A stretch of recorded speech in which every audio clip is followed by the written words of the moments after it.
And so when I say Chinese, I want you to scream out the nation that's associated with this. For example, if I say Chinese, you're going to say what? China. All right, let's say it with authority. When I say Chinese, you say what? China. All right, that's just a test right there. So here we go. Chinese. China. Russian. Russia. Italian. Italy. German. Germany. Swedish. Sweden. Korean. Korea. Egyptian. Egypt. Nigerian. Nigeria. Black. Exactly. Nothing. Tell him, Pastor. Tell him, Pastor. Black, nothing. Yes. I hope you were able to successfully identify the issue.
The same people that have stripped us of our identity and labeled us as a color have told us what it means to be black. There's only one true ethnic Jew, the Mizrahi Jew, because they are Africans, and if you read the original Bible written in Phoenician Hebrew, they're not. Jewish people are not Europeans. The modern Jews in Israel are Russians or Khazars to be precise, from Russia. I learned it from my grandfather that because he was an Ashkenazi Jew.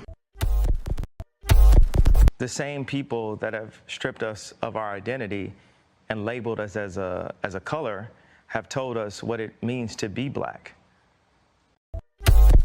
The white man is enacting a story all over the world.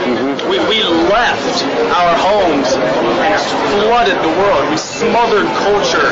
We smothered knowledge. We erased history and rewrote it our way. Myself, my grandfather is 100% Ashkenazi Jewish. Claiming to be Jewish, Ashkenazi Jewish is just a conspiracy. White men claiming to be of tribes of Israel when I'm Germanic. You know, I have no ties to Israel, no ties to Judaism. You know, except loosely written history that's been whitewashed over for centuries. And, you know, from the Renaissance. Oh yeah, right. You wipe everything clean. It's funny how exactly the Renaissance. It's this rebirth, but it's white rebirth. I think at the same exact time the Renaissance is happening, Columbus is sailing to America and committing genocide. The same people that have stripped us of our identity and labeled us as a color have told us what it means to be black. Milamed, it teaches us that Adam not only named the animals, but he dated all the animals. But he was not able to be at peace with any of them until finally Chava was created. Hashem didn't have a problem with that? I mean, dated means, I'm trying to use a nice word. What does dated means? What do you mean by dated? Dated means he took her out to Pisgah. Dated. They went out to the Chosan. They had a little, Monte. Relationship? No, not relationship, just let's keep it rated PG. we're going to keep it rated PG for the G for grandmas. For this, for this discussion. But that's what he did. It says he went out with the animals, you know? The same people that have stripped us of our identity and labeled us as a color have told us what it means to be black.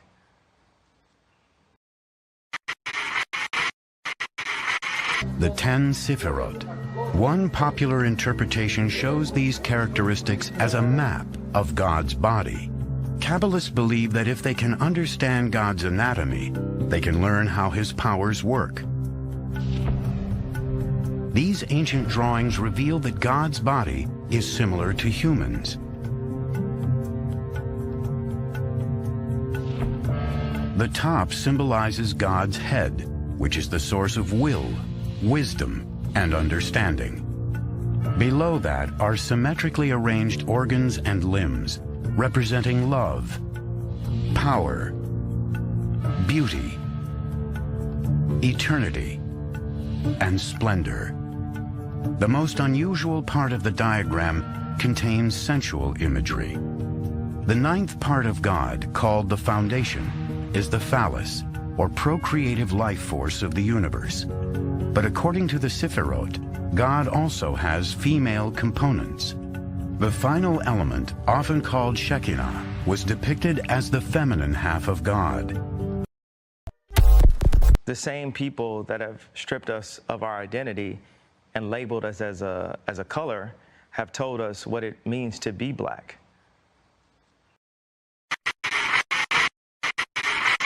This is how the Zohar interprets the opening words of Genesis.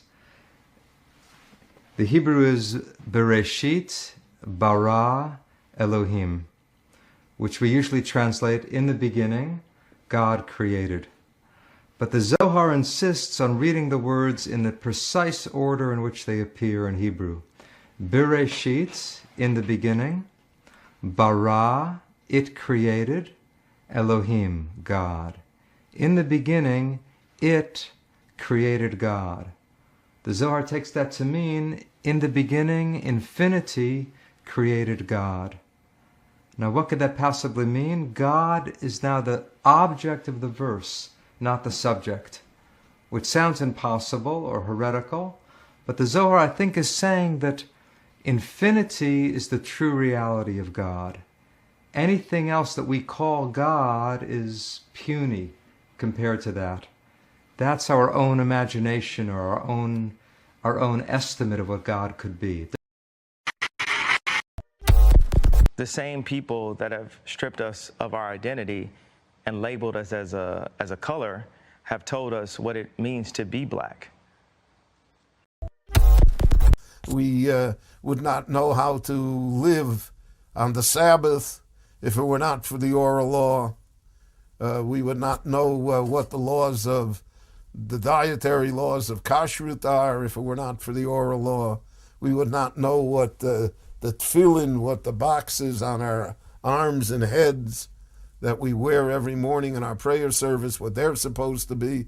And in fact, all of Judaism would be completely mysterious, would be voodoo, if it were not for the oral law.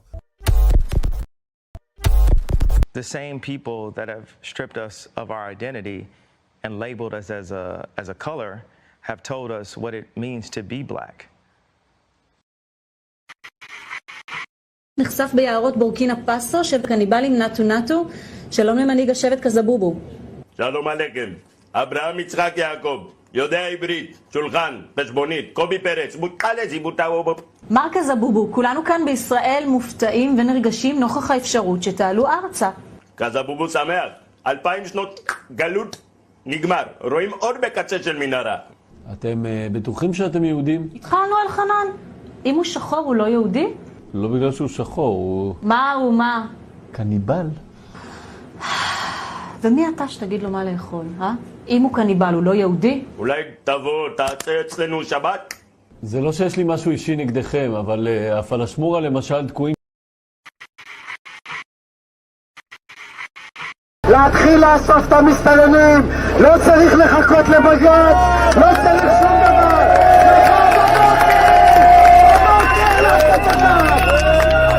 אני רואה חיה מחוץ לבית שלי. יריקות, פסיכופטים, אנשים שרק מחפשים איך לרצוח אותי בעיניים שלהם. אבל אף אחד לא מאמין לנו. אנחנו גזענים. אנחנו גזענים כדי לרצות לשמור על החיים שלנו ועל השפיות שלנו. אז אני גאה בלהיות גזענית. אני גאה בלהיות גזענית. אם אני גזענית בשביל לשמור על החיים שלי, אז אני גאה.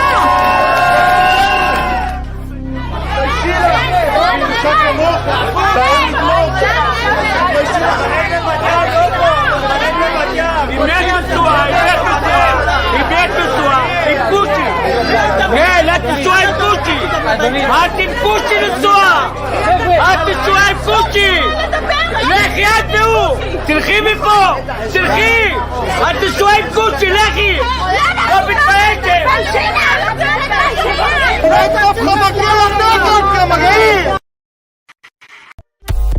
The same people that have stripped us of our identity and labeled us as a color have told us what it means to be black. I'm so glad you're here because you can bring great clarity. Can you tell us a little bit about the Sephardic Jews and how they were scattered because they went west? I sure can. Because the reason why I want to is because a lot of them, and a lot of people don't know this, are in the Caribbean. They are. In the islands. And you're one of them. I know that. I'm one of them. I know that. Because, you know, a lot of folk don't know that those roots are there. One of the first batches of slaves that came to Jamaica, they were the Sephardic Jews. It's documented. And they're all over the Caribbean, over the Caribbean, South America, Central America, and even the South Central United States. Wow. And DNA testing is a factor in all this now.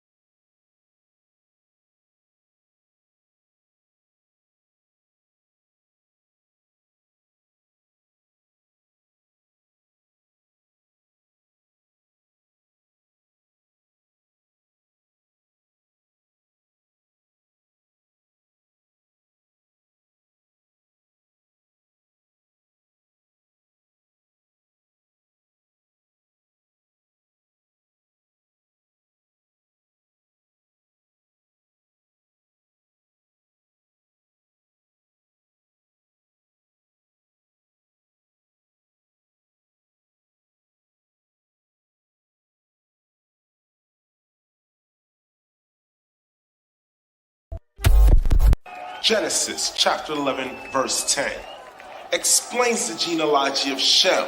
Shem was a black man in Africa. If you repeat this fact, they can't laugh at you. If you repeat this fact, they can't laugh at you. If you repeat this fact, they can't laugh at you. Want to say peace and blessings to everyone. My apologies for being late. And I was really trying to get this presentation done. Let me adjust my mic here. If you guys can hear me clearly, type 1. If you're having issues with hearing me, type 2. If you can hear me, type 1. All right. My apologies for the delay. If you can hear me, type 1. All right. Great, great. Family, we got a lot to cover tonight. Let me go ahead and stretch the screen out. We got a lot to cover tonight. We have a lot to cover tonight. And while I was in the process of putting this presentation together, you know, a couple of things just hit me as I was putting this presentation together. And it was like every time I got to the when I thought I was getting towards the end, you know, the Most High just shared a few things that I need to share, you know, because I'm very hesitant now of sharing, discussing prophecies, because there's a lot of people teaching prophecy. And I know when I was still in the church, I used to teach prophecy a lot, right? And Most High shared with me that in order to understand prophecy, right, we first have to understand the book of Genesis. We cannot talk about Revelation. We can't talk about the book of Zechariah and some of the prophets, the predictions, if you don't understand the book of Genesis. So the Most High had me do a commentary on Genesis. I literally wrote a commentary on the book of Genesis and really taught it to our assembly. And I tell you, family, what I'm going to share with you tonight, it's going to be a lot for some of you guys, but I really have to walk you through because this is a lesson that I was teaching at our assembly here. Let me do something real quick before I get started. Let me do something real quick. Let me see.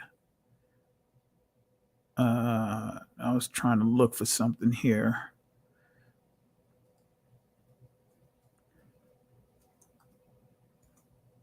Let me see here.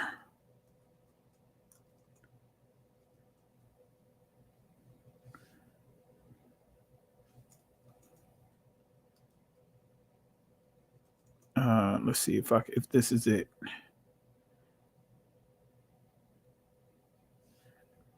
Yeah, because it's been so much that I've been working on, and I just wanted to pull this link up because I didn't have time to add this into my presentation. Let me see here.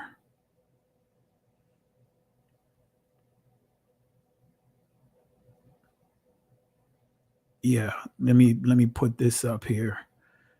But yeah, I tell you, it's so much that is going on that I mean, family, it's a lot of witchcraft that is going on.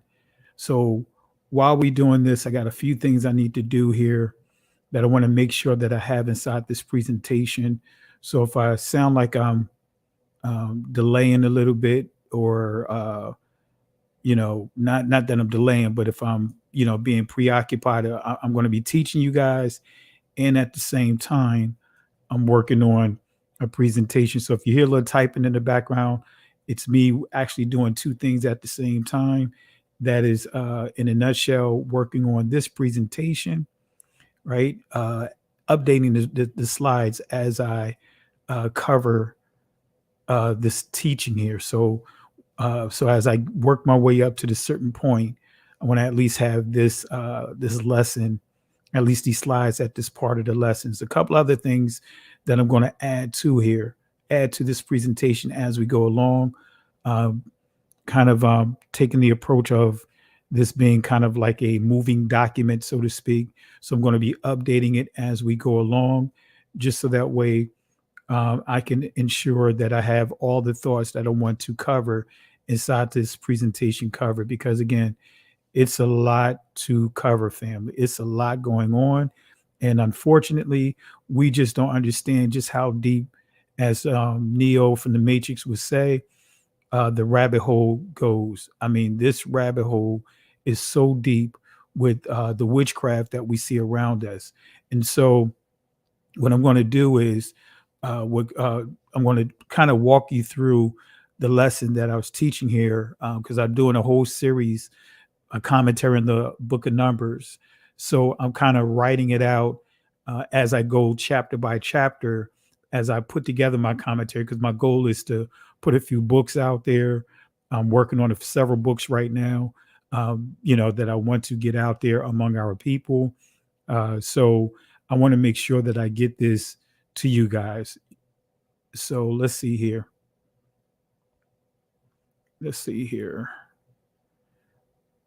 So yeah, like I said, just trying to get this information out.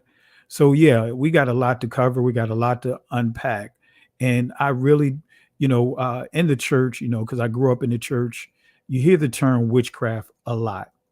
You hear the term witchcraft a lot. I mean, you hear witchcraft a lot. And I think that, I know we've been taught incorrectly when it comes to, prophecy. We've been taught incorrectly, and that's what I'm going to kind of touch on too. We've been taught incorrectly when it comes to the prophecies, especially being the people of the book.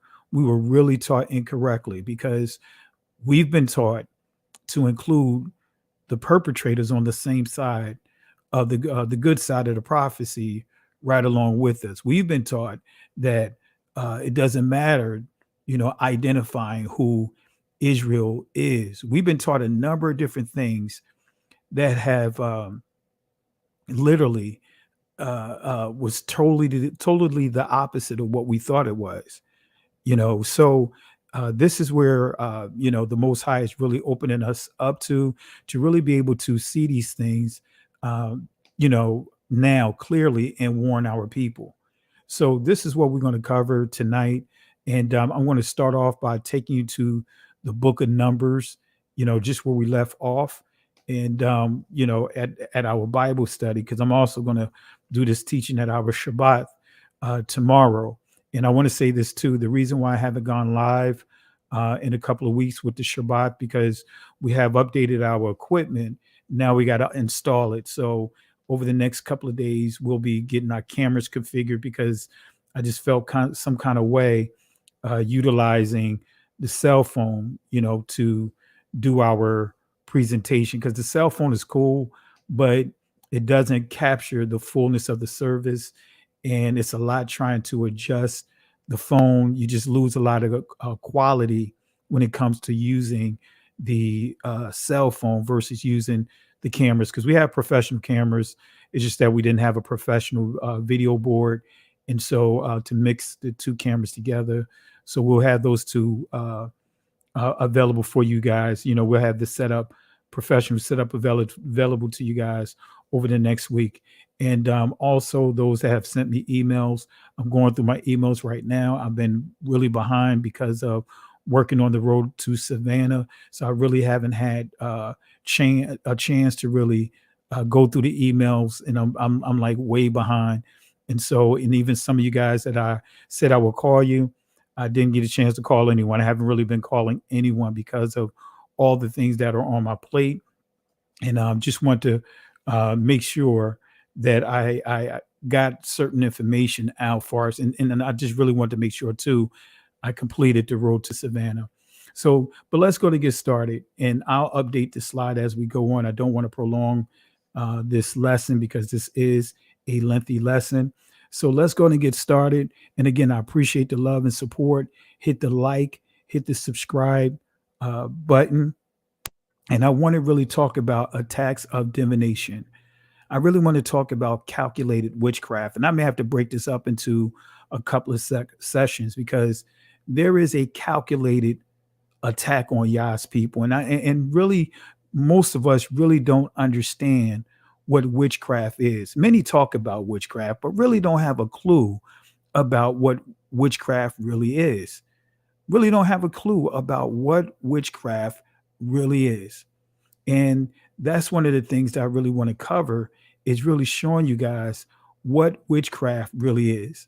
And we've been subjected to witchcraft and don't even truly understand it, because when we think of witchcraft, we thinking, what you see on cartoons, the Wicked Witch, big bump on her nose, the color of her is green, but we don't really understand the fullness of what witchcraft really is. Because if you're looking for a witch that's going to have a bump on your nose, or have a special accent, because some of the stereotypes, such as I wish that Jamaican lady Clea's, or whatever her name is, Cleo, or whatever her name is.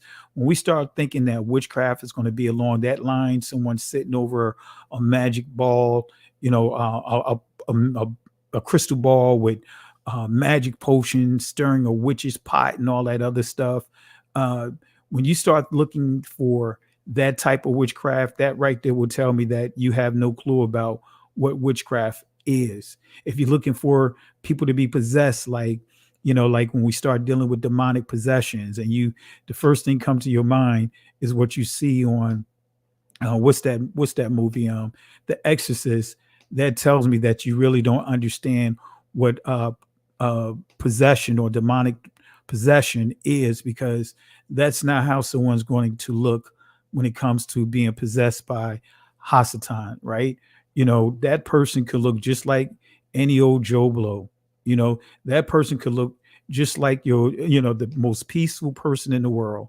You know, they're not going to have grain go coming out of their mouth. Their head is not going to spin around 12 times. They're not going to do any of those things. That's television. And I believe that part of the problem is that many of us have been dumbed down to understanding what demonic stuff is. It's more to it than what we can ever imagine. And so we as a people, especially according to the laws, statutes, and commandments, we've been subjected to a lot of demonic attacks, right? Paul said we wrestle not with flesh and blood, right? But spiritual wickedness in high places. We're dealing with witchcraft, right? And if you saw the movie that we released called Road to Savannah, I hope and pray that you guys enjoyed it. We're going to launch it on We Woke now in another week, and so be on the lookout for it. We have some direct. We're releasing the director's cut. Going to have some additional clips in it, some bonus material in it. But when you watch it, you understand the slice of the devil's pie. Those who don't understand what the slice of the devil's pie, watch The Road to Savannah. Watch The Breadcrumbs Part 2. You'll see exactly what it means. And we're up under that type of divination in the day and time we live in. So attacks of divination, calculated witchcraft. So let's go ahead and get into this lesson here, starting with what does the Bible say about the tongue? And I'm just going to go right through this lesson, a lot to cover. But what does the Bible say about the tongue? Notice what it says. The 39th book of Psalms, verse 1, it says this.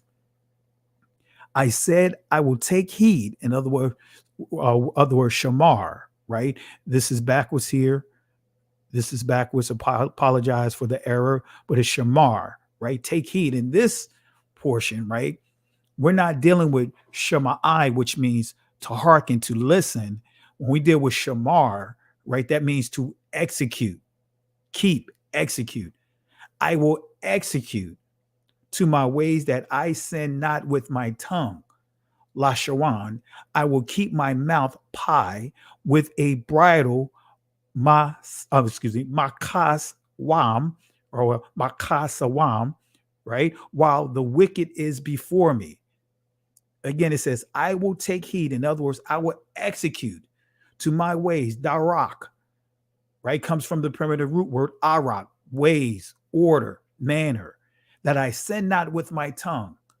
I will keep my mouth with a bridle while the wicked is before me. So like all leaders, David faced opposition, right?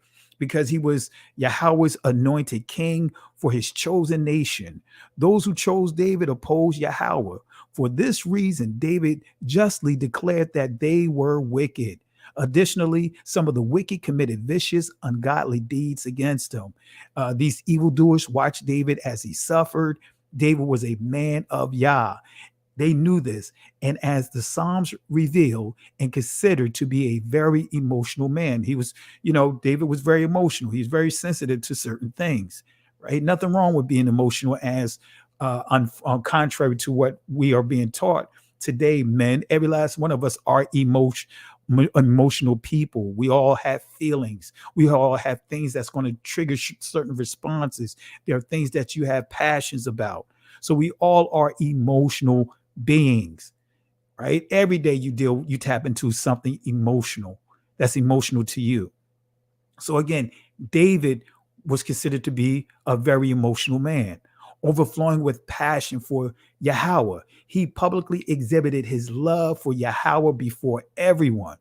If he uttered a single word of complaint against Yahweh, guess what? The wicked would pounce on it. That's why, family, you have to be careful how you speak and how you say things, especially when you're dealing with certain situations, right? Because people, especially those that are within the church, those that are, contending for their poor understanding of the text, those that are contending for the agenda of the Pope, contending for the agenda of the Roman Catholic Church, contending for that faith, not the faith of the Hebrew Israelite Messiah of the text.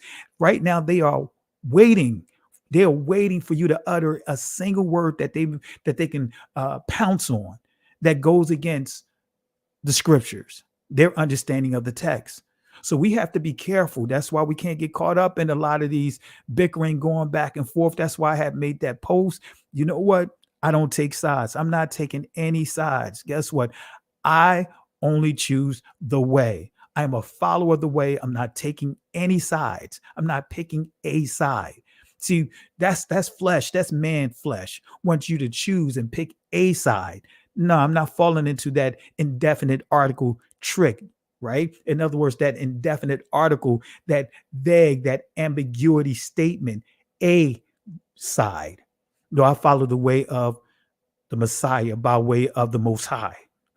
I am a follower of the way. I'm not a Catholic. I'm not a Christian. I'm not any of that. I am a follower of the way. So if he uttered a single word of complaint against Yahweh, the wicked would pounce on it and declare his faith to be false. So let's go to the Hebrew definition of the word tongue. Let's see what it means here. And again, Shabbat, Shalom. And some of you guys would say Shabbat Shalom, but Shabbat Shalom. Want to say, hope is all well with you, family. So again, let's get into it. So Lashon, right, or Lashawan, that's the ancient word right here, comes from the primitive root word, which is Lashan, right? So it means the tongue, the instrumental of licking, eating, but the key is speech. That's what we really want to focus on, the instrument of speech. So the Hebrew primitive root word of tongue, let's see what it says here. As I pointed out, Lashan, that is the primitive root word. It means to lick, to wag the tongue, but the key is slander, the use of the tongue. That's the key. That is the key that we want to hold on to, Lashan, right? And it's interesting, that very first letter, Lamad, means disciple, right? Numerical value is 30. Right, based upon your tongue, will determine whether or not you are a follower of the Most High, a follower of the Messiah, and if you are filled with the Holy Spirit, based upon how you use your tongue. That Hebrew letter, Lamad, means disciple. Numerical value is 30. So slander. All right. So the tongue is the forbidden fruit. Let me say this again for those of you guys that may not be aware of it and haven't watched some of my older videos, right? I shared and revealed that the tongue is the forbidden fruit. It's not an apple, it's not an orange, it's not a peach, it's none of that. It's not a pear. The tongue is the forbidden fruit. That's the fruit that the Most High warned Adam and Eve, to warn them about indulging in conversations that they are clearly not ready for. That is the forbidden fruit, family. So Eve ate of a conversation that she wasn't ready for, right? So Proverbs 18, verse 21 confirms what the forbidden fruit is. Notice what it says here. Death and life are in the power of the tongue, and they that love it shall eat the fruit thereof. Death, mawath, and life, kayam, or Israeli kayim, but life, kayam. You see the masculine plural, right? And if you want to sustain this life, you have to continuously speak the things of the Most High, are in the power, yad, right? Yad, yada, yad, right? Salvation. Numerical value is 10. Redemption, outstretched arms are in the power of the tongue, Lashawan, for, and they that love, right? They that love, Ahab, it shall eat the fruit thereof. So that is the forbidden fruit. Conversations, you can have conversations that can benefit you, that can be very prosperous, that can be very, again, as I said, very beneficial, that can help encourage you. But then you can have discussions and conversations that can be the death of your spirit, the death of your hope, the death of your lifeline. So again, death and life are in the power of the tongue, and they that love it shall eat the fruit thereof. So there is an unforeseen war going on behind the events of this world. Let me say this again, and I hope you guys grab hold of it. There is an unseen warfare going on behind the events of this world. Let me say it one more time for the people in the back. I'm not going to say it in slow motion right now. There is an unseen warfare going on behind the events of the world right now. This warfare is conducted by the evil spirits of darkness, evil spirits who serve under a supreme power that is identified in the Holy Scriptures as Satan or the devil, Hashatan, right? Right? So many hidden wars that are going on. See, in deep malice and wrath against Yahweh, these evil forces try their best when possible to sabotage his plan for all his creation, starting with Israel. When I say the world, I'm not dealing with some generic stuff. I'm talking about starting with Israel. The Most High have a plan for all of mankind, starting with Israel. And these evil forces want to sabotage that plan. Evil spirits seek to cut the heart of Yahweh because of his judgment against their arrogance and rejection of him. Yeah, they rejected the Most High. A third of the angels rejected the Most High and got cast out. See, the way they seek to hurt Yahweh is by taking over the normal desires and the obsessive passions of men, using them to destroy people. In other words, he wants us to forfeit our benefits plan, our benefits package. Do you know the Most High have a package, a plan, a set plan for his people, an intended purpose for his people? But Hasatan want us to sabotage it by what? Denouncing the things of the Most High, operating in that Genesis 3:5 doctrine, trying to become the Most High versus being who the Most High called us to be. Want to remove the Most High out of everything so that way we can establish our own way of doing things, our own understanding of what righteousness is, holiness is. Aren't we seeing that right now? The spirit of lasciviousness. That's exactly what Hasatan tempted Eve with, to have a spirit of lasciviousness. Anything goes. So they use the passions that enslave people, passions such as greed, drugs, alcohol, gluttony, lust, cravings, vulgarity, profanity, pornography, immorality, abuse, killing, bestiality, right? These are the things that they use. So with that being said, let's get into Numbers chapter 22, verse 1. We got a lot to cover here, but this is going to help set up the foundation of where we're getting ready to go to, family. So Numbers chapter 22, verse 1. It says this: and the children of Israel set forth and pitched in the plains of Moab on this side of Jordan by Jericho, and Balak, right, the son of Zippor, saw all that Israel had done to the Amorites. And Moab was sore afraid of the people because they were many. And Moab was distressed because of the children of Israel. I want y'all to pay attention where we getting ready to go here. At long last, when we start understanding this point of history of the text that I just read, at long last, the Israelites had reached the plains of Moab and camped along the Jordan River right across from the great city of Jericho. From this vantage point, the promised land was in plain view, and Yahweh's people would soon lay claim to the inheritance he had promised us. He had promised them. So picture the excitement that is going on among the people as they sat around their campfires by night, the children playing, running, and dancing around, the adults sharing their joys and plans for the land they are soon to inherit and the homes they are going to build on that new territory. Excitement, joy, anticipation, this great expectation, all the hope and dreams of a people who had been freed from slavery and were about to return home were wrapped up in the moment of these days. But guess what? While they was excited to make this new transition, while they was excited witnessing the fulfillment of Yah's plan, his promise about giving them and really establishing their inheritance, because they had land, they had family, they had tongues, they had each other, but they did not have property. So the Most High is getting ready to give them that final pillar that's going to constitute that foundational pillar, so that way now they can truly be declared a nation. So, but behind the scene, y'all know how this goes, but behind the scene of great excitement and joy, another dramatic plot was being played out.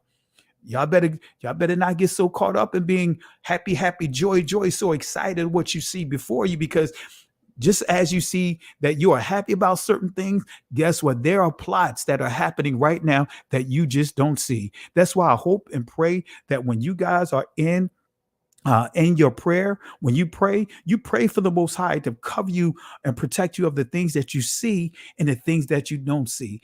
Ask Him to protect you from those conversations that you're not privy to hearing.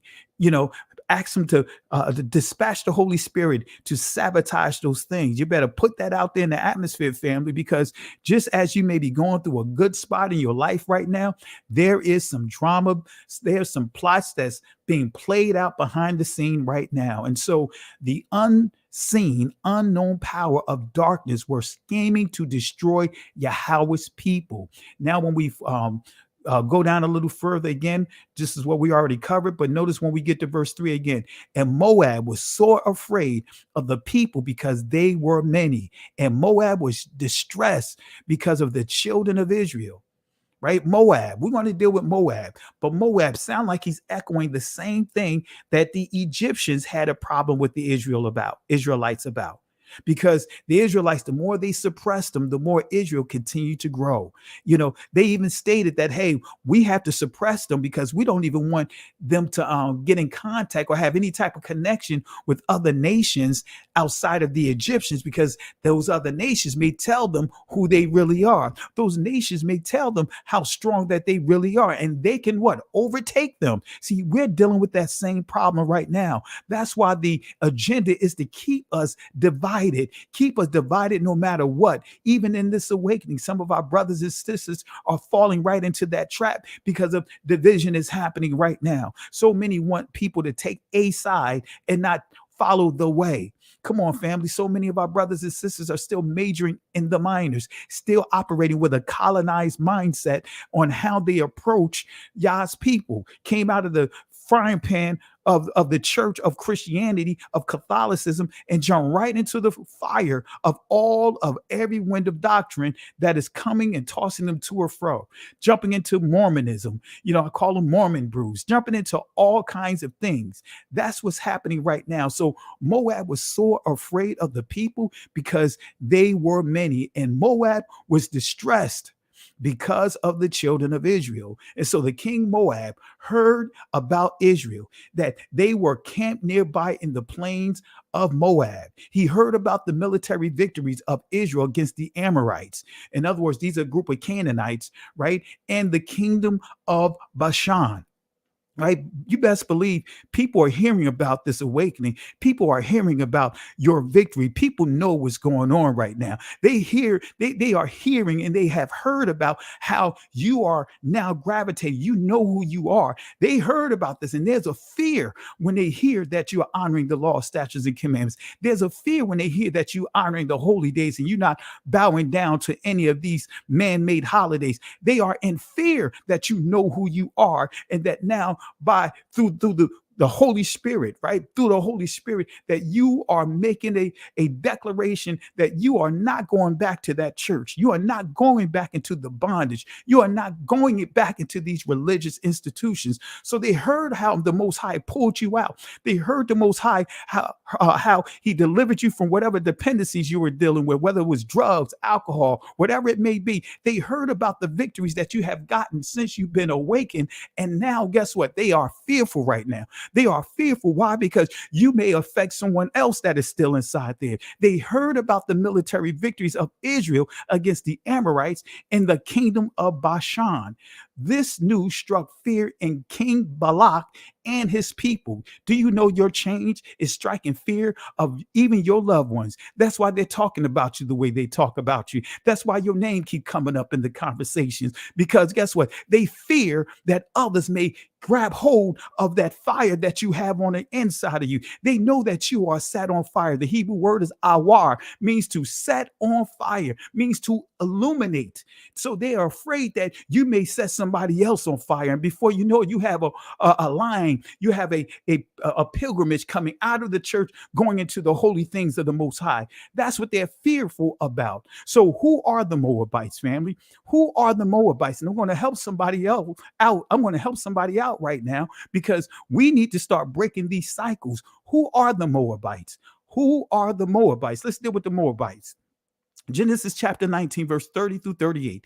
This is who the Moabites is. We also want to deal with the Amorites, right? And Lot went out of Zoar and dwelt Yashab in the mountain Har, and his 2 daughters with him, for he feared to dwell Yashab, right? Yashab, which means to dwell.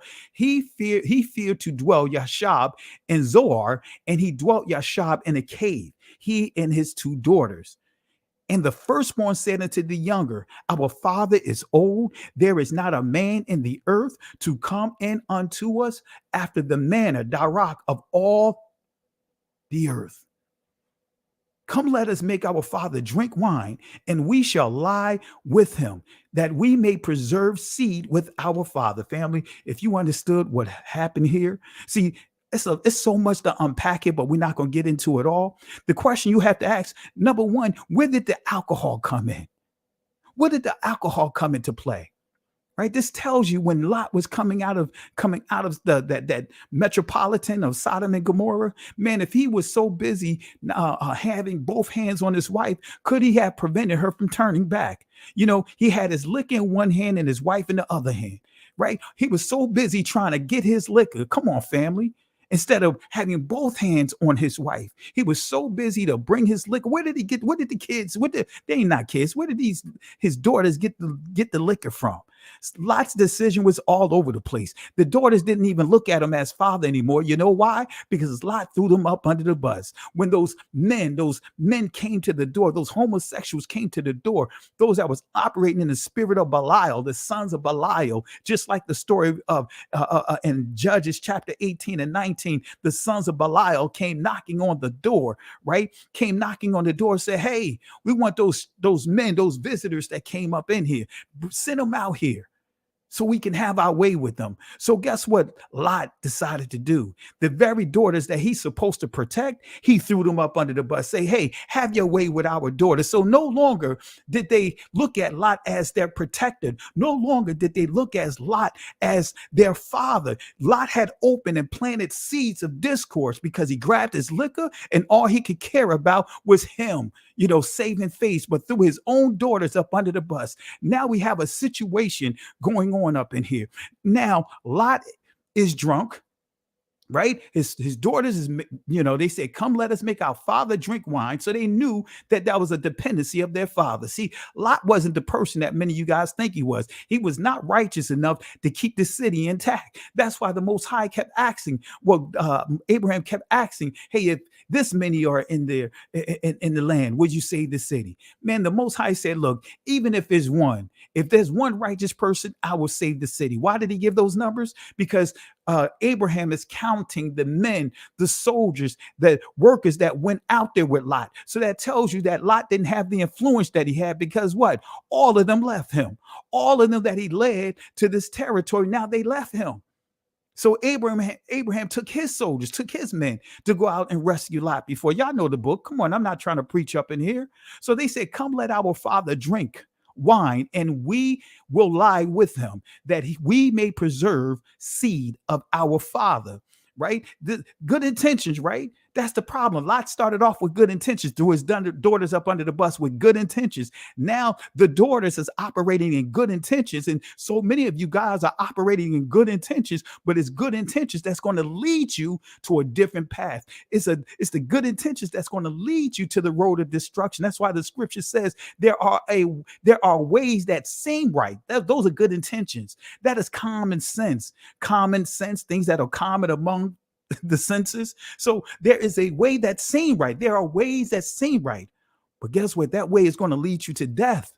So good intentions, in their mind, they had good intentions. Lot's mind, he had good intentions. The Most High don't want us to operate in good intentions. He wants us to operate in his laws, statutes, and commandments, not opinions, not what we think, not what we feel, not what we want. Those 3 areas that we're tempted with. So they made their father drink wine that night, And the firstborn went in and lay with her father, and he perceived not when she lay down, nor when she arose. Operating in witchcraft. See, this is witchcraft that is happening right now. They seduced their own father, got him drunk, manipulated the situation. That is what witchcraft is. And it came to pass on the morrow that the firstborn said unto the younger, Behold, I lay yesternight with my father. Let us make him drink wine this night also, and go thou in and lie with him, that we may preserve seed of our father. Verse 35. And they made their father drink wine that night. Also, the younger arose and lay with them, and he perceived not when she lay down, nor when she arose. Thus were both the daughters of Lot with child by their father. Verse 37. And the firstborn bare a son and called his name Moab. Let me say that again. The firstborn bare a son and called his name Moab. The same is the father of the Moabites unto this day. Y'all stay away from those guys who call themselves the Moors. You know, that's practicing that circle 7 doctrine. Stay away from those guys, because guess what? They call themselves Moabites. They say that they are descendants of the Moabites. So we see that the Moabites are descendants of who? Incest, descendants of Lot and his daughters of inappropriate relationships, who was operating in witchcraft. So don't get caught up in that Moorish science, that Moorish nonsense. Why? Because they are pushing that sodomite doctrine. They are pushing perversions. Look it up. Y'all should know what this is. The firstborn bare a son and called his name Moab, right? These are the crazy cousins of Israel. Moab. They're Shemitic people. They are Shemitic people. They are Hamitic people. But they are not seeds of the promise. They are not seeds of Abraham. They are not seeds of Isaac. They are not seeds of Jacob. But they are Hebrew. They are Shemitic people. The firstborn bare a son and called his name Moab, the same as the father of the Moabites unto this day. And the younger, she also bare a son and called his name Ben-Ammi. The same is the father of the children of Ammon unto this day. So the biblical Moabites and the Ammonites are the seeds birthed from incest. Let me say that again.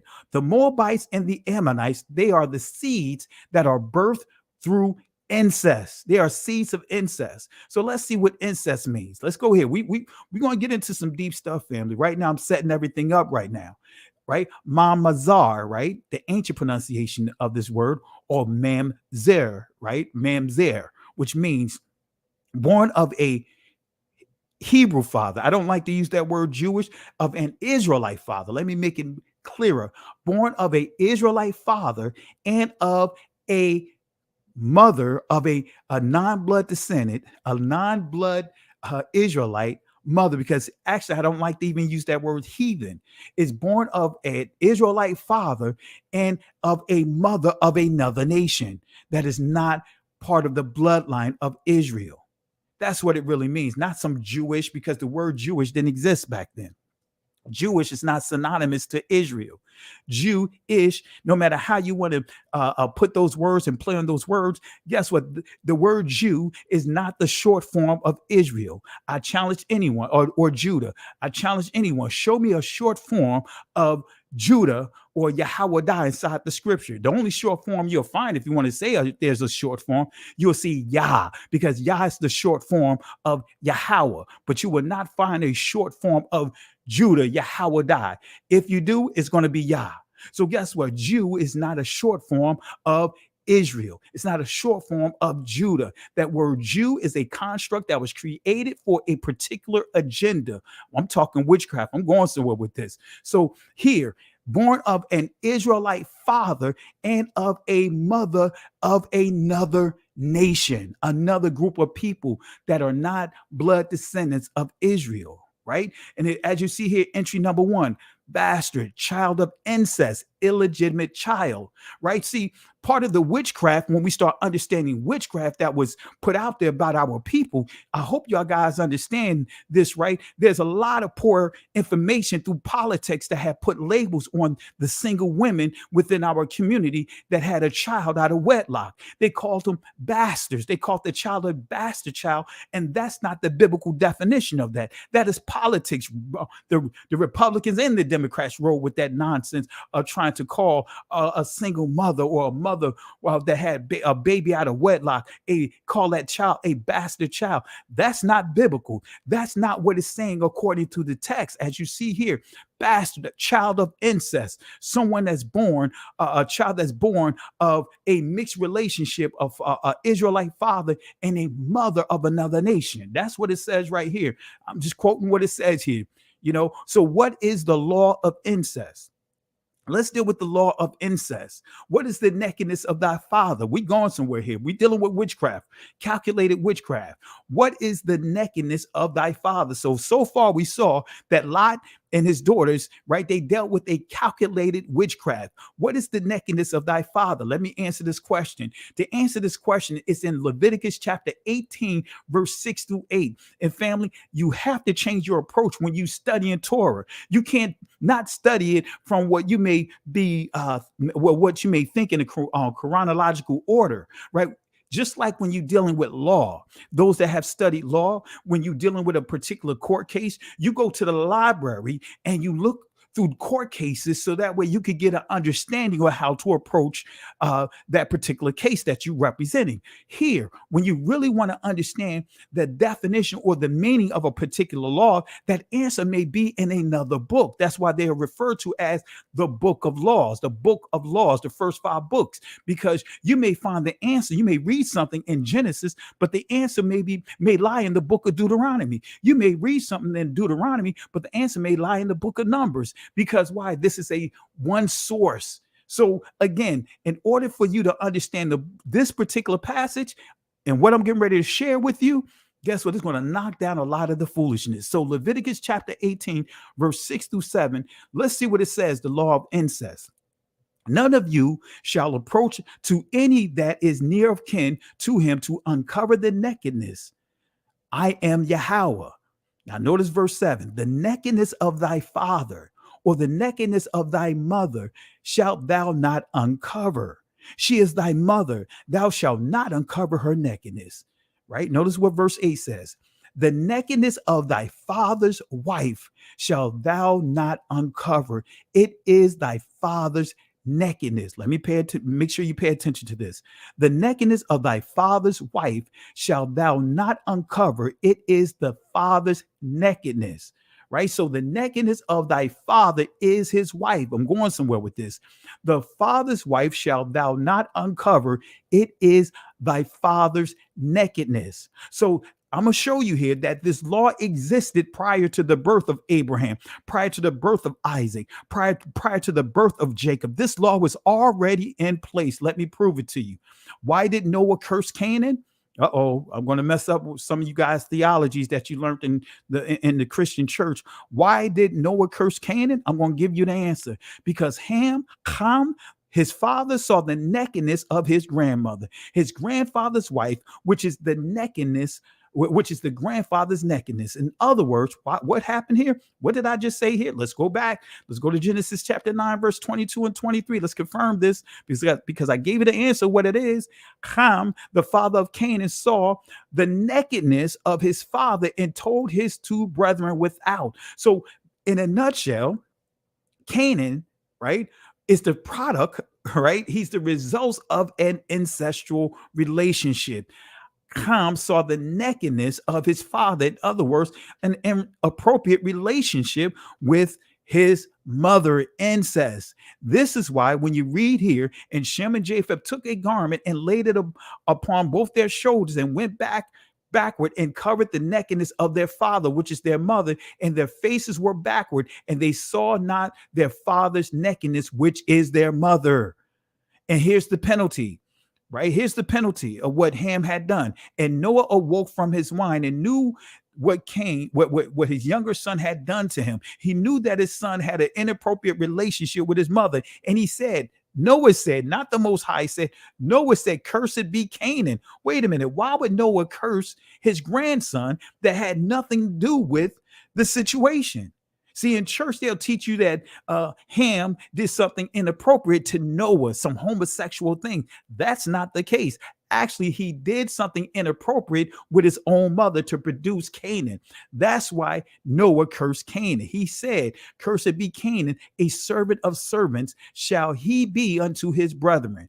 Verse 26, and he said, "Blessed be Yahweh, the Most High, Yahweh Elohim of Shem, and Canaan shall be his servant. And Elohim shall enlarge in Japheth, and shall dwell in the tents of Shem, and Canaan shall be his servant." We're going to get back to this prophecy shortly. So Canaan is the seed produced through incest. I just wanted to give you guys a little update on that. So the Moabites and the Ammonites are seeds. They are produced through incest, right? Here's the law of marrying children that are produced through incest. This is Deuteronomy chapter 23, verse 2. It says this: "A bastard, mamazar, shall not enter into the congregation, quahal of Yahweh, even to his 10th," right? Even to the 10th generation shall he not enter into the congregation of Yahweh. In other words, the assembly, right? The people, right? They're not supposed to be marrying anyone that's descendants or seeds of incest, right? So are there laws against marrying a Moabite and Ammonite? Absolutely. Verse 3, it says it all, because they are seeds of incest. But also look at what it also says about the Ammonites and the Moabites. It says, "Shall not enter into the congregation of Yahweh, even to their 10th generation. They shall not enter into the congregation." So we see that actually that's not the right one. That's did I got it? Yeah, I got it here. I'm sorry. So yeah, the Ammonites or the Moabites, they are not supposed to be among the Most High's people. We're not supposed to be giving our daughters, giving our sons to these people. They're children of incest, but they also, notice what it says here: "The remnant wax not old upon thee, neither did thy foot swell these 40 years. Thou shalt also consider," actually, that's not what I was looking for. I thought it was in here. Anyway, but we see that Israel not supposed to be mingling with the Ammonites and the Moabites, right? So now I got to answer this question, because many will say, "Well, wait a minute, Ruth was a Moabite." Let's see. We're knocking down some witchcraft. Ruth chapter 2, verse 5 and 6. Right? And I want y'all to pay attention to this. "Then said Boaz unto his servant that was set over the reapers, whose damsel is this? And the servant that was set over the reapers answered and said, It is the Moabitish damsel that came back with Naomi out of the country of Moab." Oh, wait a minute. Moabitish. Wait a minute. I thought she was a Moabite. No, it says Moabitish. Let me say that again. Moabitish. Let me show you something. All right. Let me show you something. All right. Go and live in color. Let me show you something. Notice what you see here.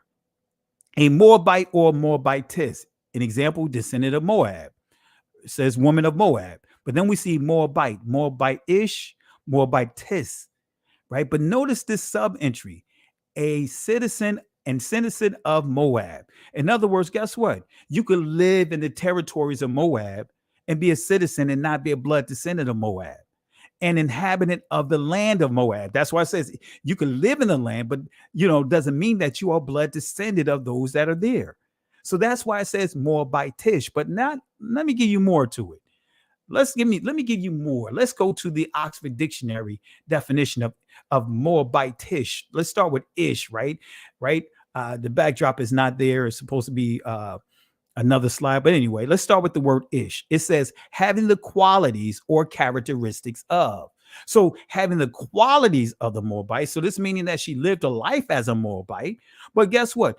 The characteristics of it, but doesn't mean that she is a Moabite. Just like when we look at that word Jewish, it means having the qualities and or characteristics of, right? So when we go to Moabitish, notice what it says here: of or relating or character of the Moabites. It says of or relating to or the characteristics of the Moabites. So that means that she was living in the land of the Moabites, that she was taking on some of their customs. That's what this means right here. She was living as a Moabite, but doesn't mean that she was a blood Moabite. So again, the Ammonites and the Moabites had a history in going against the children of Israel. When we go to Nehemiah chapter 13, verse 23 and 24, calculated on witchcraft for what I'm dealing with. I'm getting closer to some of the key things I'm going to go into. In those days also, Jews, I don't even like to say Jews, I saw Israel, I saw Judah, I saw Yahweh that had married wives of Ashad, Ammon, and of Moab, and their children spake half in speech of Ashad, and could not speak in the Israelite language, but according to the language of each people. So because of mixing and meshing, the children of Israel, the men was marrying strange and foreign wives, breaking the law, statutes, and commandments, marrying Ammon and having sons and daughters of Ammon and Moab, to where as though now they started taking on the culture of the Moabites, started taking on that culture and began to disregard their culture. So now here it is, Nehemiah needs a translator to deal with this community. Every letter within the Hebrew language is going to teach you to be faithful to the Most High through his laws, statutes, and commandments. If you want to get proof of that, go to the 119th book of Psalms. Each passage is categorized, that entire chapter is categorized based upon the ancient letters. And you'll learn and you'll see every letter is going to teach you and remind you of being faithful to the Most High, adhering to his laws, statutes, and commandments. So the Moabites and the Ammonites, guess what? They are also part of the crafty council. Psalms, the 83rd book of Psalms, we'll see it right here. Right, not going to read it all here, right? Notice what we see here. The Moabites, right? Moab and Ammon, right? We see them listed here. There's others that are listed here, but you see the Moabites and the Ammonites, they're listed there. So again, Numbers 22, verse 4 and 6, right? 4 through 6. And Moab said unto the elders of Midian, now shall this company lick up all that are round about us, as the ox licketh up the grass of the field. And Balak, the son of Zippor, was king of the Moabites at the time, right? He sent messengers therefore unto Balaam, the son of Beor, to Pethor, which is by the river of the land, and of the children of his people, to call him, saying, behold, there is a people come out of Egypt. Behold, they cover the face of the earth, and they abide over against me. Verse 6, come now, therefore, I pray thee, curse me this people, for they are too mighty for me. Y'all pay attention. Now we're dealing with witchcraft. We're dealing with Moab seeking Balaam to cast demonic spells over Israel, to curse them. Now we're dealing with divination. Now we're dealing with sorcery. Now we're dealing with witchcraft. Peradventure, I shall prevail, that we may smite them, and that I may drive them out of the land. For I wot that he whom thou blessed is blessed, and he whom thou cursed is cursed. Right? So when we go back here, continuing on here, again, I'm not going to go into all of this. Let me fast forward. That's a duplicate here. But it tells us that when we look here, the key was, it says, verse 3, Moab was sore afraid of the people because they were many. And when we look up the Hebrew definition, this word afraid, gawar, right? Notice what it says, gawar or gar, right? It says here, to shrink, fear, as in a strange place, to gather for hostility, be afraid, stand in awe. So Moab had no courage. He shrunk in because of his fear of the Israelites. He shrunk, right? So he began to gather for hostility. He began to send out letters trying to Midian, the people of Midian, and to Balaam, trying to put together a council, an alliance to go against the Israelites. So the king of Moab heard all about Israel, that they were camped nearby in the plains of Moab. And again, they heard about the military exploits of Israel against the Amorites and the kingdom of Bashan. And so this news struck fear in the king Balak and his people. So the king and his officials saw no way to stop the march of the Israelites. If he launched a military operation against the Israelites, he would be defeated and his nation utterly destroyed. And the king and his advisors formed an alliance with the leaders of Midian, right? This is where we get back to verse 4 through 6. This is what this is saying here, right? Moab said unto the elders of Midian. So now they are building up an alliance here, right? And now they're reaching out to Balaam, right? And he's saying here, he wants them, Balaam, to curse them so that way the Moabites can be blessed. So the king sought to curse the defeated Israel, curse and defeat Israel by divination, by sorcery. Let me say that again. The king sought to curse and defeat Israel by divination, by sorcery. Let me tell you something, family. The playbook is still going on right now. You have so many communities that are seeking to defeat us by way of divination, by seeking to destroy us by sorcery, manipulation. That's why the scripture tells us that Hasatan is the prince of the air. That means that he is the prince of manipulation. He disguises himself as an angel of light. He manipulates the air. He manipulates the atmosphere to make you think that he is a messenger of light, but he's not. He's not. He goes to or fro, seeking whom he may devour.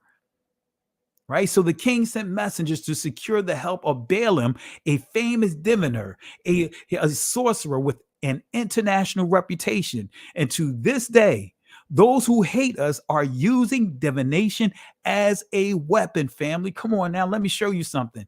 Their key weapon is witchcraft. Well, what is witchcraft, family? What is witchcraft? Notice what it says here. You see the Greek word pharmakia, which means medication, pharmacy, magic, sorcery. Do you know that there's some magic, there's some witchcraft that's going on right now? Have you noticed in a lot of your communities, they are shutting down supermarkets and putting Dollar Generals up? They're changing and minimizing the quality of foods that you have in your community. Do you know that even your pharmacy that's in your neighborhood, they are giving out outdated, expired medicine, causing more problems among y'all's people? Unfortunately, family, you're going to have to go to the other side of town. You're going to have to go to their community to get your medicine. Go to their community to buy your foods, because the foods in your community is expired. Do you know even the books inside your neighborhood, the educational system? Do you know your books is 10 years older, at least 10 years older than the other side of town? Your kids is already 10 years behind the curve because of the books that you have inside that they have at these public schools in our neighborhoods. Come on, family, they're putting Family Dollars up everywhere. Is it a coincidence that you're starting to see dialysis centers coming up everywhere inside our community? You don't see them popping up in their community. You see liquor stores, or whatever you guys call it down here, ABC stores, whatever they call it. We call it liquor stores back home. You see liquor stores, you see the churches, you see the funeral homes, and now you see a dialysis center. And across from that dialysis center, you're going to find a Dollar General around it. Why? Because they're now forcing, programming the minds of our people to go and eat this low swinging fruit, this poor, terrible food, processed food. Come on, family. You see this all over the place. Right now, we're dealing with pharmakia. Now we're dealing with pharmacy. Now we're dealing with magic. Now we're dealing with sorcery. Let me go somewhere with this. The works of the professional Balaam. See, let me show you the works of the professional Balaam. Right? Let's start with the chemicals that they're using to emasculate men, starting with estrogen. Let's see some of the witchcraft, that is the calculated witchcraft that's happening around us right now. Let's start with estrogen. Some of you guys may not be familiar with this, but what is estrogen? Estrogen is an entire class of related hormones that includes estriol, estradiol, estrone, right? Estriol is made from the placenta. It's produced during pregnancy. Estradiol is the primary sex hormone of childbearing. It is formed from developing ovarian follicles. Estradiol is responsible for female characteristics and sexual functioning. Estrone is widespread throughout the body. It is the main estrogen present after menopause. And family, this is why you have to understand, y'all better start checking these medications, especially men. You know, if you taking medications and it's putting this estrogen up in your body, because every man got a certain percentage of estrogen. But when you taking these medicines, it can cause estrogen levels to go to a level that it shouldn't be. And guess who's going to really have the shortcoming of that, especially if you produce a seed? Have you ever noticed why a lot of NBA players' sons are dealing with homosexuality, dealing with all kinds of confusion? The daughters as well, because many of these players they are pumped up with estrogen because of all the medicines that they have to take. And then in a nutshell, they producing seeds. They're producing children, right? Remember, as we see here, as it says here, estriol is made up from the placenta. It is produced during pregnancy.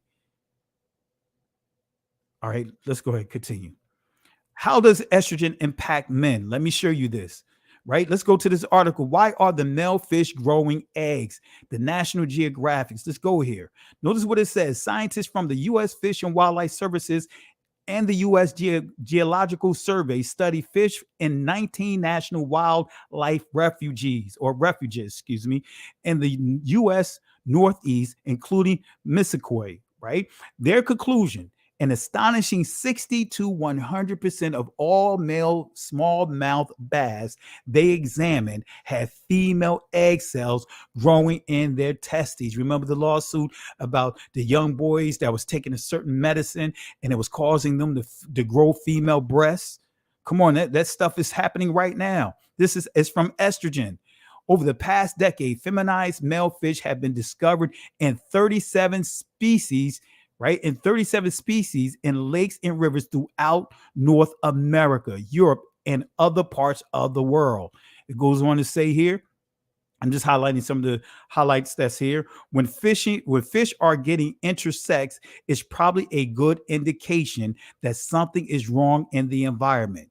Right? When fish is their sex is starting to change, like male fish having eggs on the inside of them, something is wrong with that environment. That's what it's saying, right? Female eggs and male testes. It says here, federal scientists uncovered the condition by accident in the Chesapeake Bay watershed, the Virginia, the Maryland, the Baltimore, the DC, all of that is part of the Chesapeake, stretching all the way down to as far as down to North Carolina. That's all part of the Chesapeake Bay.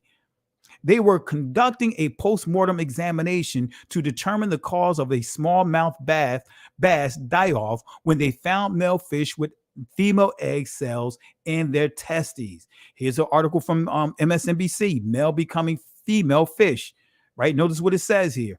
Estrogen mimickers. Y'all pay attention to this right here. It's not just estrogen, but you also have estrogen mimickers are believed to be caused by chemicals called nifnels found in everything from paint, rubber to cosmetic plastics. They are considered a possible cause of kidney, eye, liver, and reproductive problems. Is there a coincidence, like we talked about the dialysis centers that are popping up? I'm telling you, the Most High when I say that he's true when it comes to the remnant, when he said that the surviving portion will always be here, he's going to purge out the blood of Israel. Man, if those that have grew up in the 70s and the 80s, man, if you grew up in the 70s or 80s or even prior to that, and you lived in that house that had all that the lead paint chips all over the place, asbestos all over the place, pipes bursting with steam and asbestos coming out, guess what? The Most High had his hands on you, and you don't have a single problem with your health. Man, you better thank the Most High for covering you. He's honoring what he said in Joel chapter 3, that he was going to purge and cleanse the blood of his people to make sure that Judah, to make sure Israel will always remain. That's a blood transfusion. So y'all better pay attention to this family, right? It says here, they've been banned in much of Europe and are under review. See, a lot of stuff that's banned in other countries are allowed here in this country. Why? But are still common in America. Which it says where they are flowing out of sewage plants into clean water flowing into America's river. Y'all better see what's going on down in North Carolina. There's a complaint about some of these areas down in North Carolina, even up in Pennsylvania and some of these other places. Government research has found natural estrogens and estrogen mimickers in 80% of the streams they tested in 30 states. So in 30 states that they tested, 80% of the streams, they have estrogen mimickers inside the water. Here's another article, livestrong.com.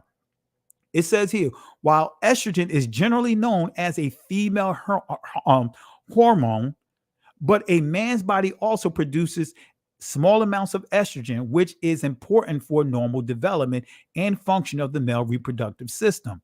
However, an abnormally high level of estrogen can have major effects on a man's body. Notice what it says here. It says possible interfering with his fertility, sexual function, and potentially raising his risk of certain chronic diseases. But here it is: fertility problems, breast enlargement, erectile dysfunction are among the signs and symptoms that might signal a high estrogen level in a man.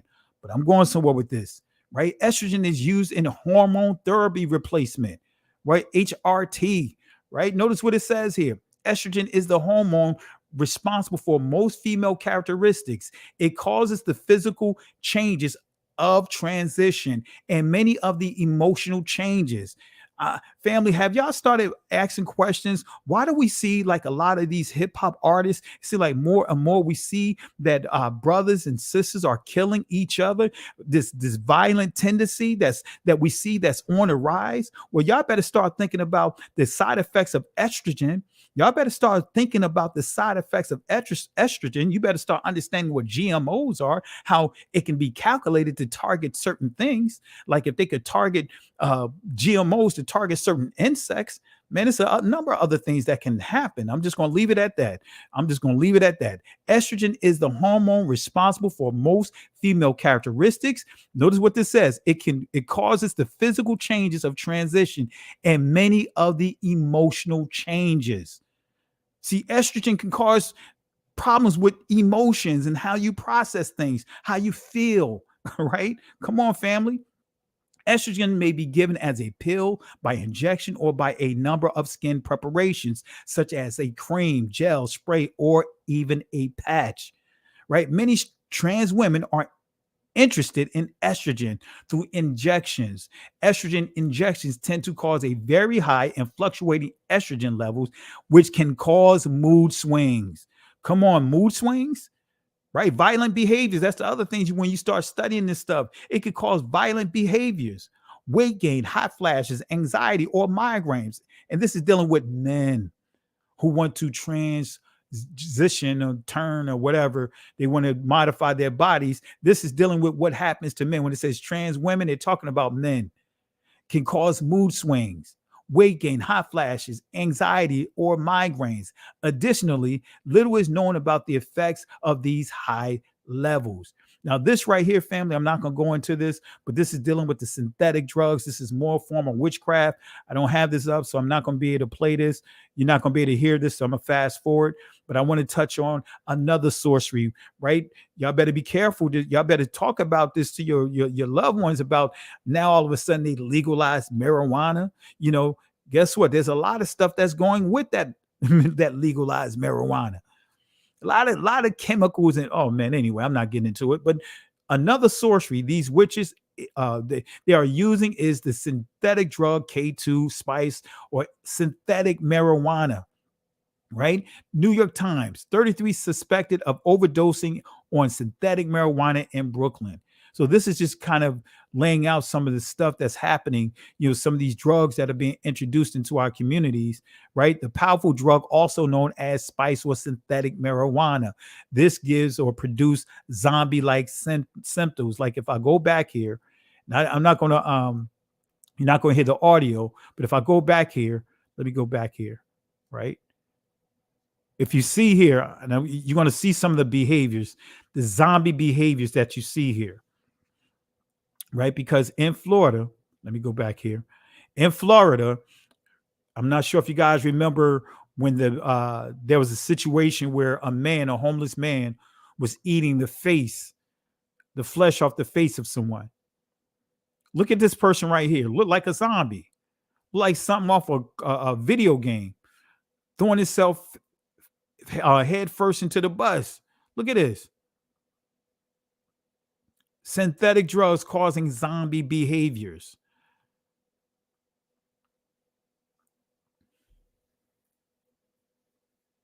Stuff is crazy.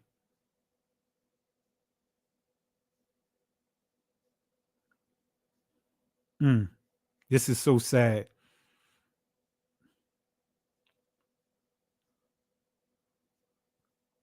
Zombie behavior, family. Synthetic drugs. Could it be that synthetic marijuana that these guys are taking now? This is from our hometown right here. This is Newark right here, the Brick City. There was a major thing that happened up in that area with almost 100 people died of ODing off this synthetic drug. This is Newark, New Jersey right here. And he's spazzing out, family. That's what we would call it back home. He's spazzing out. Spazzing. Come on, this is witchcraft, calculated witchcraft. You think that how did these drugs make it to our community? Matter of fact, how is these guns making it to our community? Come on, calculated witchcraft, family. Spiritual wickedness in high places. Look at this kid right here. Look at his book bag. This kid is only like 13 years old. Look at this. Took some synthetic marijuana. Look what's happening. It's sad. Got his book bag on. Only person that took time out to try to help him was that white lady right there. I was so upset here when you research this. You had brother men that was so busy trying to record than to try to contain and hold them down. Come on, family. Look at this. Look at this. I just wanted to share a little sample of this, but let's go ahead and get into it, right? Let's get into it, right? Let me show you the warlocks, the witches, right? How Pfizer helped make spice the deadly fake pot. In 1979, 3 researchers at Pfizer, the pharmaceutical giant, came up with a synthetic cannabinoid, right? It says here a drug that which in some ways acts similarly, to active ingredients in marijuana. What the company did with this research, it won't say. But decades later, a designer drug marketed as fake pot began to emerge, first in Europe, later in America, that went on to blame for contributing to tens of thousands of trips to the emergency room. One of the 5 active substances in the fake pot, also known as spice or K2, was the synthetic cannabinoid first discovered at Pfizer during drug research. Often walks a fine line between medicine and recreation, making the history between drug abuse and big pharma closer than the latter would like to admit. Pfizer's connection to K2 would by no means mean the first major drug to have roots in commercial enterprise. Heroin is considered by many to be a bare trademark. LSD was invented by Sandoz. Merck developed by MDMA, but never used it in humans. But if Pfizer's role in the latest designer drugs mess is known, it's only by a handful of people. The DEA is surprised to hear of their involvement and says they cannot confirm it. Come on, family.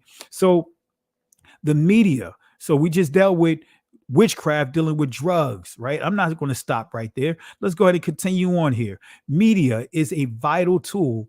Media, let me say it again, is a vital tool used to emasculate what should be future fathers. Here's another plan. I remember teaching this thing over probably about 5 or 6 years ago. I still got the old lessons about how they were going to make men clothes and women clothes gender neutral to help push this homosexual, this confusion among the culture, among our community. Masculinity has always been a shifting concept. The history of man is littered with examples of provocateurs and Puritans who have fought a seemingly endless battle over what is to be done. What is to be won. The warrior pharaohs of ancient Egypt wore makeup long before it was dismissed as only for women. While in the kingdom of Greece and Rome, it was not only acceptable but commanding to have sex with your male subjects. Before early Christian rulers came and condoned sodomy as an outrage and an offense punishable by death. So they're sitting there trying to justify homosexuality. They're trying to justify men, women cross-dressing, hermaphrodites, the spirit of transvestism. This is what they're saying. They're saying, hey, before people start coming out here with these Bibles, guess what? The Greeks and Romans, they were homosexuality was the norm. They're saying with the Egyptians, homosexuality was the norm. That's what they're saying here. Before early Christian rulers came and condemned sodomy as an outrage and an offense punishable by death. But guess what?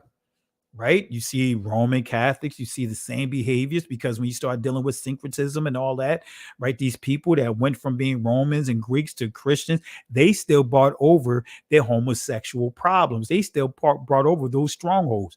This is why we see the issue with the Roman Catholic Church. This is why we see an issue with a number of large groups within the Christian sector, Catholic sector, right? This is why the Pope said he repent. Right? The Pope that just died. Read up on it. He said he repent for some of the things like this that has happened on his watch. So refashioning gender. Fashion has reacted to these changes more obviously than any other industry. There is still a long way to go in terms of reaching total acceptance and fluidity, but the old constructions of women's wear and men's wear are starting to look somewhat dated, with an increasing amount of unisex collections on the catwalk and models across the gender spectrum wearing whatever happens to look good on them. So this is the results of this ongoing emasculation of what should be current husbands and future fathers, right? This is what you see happening. Well, on Russell Westbrook in the middle. This is Russell Westbrook, the NBA player. This is happening right across the board, family. But guess what? Let's go back into it, right? Let's deal with the Talmud, right? The Talmud calls the Messiah a sorcerer because we're dealing with Balaam, right? But let's see what the Talmud say about the Messiah. Sanhedrin 43a. It says, on the eve of the Passover, Yeshua was hanged. For 40 days before the execution took place, a herald went forth and cried, he is going forth to be stoned because he has practiced sorcery and enticed Israel to apostasy. Anyone who can say anything in his favor, let him come forward and plead on his behalf. But since nothing was brought forward in his favor, he was hanged on the eve of Passover, right? So they look at this question here. It says, do you suppose that he was one for whom a defense could be made? Was he not a Messiah? A Mesith, right? In other words, an enticer, concerning whom scriptures say, neither shalt thou spare, neither shalt thou conceal him. So they're saying Christ was practicing witchcraft, right?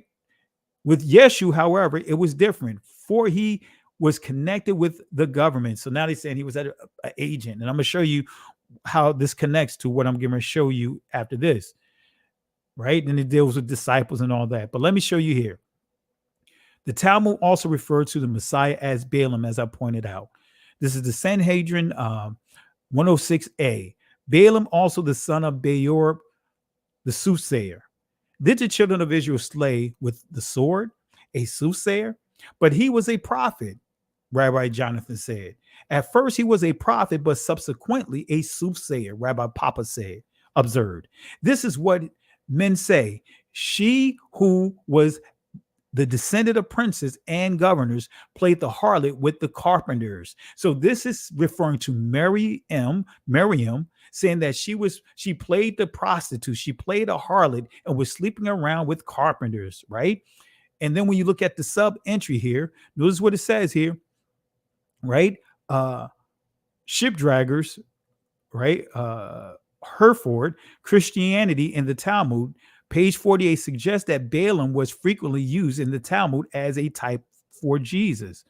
Though no name is mentioned to shew which woman is meant, the mother of Jesus may be alluded to, which theory is strengthened by the statement that she mated with a carpenter, because there's nothing about Balaam about a carpenter, but this is the reason why you have what is called the burning of the Talmuds back in the 11th century, right? When it was discovered by the church, all the stuff that was in the Talmud. It was like over 24 carts that was burnt, filled with the Talmud writings. Talmudic writings were burned. All right, look it up. Look up the burning of the Talmud. So now let's deal with the worker of iniquity, because we dealt with witchcraft, pharmakia, but let's deal with the worker of iniquity, because this is still tying into calculated witchcraft. So far we covered some calculated witchcraft from drugs that is emasculating men, clothing. But notice this here, anomia, it means violation of law, wickedness, transgression of the law, violation of the law. Come on, family. Anyone that's teaching that we don't have to honor the law, statutes, and commandments, guess what? They're teaching witchcraft. Those that are teaching another law that's contrary to these law, statutes, and commandments, they are operating in witchcraft, right?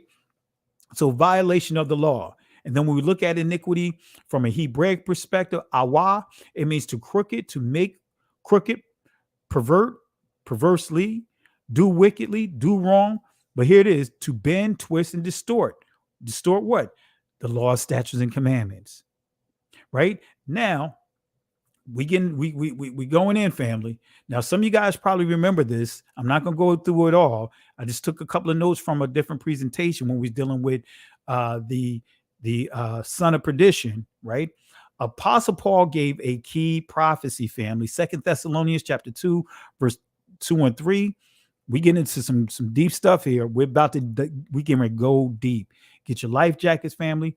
Get your life jackets. We're about to go deeper where we are right now. Hour and 35 minutes. We're making some good time here. All right. We're making some good time. So what I'm going to do, family, I need to get me something to drink because my throat is getting dry.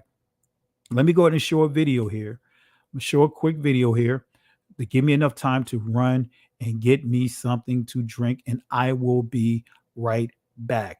Here we go.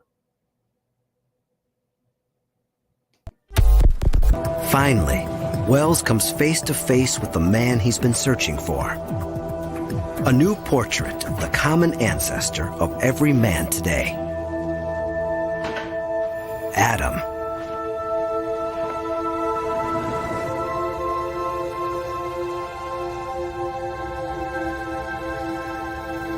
Without a skull, we can't know for sure what Adam looked like. But a combination of genetic evidence, vendors' forensic skills, and cutting-edge computer software suggest he looked something like this. Thousands of years after the Bible, and hundreds of years after Michelangelo, we have a whole new face for Adam. I like the expression. He's got a very forceful look. He's intent on something, maybe taking over the world. You begin to get perhaps an insight into why these guys won out and why this guy's our ancestor.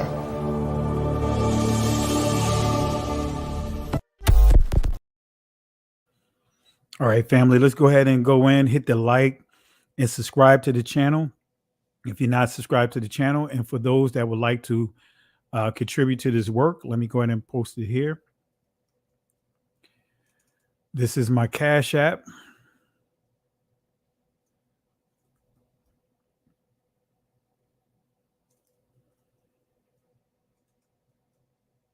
All right. And then also the information is in the ticker here as well.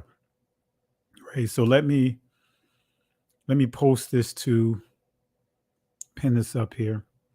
And I appreciate you guys. And I hope this is helping you guys out on this Shabbat. I know some of you guys don't have a place to worship. So want to at least bring the message to you guys. And if my cousin is out there, Shalonda Carr, I want to say peace and blessings to you. Not sure if she's out there. I haven't really been paying attention to the chat. And if she is, say, family, show some love to her. The wife of my late cousin, Pastor Dr. Sean Carr. But let me go ahead and post this up in here. Pin this up here. Where is it? Where is it? I'll do it again. Let me post it up here again. All right. All right. All right. And I hope this is edifying you guys. Let's see here. All right.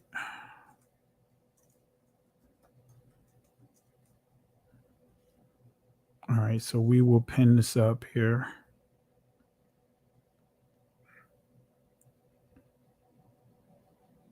All right. Appreciate it, moderators, for monitoring the chat. Really appreciate all what you guys are doing, and I hope this is really edifying for you guys. And we got some. We went into deep, but we got to go deeper, right? Paul gave a warning saying, "Let no man deceive you by any means." Let me say that again, family. Let no man deceive you by any means, for that day shall come, except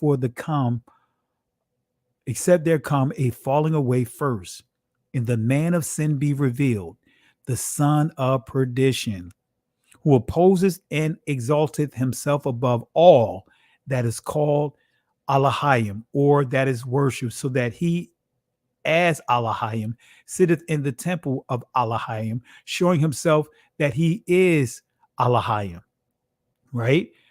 Paul gave a warning here. So Apostle Paul is referring to the son of perdition inside this text. Who is he referring to?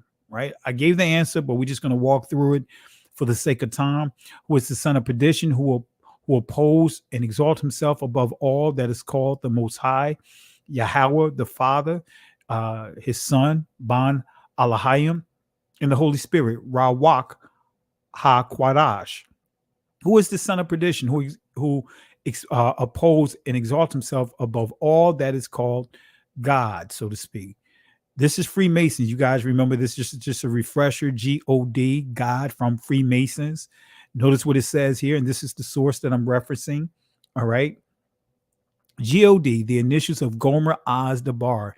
Is it a single coincidence and worthy of thought that the letters composing of English name of deity should be the initials of the Hebrew word for wisdom, strength, and beauty? The great pillars, right? The three great pillars. Let me say that one more time. The three great pillars or metaphorical supports of Masonry.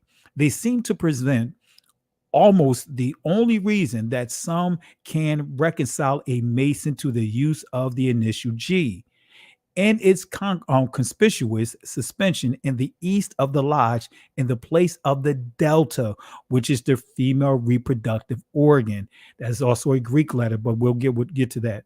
Not today. We're going to do a special lesson on unnatural affections.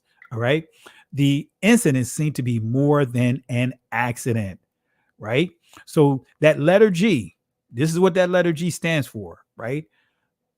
Dabar, right? Wisdom. Oz, right? Strength. Gamar or Gomer, which means beauty. So that letter G that you see that's suspended between that square and that compass, as you see in this symbol right here in the middle here, that G stands for Gomer. It stands for Gomer. So the only reason that can reconcile a Mason to the use of the initial G, this is to promote the worship of Gomer, family. Freemasonry promotes the worship of Gomer. It promotes the practicing of Jewish mysticism, right? Freemasonry promotes the worship of Luciferian doctrines, Lucifer himself. Freemasonry promotes the worship of Gomer. And why is this important to know? I covered a little bit, but when we go back to Genesis chapter 2, verse 2, notice what it says here. The sons of Japheth, Gomer, and Magog, Madai, Javan, Tubal, Meshach, and Tiras, right?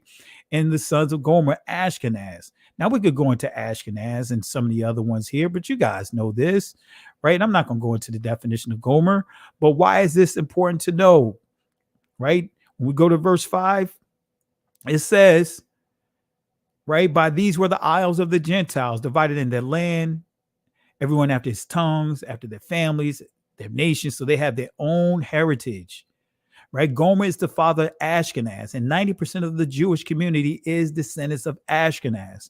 The religion of fraternities and sororities promote the worship of Gomer. So the doctrine of Gomer, Freemasonry, is the doctrine of Gomer. Truth be told, Christianity is the doctrine of Gomer. Judaism is the doctrine of Gomer. Islam is the doctrine of Gomer.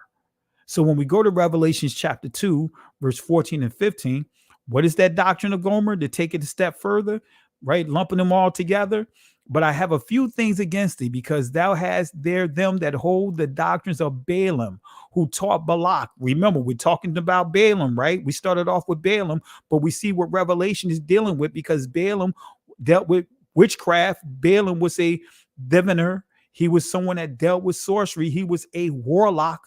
And truth be told, when you study Solomon, there's a name that the Most High gave him, but there's the name Solomon is actually his warlock name, Shalamah, right? That's a whole nother story. We'll do a teaching on that. But I have a few things against thee, because thou hast there them that hold the doctrine of Balaam. Balaam dealt with witchcraft, who taught Balak to to cast a stumbling block before the children of Israel, to eat things sacrificed unto idols, swine, right? Shellfish, rodents, dogs, to eat things sacrificed unto idols, and to commit temple prostitution, commit fornication. So has thou also them that hold the doctrine of the Nicolaitans, which thing I hate. Then we would see the same thing when we go down to verse 5 and 6. Remember therefore from whence thou art fallen, and repent, and do the first work, or else I will come unto thee quickly and remove thy candlestick out of his place, except thou repent. But this thou hast, that thou hatest the deeds of the Nicolaitans, which I also hate. You guys remember some of this. This is a refresher here, but I'm going somewhere with this. So the Nicolaitans, right? Their name means the destruction of people. You get the word Nicholas coming from here, but it means a destruction of people, right? And this is what we just covered, right? This Balaam casting a stumbling block. But the key is the destruction of people, family, right? The Messiah says he hates the deeds of the Nicolaitans and those who hold on to their doctrine, because they're using that doctrine to destroy the Israelites, to destroy their identity, to destroy who they are, having them chase after idols and get caught up in eating foods that they should not be eating. So the Nicolaitans, remember this, they are comparable to the mistletoe. So Gomer and his descendants, they are just like the mistletoe. Why? Because the mistletoe, here's the kicker. Y'all remember this, mistletoe is an evergreen pest that attaches itself to trees, plants, shrubs, stealing their nutrients and water. This can weaken or disfigure the plant and eventually kill it. There's so many people that have attached themselves to our community to suck us dry of all of our nutrients, to suck us dry of our identity, to suck us dry of everything that made us who we are. They are there. They are parasites. They are spiritual parasites. And this is why our community is the way that it is. What do we own inside our community, right? Who owns the gas stations, right? It's the Arabs or the Indians. Who own those the distributions for those the hair products? The Koreans. Who own most of the apartment complexes inside our community? The Jewish community as we know them. Who owns up everything inside our community? We don't. We don't own up everything inside our community. This is why we cannot dictate certain things within our community. The strangers among us, according to Deuteronomy 28, they what? Will be rise up before us. They will become the lenders, and we become the borrowers in our own community. Come on, family. It's right among our community. So the Nicolaitans is a parasitical group that attached itself to an identity of another nation. Their parasitical doctrine indeed were and continue to be used to conquer and steal the identity of the children of Israel. And this is where we get into transatlantic world war. I'm just highlighting a little bit of this. Papa grants the kings of Portugal given authority to enslave Saracens and other non-Christians of West Africa with whom Christendom is at war. Stop calling it the transatlantic slave trade. Start educating your brothers and sisters and let them know it was a world war. In 1442, a Portuguese captain brought to the Gold Coast some Moorish prisoners of war, exchanged them for 10 Negro slaves, and brought these back to Lisbon. A trading settlement was established at Lagos by 1444. It would appear that by 1452, the Portuguese were anxious to establish their property rights over their newly discovered West African territory. And so Pope Nicholas Santa Claus V was approached and was apparently led to believe that these territories of the Guinea coast were inhabited by Saracens and other enemies of Christendom. But notice this right here, family. Notice this right here. There is no other explanation of a series of papal documents which applied the well-known contemporary rules of war to the situation in West Africa. It was a world war, family. Come on, family. Everyone participated in this world war, right? So the local Negro inhabitants were not Saracens. They were not Muslims. So who are these Negroes? These Negroes were systematically processed through the system of the Nicolaites. So again, is Gomer the son of perdition? No. Is Ashkenaz the son of perdition? No. There are seeds of the son of perdition. The son of perdition is Japheth, family. Here's the key biblical prophecy. Genesis chapter 9, verse 27. Just a little refresher. And Elohim shall enlarge Japheth, and he shall dwell in the tents of Shem, and Canaan shall be his servant. So Gomer is simply a son. Gomer is simply a son of the perdition, Japheth, right? So the Ashkenaz is simply a grandson of the son of perdition, Japheth. Another key son that we covered of Japheth is Yavan. Well, who is Yavan? Let's see what Yavan is, rather. Or Yawan. Let's see what Yavan is, right? It says here, right? The Greeks. We could deal with some of the other ones. The Greeks. And we see here the children also of Judah and the children of Jerusalem have ye sold into the Grecians, that ye might remove them far from their border. And you see their name right here, Yawan. Now, I said all of that, family. I said all of that. Now, what I just covered was just my introduction. Let me say that again. What I just covered was just the introduction to get to where we are right now. Let me say it one more time. That was just the introduction. What?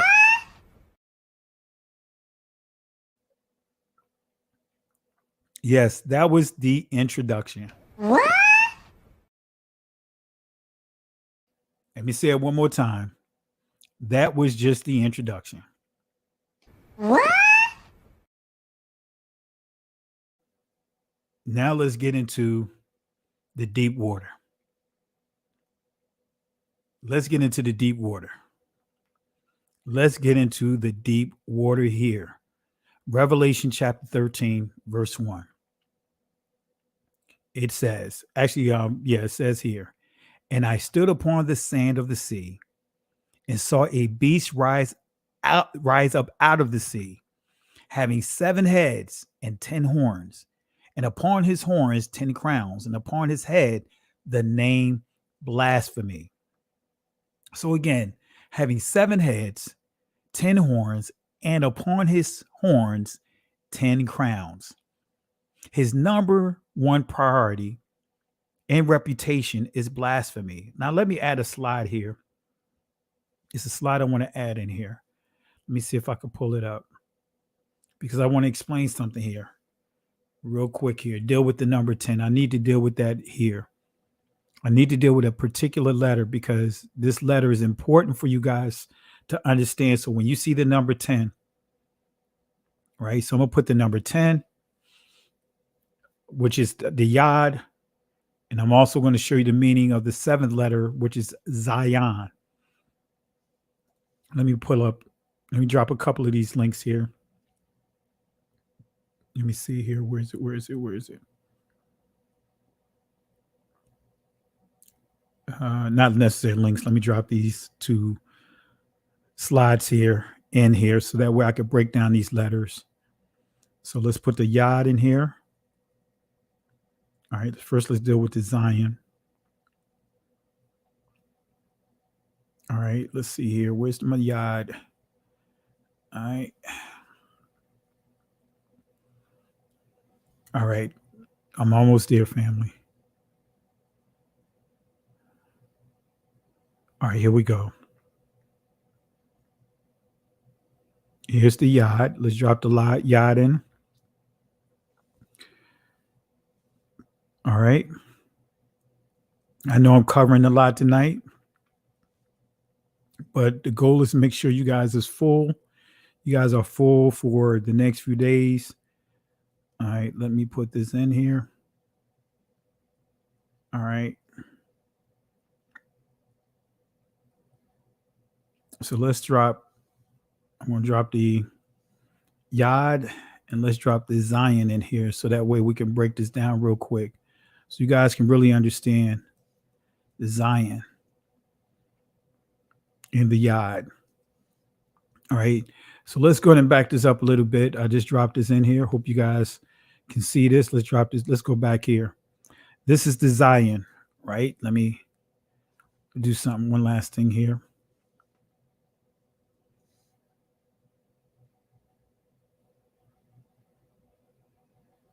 All right, almost there. All right, there we go. So this is the Zion, right? This is the Zion, right? Zion, which means weapon. Numerical value is 7, right? And that's the pictograph right here. Weapon, 7. And in the Israeli language, right, they made this letter into you could Google it. Just type in slang, right? Israel slang, and type in Zion. And you'll see this word is a curse word. It's the F-bomb, right? We already covered when you go back over the Shabbat lesson. I encourage you guys to go back over the lesson I did a few weeks ago about the Shabbat, creating the atmosphere of change, how the seventh day, right? There's value in that seventh day. It's also a tool, can be used as a weapon to, for your body to recover. But nevertheless, we see the numerical value is 7, weapon, right? Then we see the yod. When you see the number 10, this is imperative for you to understand. Hand, arm, redemption. So when you see the 10 heads, right? Now we're dealing with redemption. And we also see 7. We're dealing with weapons.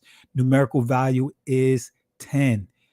And the pictograph is the outstretched arms, right? So his priority number 1 and reputation, right? The Hebrew word is sham, right? Reputation.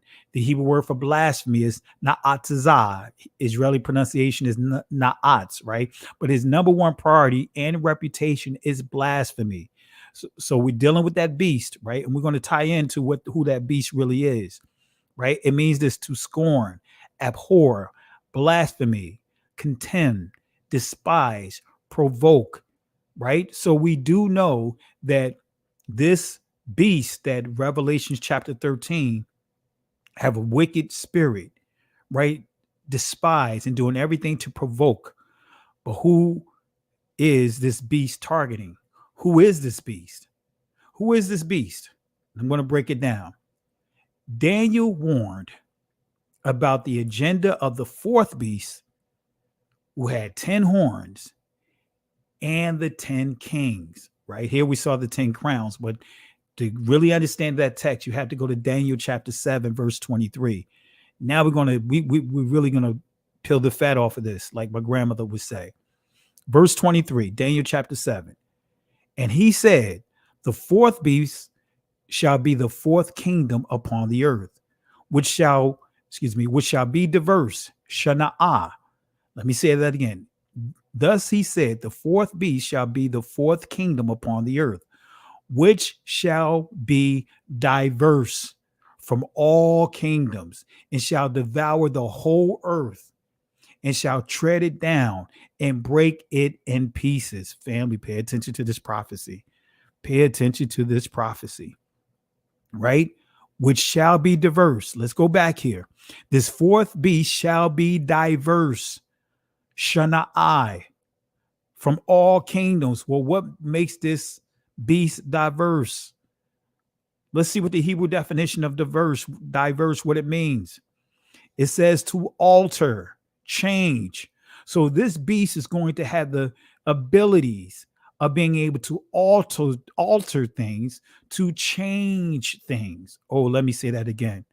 I hope you guys grab hold of this. Want to say peace and blessings to Go Black to Africa. I see some people giving you some shout outs. Shout outs to you, my brother. And I got to get with you, Go Black to Africa, because I just put out a documentary on my backup channel, We Woke Extended, but I'm getting ready to drop the full version of it here on this channel in another week. And I would like to get your assessment of it, and would like to see if we can do a panel on it. You and I can talk and discuss it once you do your review, because I know you're thorough when it comes to reviews, and I'm going to shoot you the link for us in terms of once I have the director's cut of the Breadcrumbs Part 2. Once I have that finished, I will upload it within the next couple of days. And I want to get that over to you so you can review it ahead of time and get your thoughts on it. So really appreciate you, my brother and family. Go Black to Africa. So show some love and support for him. He's doing some great things, keeping our people abreasted, aware of the things that are going on around the world. But I tell you, he's really showing us a lot for about Africa. All right. So let's go ahead and get into this right here, family. Let's get into it. So we see Shana, this fourth beast. It says that this fourth beast is diverse, right? And yeah, Go Black to Africa. I'll drop the link. Matter of fact, Sister Carol, one of the moderators, if you guys could drop the link to the backup channel for us, the movie over there, if you and Go Black to Africa, if you want to take a look at it ahead of time. That's the main one I'm getting ready to drop. Has I cleaned up a couple of things. Overall, it's not much. I know where I need to clean up. Overall, it's a great presentation, but the extended director's cut is the one I really want you to watch. But if you want to get up to speed to where I'm at with it, I did the production and everything myself, had some special guests. We really had a great time with filming that. So appreciate you again. So again, family, let's go ahead and deal with this beast, right? Because there's a lot to uncover with this beast. Let's go back again, right? Let's rewind it again. Daniel chapter 7, verse 24. And this is connecting to Revelation chapter 13, verse 1, the beast there. So here we know that the beast that is Revelations 13 is dealing with is this fourth beast right here. And one of the things that stands out, one of the attributes of this fourth beast is that this fourth beast shall be diverse from all the kingdoms and shall devour the whole earth and shall tread it down and break it in pieces. All right. So let's deal with this word diverse, right? Shana'ah. Let's see what it means. It says that this beast is going to have a key attribute to change, to alter. I hope y'all really grab hold of this. This beast is going to have a key characteristic of having the power of manipulation to alter, to change things around us. So let's deal with the etymological dictionary definition of diverse. Let's see what it says. And this is going to really catch some of you guys off guard. Notice what it says here. Diverse, different in kind, not alike, essentially different, turned different ways, disagreeable, unkind, hostile. Y'all make some notes of this. Diverse, different in kind, not alike, essentially different, turned different ways, disagreeable, unkind, hostile, right? But notice this here. Man, family, y'all grab a hold of this. Differentiation and spelling, not getting into all of that. But notice this here. The sense of including and promoting persons of previously underrepresented minority identities. Oh my gosh. Diverse, including and promoting persons of previously underrepresented minority identities. Wait a minute. What is that? What is the unrepresented minority identities? Let me say that again. What is the underrepresented minority identities. So this saying that this beast is going to be diverse, including and promoting persons of previously underrepresented minority identities. Guess what? We are a group of people, right, that our identity have been underrepresented. Oh, y'all better pay attention to this, because guess what? This is tying into the crafty counsel. Let me pull that scripture up so we can tie it in together, right? When we pull up the crafty counsel, let me pull it up here. Let me go to that slide here, guys. You know, I got slides for days, right? I got slides for days. Let's go back to the crafty counsel scripture real quick, and then we'll fast forward back to where we are. All right, let's go back to Psalms. All right, went too far. Let's go back to Psalms, the 83rd book of Psalms. Let's go back here. All right, let's go here. All right, now we're going to go back to verse 1. Keep not thou silence, O Elohim. Hold not thy peace, and be not still. Peace. This is not dealing with shalom to some and shalom to others.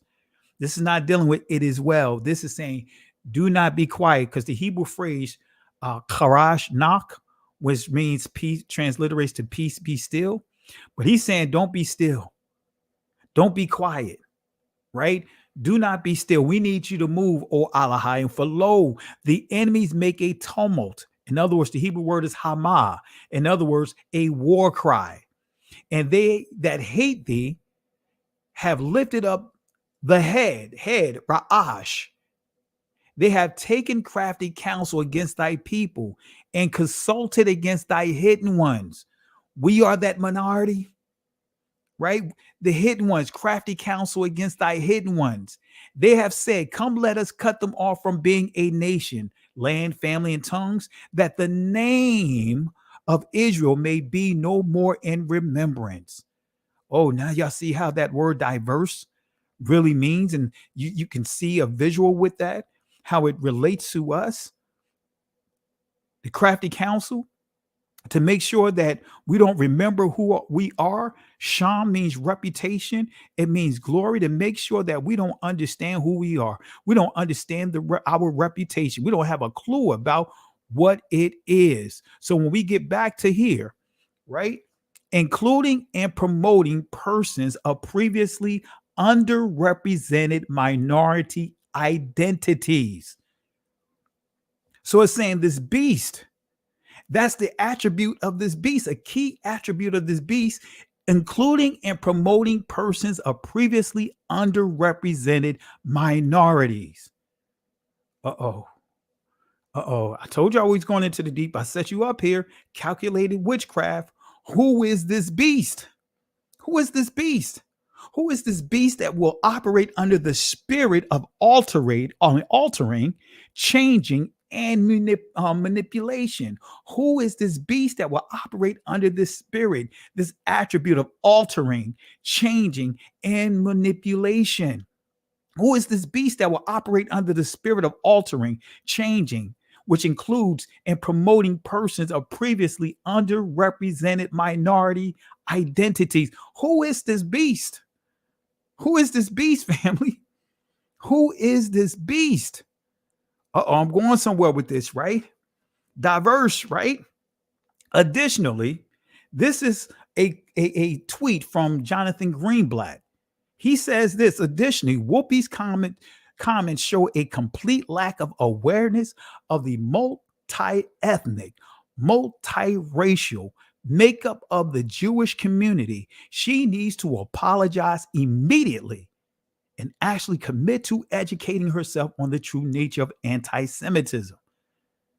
Multiracial. Yet the ADL is saying that the Jewish community is one race, but yet he says in the same breath that they are multiracial. But yet we can, so someone that's multiracial can now be considered one race. When you convert over to Judaism, according to the law of return by way of Judaism, so now they're saying that if you're part of one race, you become part of another race, your status change. What is multiracial? Let's give clarity with this. This is coming from the Oxford Dictionary definition. It says multiracial, made up of or relating to people of several racial or ethnic groups. Come on, family. Come on, family. So you can be multi and singular at the same time. So that's saying that anyone that practices Judaism, you could still be considered one race, even though it's multi. Even though we have 5 race classes, right? 5 racial groups, right? According to the institution of race. But now, what according to the ADL representative, he's saying that the Jewish community is a group of multiracial group, a multi-ethnic group. But why did I mention this? Why did I mention this, family? Example of multiracial, right? These people have nothing in common genetically, but yet they converted to Judaism. Even though these guys right here, Ethiopian Israelites, but what has happened is when many of them were taken to Israel for protection through Operation Moses, they were forcing them to convert to Judaism. And there was a ruling, I got to get that ruling, by the Sanhedrin over there saying that they did not have to convert over to Judaism. So even with the Limba, even with the Igbos, if you notice, Rabbi Shapira asked them to convert over to being Jews, give up being ancient Israelites and embrace being a Jew, embrace Judaism. So all of these guys are different, no DNA in common, but conversion is what they have in common. Judaism is the commonality. How is multiracial possible? You guys remember this? Genetic distances by way of conversion. This is genetic distances, and this is a little refresher for some of you guys. A large part of the study was devoted to the determination of genetic distances between the different populations. Through this method, genetic markers from different Jewish populations are compared. The smaller the relationship, the more differences in the DNA may have arisen. This is a great source to get, family. I keep saying that over and over again. Such differences are called distances, right? 75 Caucasian, in other words, white populations based off of 9 markers. The genetic distance analysis shows that East European Jews were closest to the inhabitants of Thrace, the region shared by Bulgaria, Greece, and Turkey. Bulgarian Jews came next, followed by 36 non-Jewish populations, and only then the second Jewish population, the Iranian Jews. Other results showed a large Italian component in the gene pool of the East European Jews. From all these results, it appears genetically, the different Jewish communities do not have much in common, right? They don't have, that's what I just said, but the origins of Ashkenazi Jewry by Jitz Van Straten, which is an Ashkenazi Jew, he made it clear that the Jewish community, all these different communities have nothing in common genetically. Often they appear to be more related to the population in the midst of which they live. All right. So now, I broke that down. We got some more to go. We got a little ways to go. Let's go to verse 24 in Daniel chapter 7. And the 10 horns out of this kingdom are 10 kings that shall arise, and another shall rise after them, and he shall be diverse, Shanaai, from the first, and he shall subdue the 3 kings. Now, I'm going to ask a question here because I know I haven't asked any questions yet. Who are the 3 kings? Right? Who are, matter of fact, do you know who are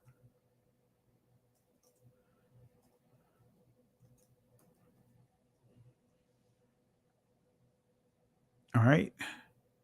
Who are the three kings? No, that's not. I want a Q&A. Let me take that out. Let's start a poll.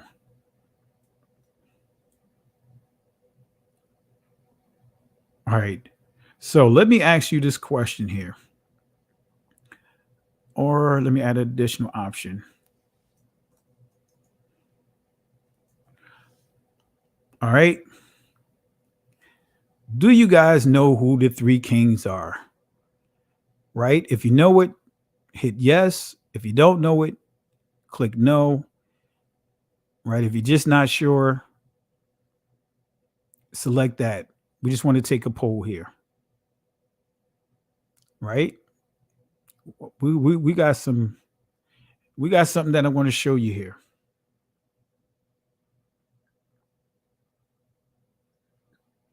Who are the three kings? Who are the three kings? All right. Who are the three kings? All right, cast your votes. Cast your votes. I'm going to give it another minute. And matter of fact, while you voting there, I'm going to show a clip while you're voting there. All right, let me show you a clip here. So that way, as you're voting, we'll come back and we'll tally up the scores. So let me show you a quick clip. All right. Most Egyptologists and anthropologists, archaeologists of the Eurocentric persuasion will say that Egypt is in Africa. They had to concede that, but then they still draw the line by saying that they weren't Africans like that. In other words, they weren't dark-skinned people. And of course, this is all part of the Great Deception. And the reality is that if they give up Egypt, ancient Kemet, if they give that up and say that that was a part of Black Africa, then they will also have to give up Israel. And that's why they draw the line at Egypt, because if they give up Egypt, they've got to give up Israel. Now, we're going to go over here, and I'm going to show you where Israel sits on the African tectonic plate, which means that Israel is northeast Africa. Now, when we look at this map, this is the Sinai, okay? This is the Red Sea. This is Egypt. This is the Sinai. This is Israel.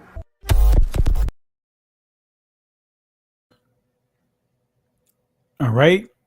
Let me show you the other half of that clip while we're waiting here, tallying up the vote.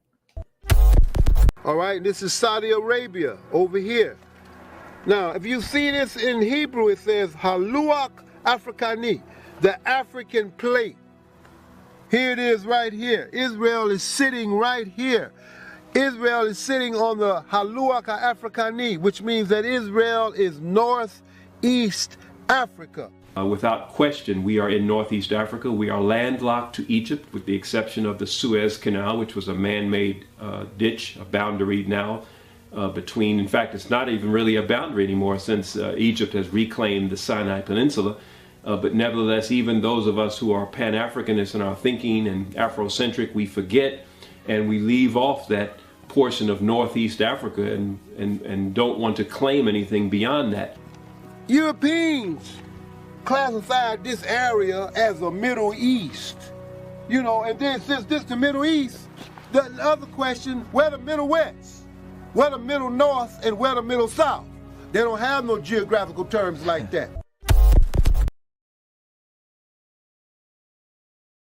Right now, we're looking at the poll here. 21% say they know, 40% say they don't know, while others just said that they are not sure. All right, so we're going to end the poll right here. All right, if you know who the three kings are, let's see, type it in. Type in your answer, and we'll highlight some of the answers before I reveal it to you. And I'm gonna drop the link inside the comment section for your result. so you can once we wrap up, if those that want to jump on and jump in, have a quick question or discussion or whatever. All right. All right. So if you know who the three kings are, type it in real quick and we'll go through it. If you don't know, don't worry about it. I'm going to show you anyway. All right. All right. Well, I'm just going to go into it. Not going to take too much time because I know it's kind of late. All right. So let's go ahead and reveal. All right. Let's see here. All right. Tunaraya says Melkor, Gaspar, Balthazar. All right.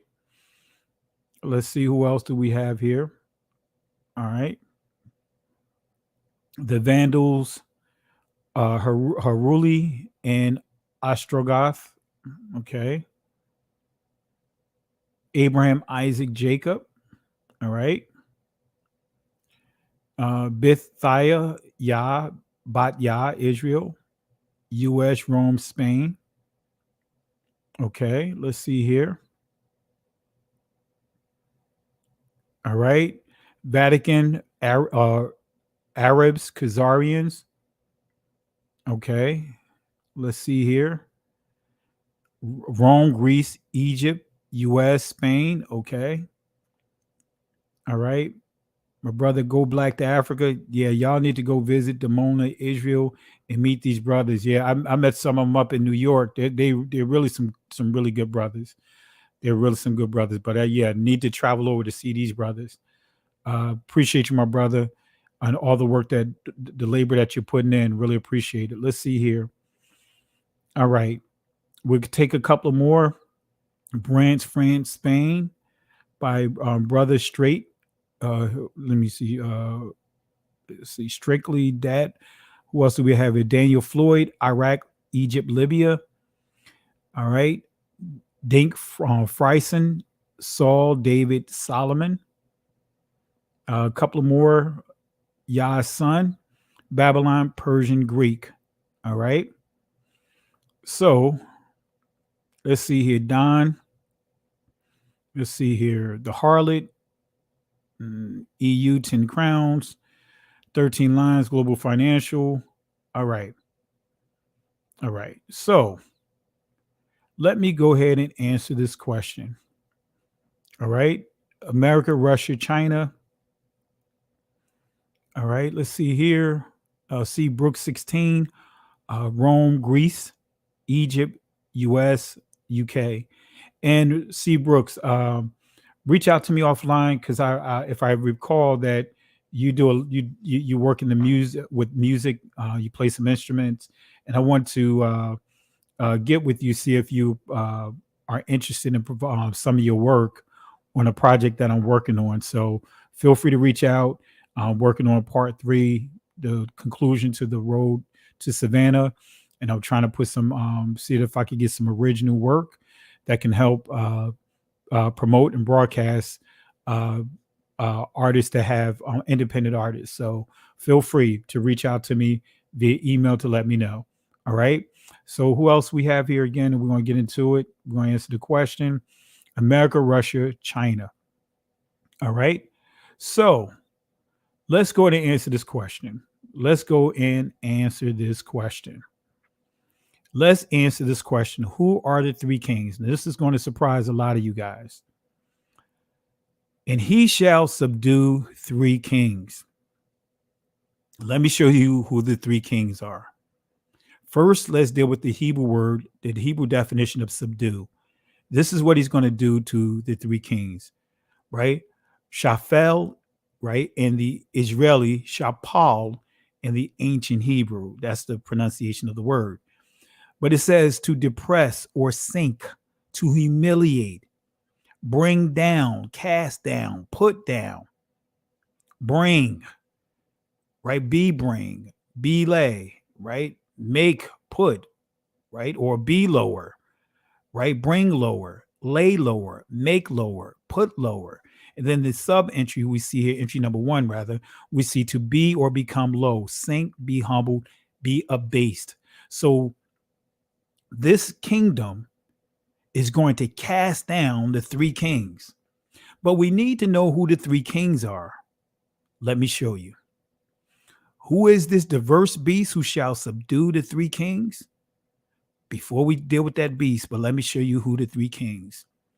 Who are the three kings? Here we go. Drum roll. 2 Kings chapter 3, verse 7 through 10 is going to give you the answer. Let's see who these three kings are. And he went and sent to Jehoshaphat, the king of Judah, saying, the king of Moab hath rebelled against me. Wait a minute. Wow, the Moabites is all over the place, right? We dealing with them in Numbers.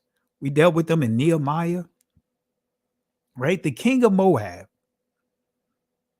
hath rebelled against me. Wilt thou go against me, Moab, to battle? And he said, I will go up. I am as thou art, my people as thy people, and my horses as thy horses. Verse 8, and he said, which way shall we go up? And he said, and he answered, the way through the wilderness of Edom. Verse 9, here's the three kings, family.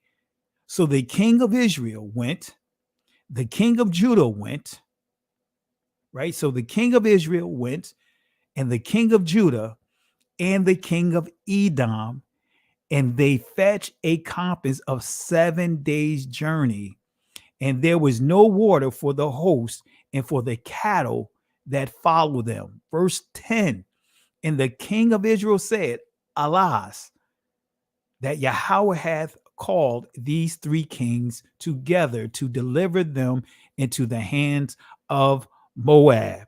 So the three kings that this beast is going to subdue is the northern kingdom, because that's what Israel represents, right? The three kings are the kings, right, of Israel, which is the northern kingdom, the king of Judah, which is the southern kingdom, and the king of Edom, which is the Edomites. I know that done messed up some of you guys' theology, because a lot of our brothers and sisters, they be railing on Esau. They be railing on the Edomites, right? Remember, Deuteronomy said, do not abhor an Edomite. They said they are our brothers. But we have to understand, when you even read, and I don't have it in this document here, right? When you read about the Jews as we know them, they tell you that they converted by way of Esau. Oh gosh, I know that done messed some of you guys up. See, this beast is going to cast down all three of these people, all three of these groups, Israel and the Edomites, because we know that Herod the Great was an Edomite. His father Antipater, right, had a relationship with the Romans and the Greeks. That's how King Herod got put into place. But do you know when they sacked Jerusalem, when the Romans sacked Jerusalem, they didn't care about the Edomites because the Edomites looked like the Israelites. They were dwelling in the same territory. Remember, when you start studying Hyrcanus, he was the one that went against Malachi chapter 1 and allowed the Edomites to dwell among them. You had Udamea and you had Udea, right? That look, right? That was not far from each other, but they look like the same people. Now we know that some of the Edomites went and mixed with other nations, right? We know that some of Israel went and mixed with other nations. But guess what? The Edomites did not get completely absorbed by other nations. They didn't. It's a fact. Just like Israel didn't get absorbed by other nations. Right? So I want to make this clear. That still Edomites exist. I got an old video, I got to look for it, about Edomites that look just like you and I. They make it clear that they're descendants of Edom over in Africa. Not all of the Edomites got absorbed. All right. Many of them mixed. I'm not saying that many of them didn't mix, but We'll deal with that another time. We'll deal with that another time. But I want to make sure you guys understand the Edomites did not get completely absorbed. Right? So the three kings are Israel, Judah, and Edom. Because guess what? The same hocus pocus that was played on us is being played on them. Because many people think that, hey, what you see of the Israelites today, according to them, is what they see right now. See, we are dealing with the same delusion. They like someone posted, Pastor Darby, all of us got jacked. The Egyptians getting jacked with their identity. The Babylonians getting jacked. The Sumerians getting jacked. Everyone that has a connection to Israel is getting jacked right now. So you think that they're going to change the identity of the ancient Israelites and not touch Esau? The Edomites, not touch Egypt? They've been trying to touch Ethiopia. Come on, family. We got to take off that hat of Christianity and Catholicism and not put on the hat of Judaism. Esau, remember, when I proved it in the source that I shared, Esau was dark-skinned. Remember, the dark-skinned Hebrews found great beauty in the clear complexion. Adam is dark-skinned. And the reason why they placed a point of emphasis on Esau's skin complexion is because Esau was hairy all over. And he wanted to make sure that Esau, or that we were clear that Esau did not have any skin blemishes. He was not albinism. He did not lack pigmentation, because it would have been noted. All right. Adam does not mean, or Adamawanai, or Adamni, or Adamnai rather, does not mean non-pigmentation. Lentils have a dark hue to it. All right. So the three kings is the king of Israel, northern kingdom, Judah, southern kingdom, and Edom. Read up on what the Most High got upset about Moab for doing when they profaned the king of Edom burial place. Look it up. I'm not going to give you the answer. Look it up. So let's go to Daniel chapter 7, verse 25. We're getting there. And he shall speak great words, Malai, against the Most High, and shall wear out Bala'ah, the not saint, Quadayash, right, of the Most High, Quadayash. Who is the holy people of the Most High? Israel. This is not dealing with the Catholics. That word saint was created strictly for the Catholics, a canonized person within the Catholic Church. When we see Quadash Yai, which comes from the primitive root word Quadash, it means holy. It means anointed, consecrated of the Most High, and think to change times and laws, and they shall be given into his hand until a time and times and the dividing of times. So he shall speak great words against the Most High. Well, guess what? I'm going to show you some great words. I already showed you in the intro, Hebrew definition of great words. Notice this here. It says here, right? The ancient word is malah, and the Israeli is melah, right? So not getting into all of the dots and all that stuff, but Israeli melah, right? But in the ancient Hebrew, it would be malah. But a word, command, discourse, right? And then when we look at the word discourse, right, this is what discourse means. Process of understanding, reasoning, thought, a running about, conversation, reasoning, to run about, run to and fro. Wait, doesn't that sound like Hasatan? To and fro, hasten, right? So wear out. This is what he's going to do. He's going to try to wear Yah's people out, bala, which means to fail, to wear out, decay, consume, use up completely. So we're going to keep changing things up to make us just get tired of trying. Come on, family. I'm sure you guys have been there before. You get to a point, you're like, man, with all this stuff happening, man, I'm just getting tired of trying. I'm just getting tired. I am just getting tired of trying, man. What's the use? Some of you guys have developed that mindset. Some of you guys have entered that mindset. Well, ain't no use to trying because we got to let them run their course. No, we don't have to sit back here and let these guys run their course. The Most High is raising up people to turn us back to his laws, statutes, and commandments. He's raising up deliverers. Now, the ultimate redeemer, we're still waiting to come, but we're not supposed to be sitting here docile and letting people run amok within our community. No, But that's what this beast want to do.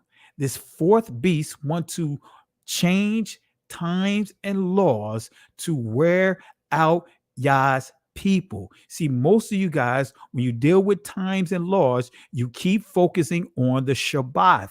It's more to that than just the Shabbat. Let me give you another example. Man, be well doing. Be not weary in well doing. Be not weary in well doing. What law will they create or change? Let's deal with the legal definition of anti-Semitism, right? It says here, right? Because this is a law or a legal document that most don't even know about. Remember what we shared about Kanye West? Most of us don't know what this means. When we think of anti-Semitism, we go to the academic perspective of it, but we don't go into this here. This is state.gov, family. For those who don't know, state.gov is a government website. State.gov, government website, calling for aiding or justifying the killing or harming of Jews, right? That's under one of the bullets of anti-Semitism that you see here. All right. Making mendacious, dehumanizing, demonizing, or stereotypical allegations about Jews as such, or the power of Jews as a collective, especially but not exclusively, the myth about a world Jewish conspiracy or of Jewish controlling the media, economy, government, or other societal institutions. Accusing Jews as a people of being responsible for real or imagined wrongdoing committed by a single Jewish person or group, the state of Israel, or even the facts committed by non-Jews. It says accusing the Jews as a people or Israel as a state of inventing, exaggerating the Holocaust. Accusing Jewish citizens of being more loyal to Israel or to alleged priorities of Jews worldwide than the interests of their own nation. See, what's interesting here, man, I got to see if I can find the video, right? Because there was a congresswoman who exposed some of the agreements that each one of the people in Congress have to agree to when they come into office, when they swear in. And one of them is supporting Israel, supporting the Jewish state, to support the Jewish community as we know them. But how is that not, being loyal to Israel? If they got to take a pledge, they got to sign agreements when they come into Congress. Come on, family. That is real, family. Let me see if I can. Let me see if I can find it here, and I'm going to play it here. Let me share it with you real quick. Let me see here. I may have it here. What's her name?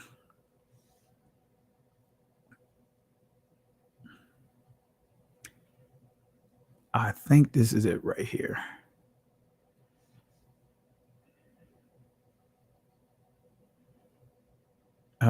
Let's see here. Nah, not this one.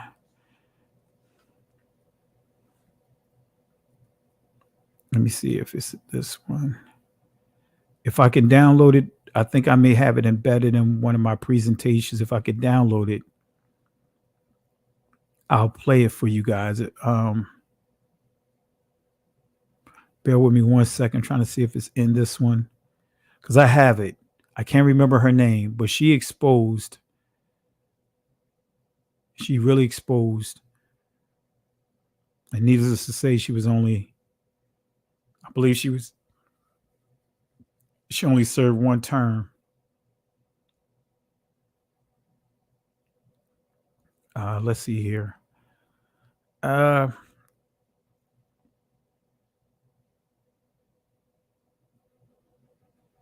All right.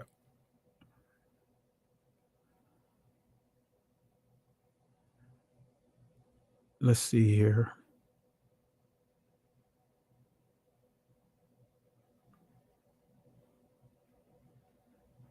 All right. Let's see here.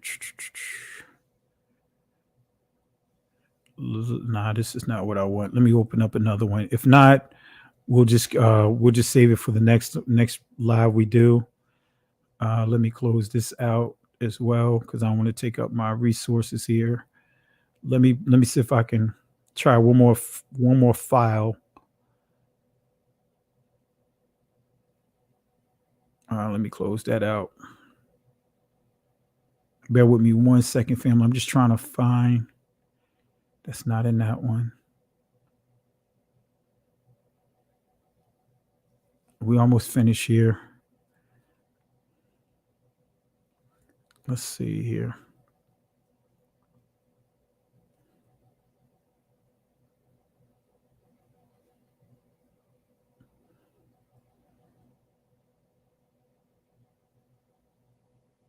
All right, let's see here. All right.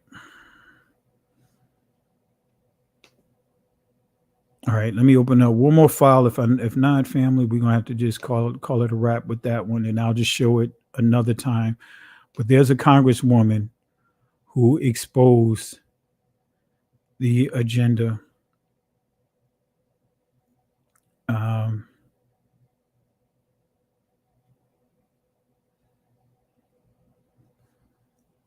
All right, let me try this one last one.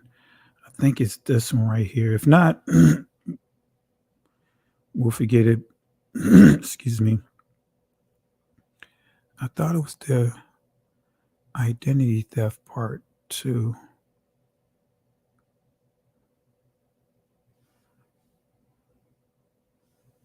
I know it's not that one.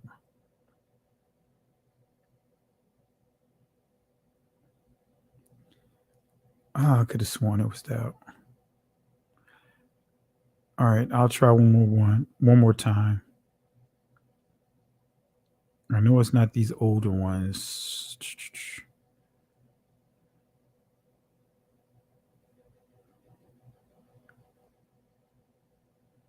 Yeah, family. I'll just have to find it for the next one. I know it's getting late. If I remember where it is, I'll bring it over. I don't see it here.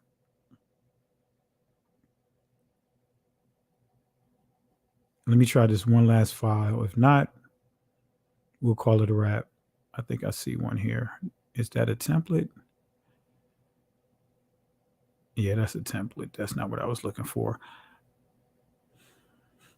Yeah, I have the video, but I just can't remember where the video is. All right, but if it comes to me, I'll play it. Let me try one more time.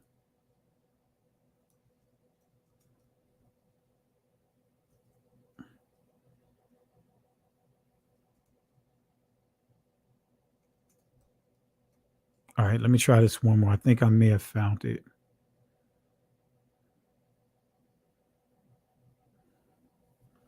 All right, while we're searching for that, actually, I think I found it. I think I may have found it. I'm gonna show you this video, and then we only got a couple more slides to go, and I'm gonna drop the link in the comment section for anyone that want to jump in. But I really want y'all to hear this video here. Former Congresswoman who exposed the agreements. And see, family, it's so many things. When I say witchcraft, calculated witchcraft, so much calculated witchcraft that is going on around us right now. Let's see here.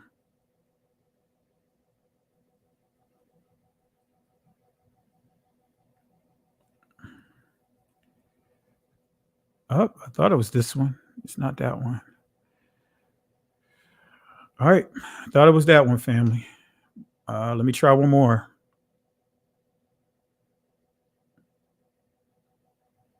Let's see here.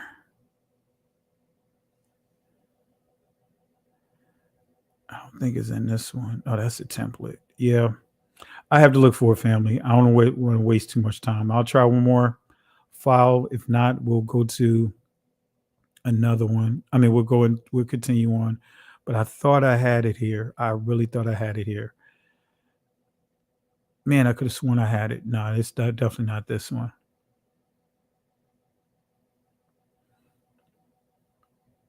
Oh man, I could have sworn I had it here.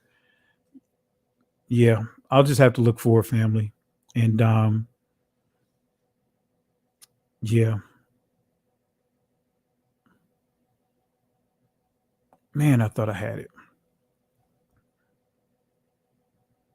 I know it when I see it. Nope, that's not it.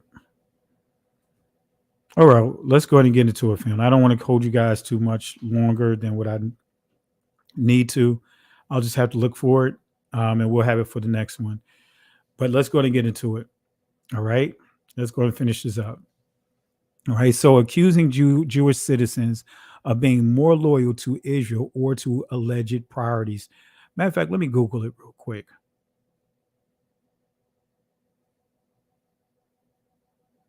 All right, C. Brooks. Is this a C. Brooks that you posted? Is this who we're referring to? Let me see if this is who we're referring to. All right.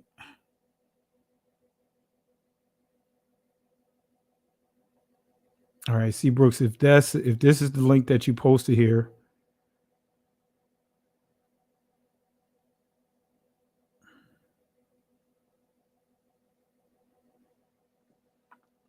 It may be her. Let me see if I could pull it up. Because I really want you guys to see this right here. So you can understand the influence here.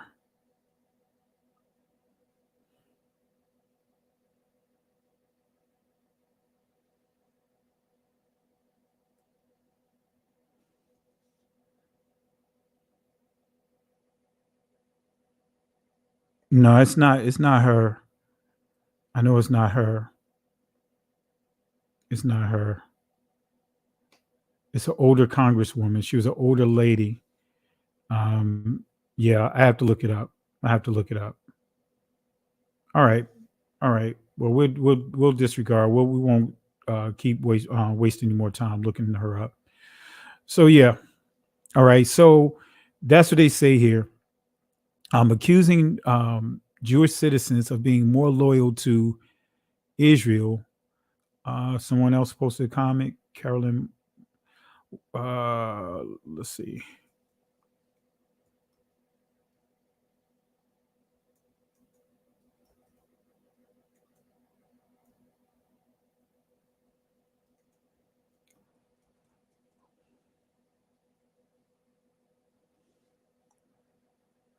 Let's see here. Yeah, so while I teach it, if you guys want to look it up, do some research on it while I continue move forward with this, because I don't want to take too much time trying to find it.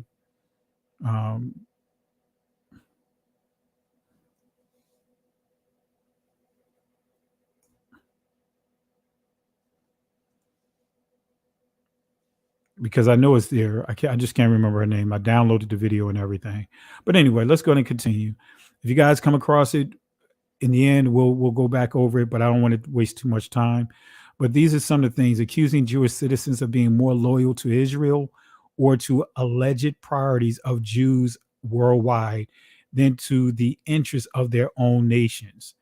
Now, I want to take you guys to this here, the civil rights title 6, right?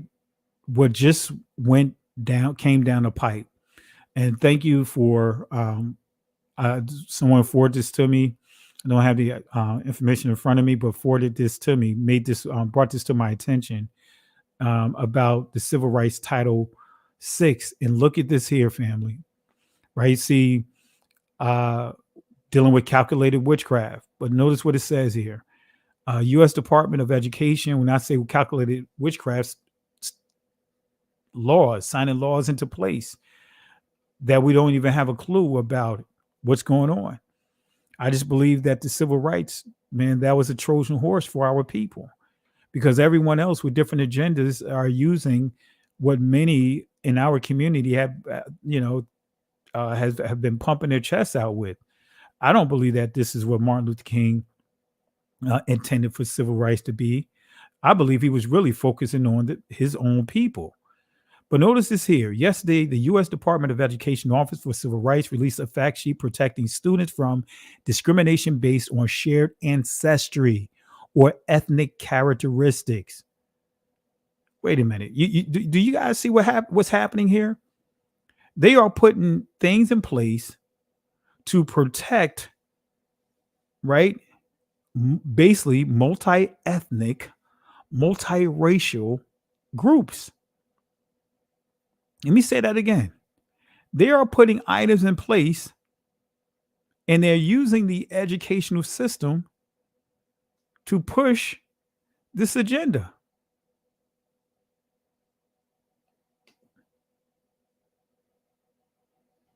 Where is this doing this here? Right? They're using the educational system, starting with going at our children, to push this system. Protecting students from discrimination based on shared ancestry or ethnic characteristics, explaining ways that Title VI of the Civil Rights Act of 1964, which protects students from race, color, and national origin discrimination, covers students who are or are perceived to be Jewish.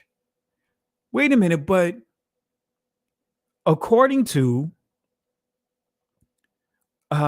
Jonathan, the ADL guy, Greenblatt, he said that the Jewish community is multiracial.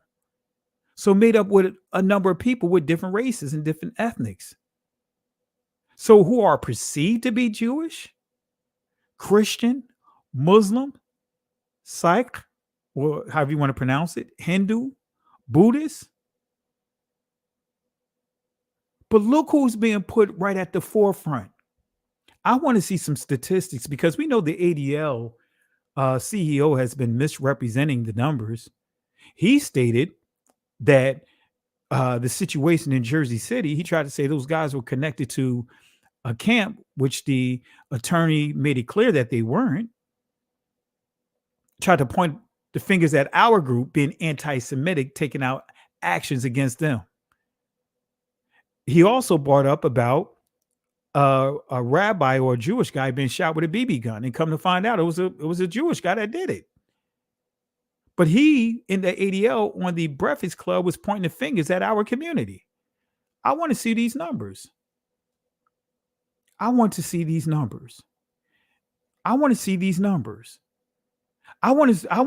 do some research to see who are they pointing to. Who are they? Who are they? Who are they? I want to see who's the perpetrators in this. Because truth be told, anyway, I'm not even going to go there. I'm not even going to get into that portion of it.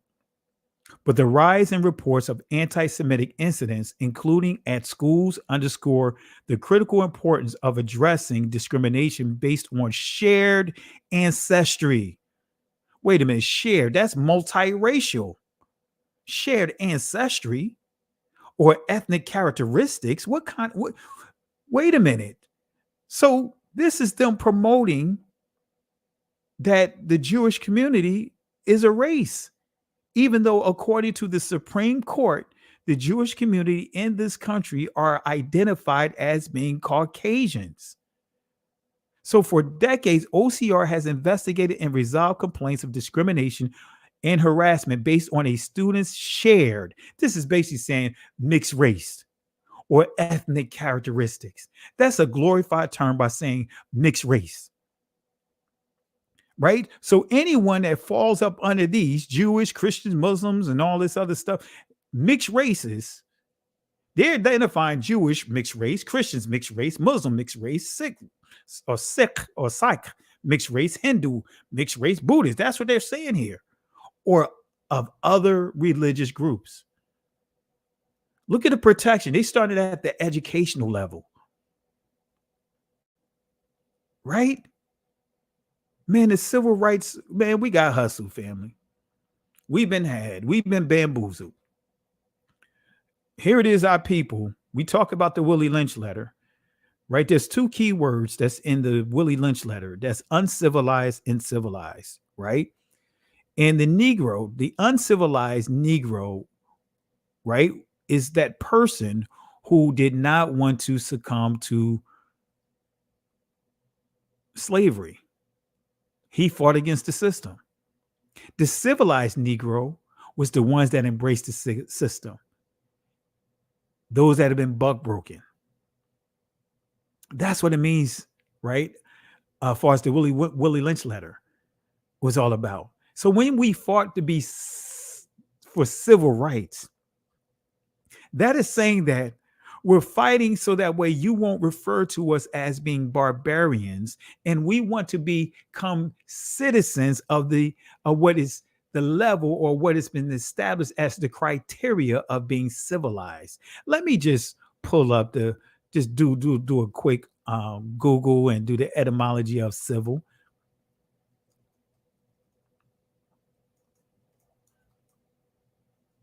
So we want to be like the oppressors. And I believe the scripture tells us, envy not the ways of the oppressor.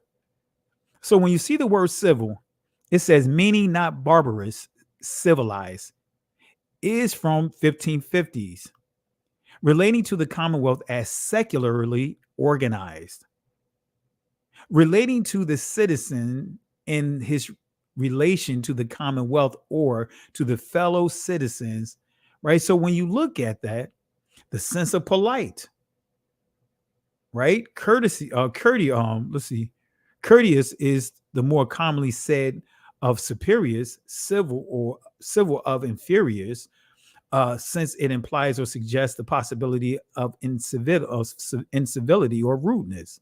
But it says again, the thing that really stands out, not barbarous, in other words, not being barbarians, civilized. Come on, family. Civil rights. We want to be treated and be held at the same standards of the very people that enslaved us. We want to let them set the standards for what's deemed to be civil, so to speak. While at the same time, they were doing all kinds of barbarous type acts towards our people. Come on, family. Notice this here, laws of suppressing boycott. But they said, if you accuse or if you give any type of inclination that the Jewish community is all for Israel, then that is considered anti-Semitism. But notice this here, laws suppressing boycotts of Israel. We don't see this saying anything about boycotting, let's just say, Germany, boycotting Russia, boycotting Korea, boycotting China. Laws suppressing boycotts of Israel don't prevent discrimination. They violate civil liberties. Right? Laws suppressing boycotts of Israel don't prevent discrimination. They violate civil liberties. A number of states recently passed laws that require state contractors, including teachers, lawyers, newspapers, and journalists, and even students who want to judge high school debate tournaments, to certify that they are not participating in politically motivated boycotts against Israel. Dozens of states have considered such anti-BDS laws, and a bipartisan group of 73 senators recently passed a bill. So to be part of as it says here, who wants to judge high school debate tournaments, right? Also, contractors. If you're trying to get a government contract, right? It says recently passed laws that require state contractors, including teachers, lawyers, newspapers, and journalists, even students who want to judge a high school debate tournament. Look at this. Contractors, teachers, lawyers, newspapers, and if you even want to be on a high school debate team, you have to certify that you are not participating in politically motivated boycotts against Israel. But yet you cannot say that the Jews is all, if you say that the Jewish community is all about Israel, the interests of Israel, then that's anti-Semitism. But what is this right here? Come on, family. What is this right here? What is this right here? We can't talk about this. Oh, come on, family. See, there's laws in place, as we just highlighted, about other groups that may be mixed with other cultures. But with our culture, it didn't matter if Massa couldn't keep his hands to himself and raped our women and produced a seed. It didn't matter if Massa's wife, mistress is whatever, the master's wife could not keep her hands to herself and went and messed with the Negro Mandingos. You know what I mean? It didn't matter, because regardless of that, they had in place the one drop Negro blood rule that no matter what, even if you had one drop of blood, of Negro blood in your body, that's when you get into the brown paper bag, you were still classified as being a Negro. You were still classified as being black. But yet, when it comes to these different communities, they could be multiracial and still be one race at the same time. Who is black? One nation's definition. One nation's definition. This definition reflects the long experience with slavery and later with Jim Crow segregation. In the South, it became known as the one drop rule, meaning that a single drop of black blood makes a person a black. It is also known as the one ancestral rule. Some courts have called it the traceable amount rule, and anthropologists called it the hypo descent rule, meaning that racial mixed persons are assigned the status of the subordinate group. Some courts have called it the traceable amount rule. All right. So it goes on to say, meaning the racial mixed person assigned to the status of the subordinate group, that's duplicate. This definition emerged from the American South to become the nation's definition, generally accepted by whites and blacks. Blacks had no other choice. As we shall see, this American culture definition of blacks is taken for granted as readily by judges, affirmative action groups, officers, and black protesters as it is by Ku Klux Klansmen. So wait a minute. So we got the one drop rule for us, but others get to say that they're multiracial by way of religion and get protection. You see how generic, let's go back here. Look at how generic this thing is, family. I got to really read this. Look how generic this is, family. Look how generic this is. Students who are or are perceived to be Jewish, Christian, Muslim, perceived, that has the same undertones of the anti-Semitism laws. Because this is dealing with perceived.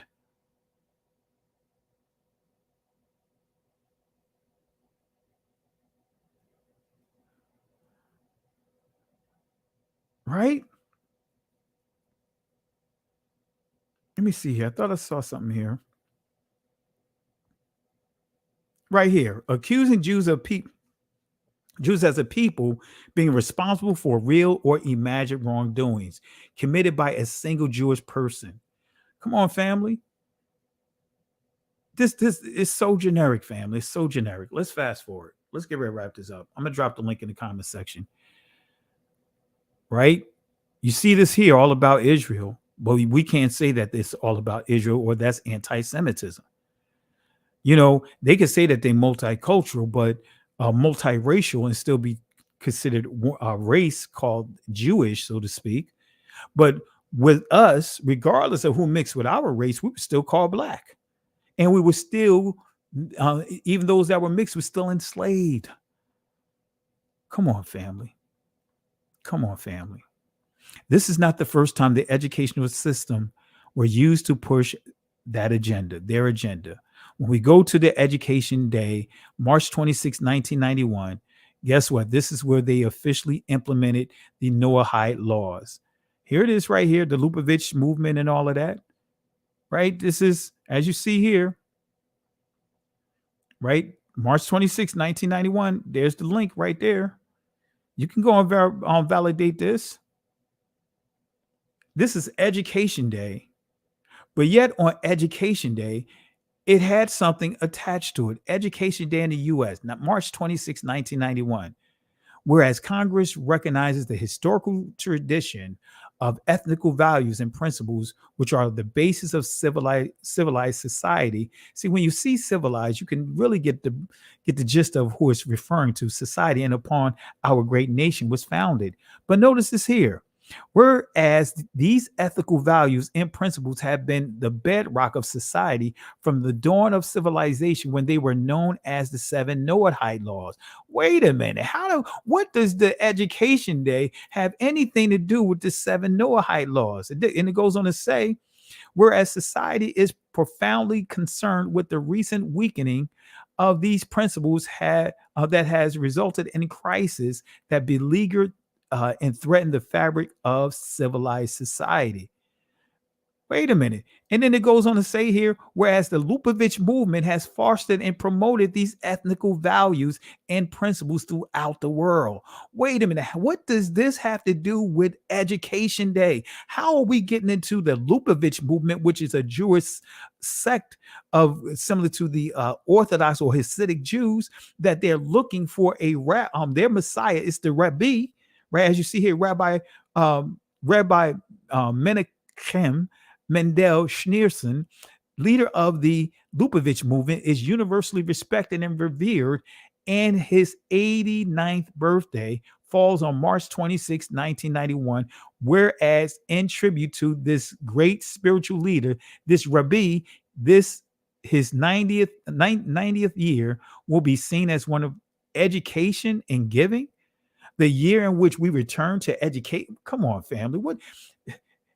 The world to the moral and ethic values contained in the 7 Noahide laws. Come on, family. What they teach is that the covenant that the Most High gave to Noah was a covenant of 7 laws. And those laws are for all those that are not blood descendant of Israel. Right? I didn't put in some of the Talmud here. I didn't want to get into all of that. And that's what they teach.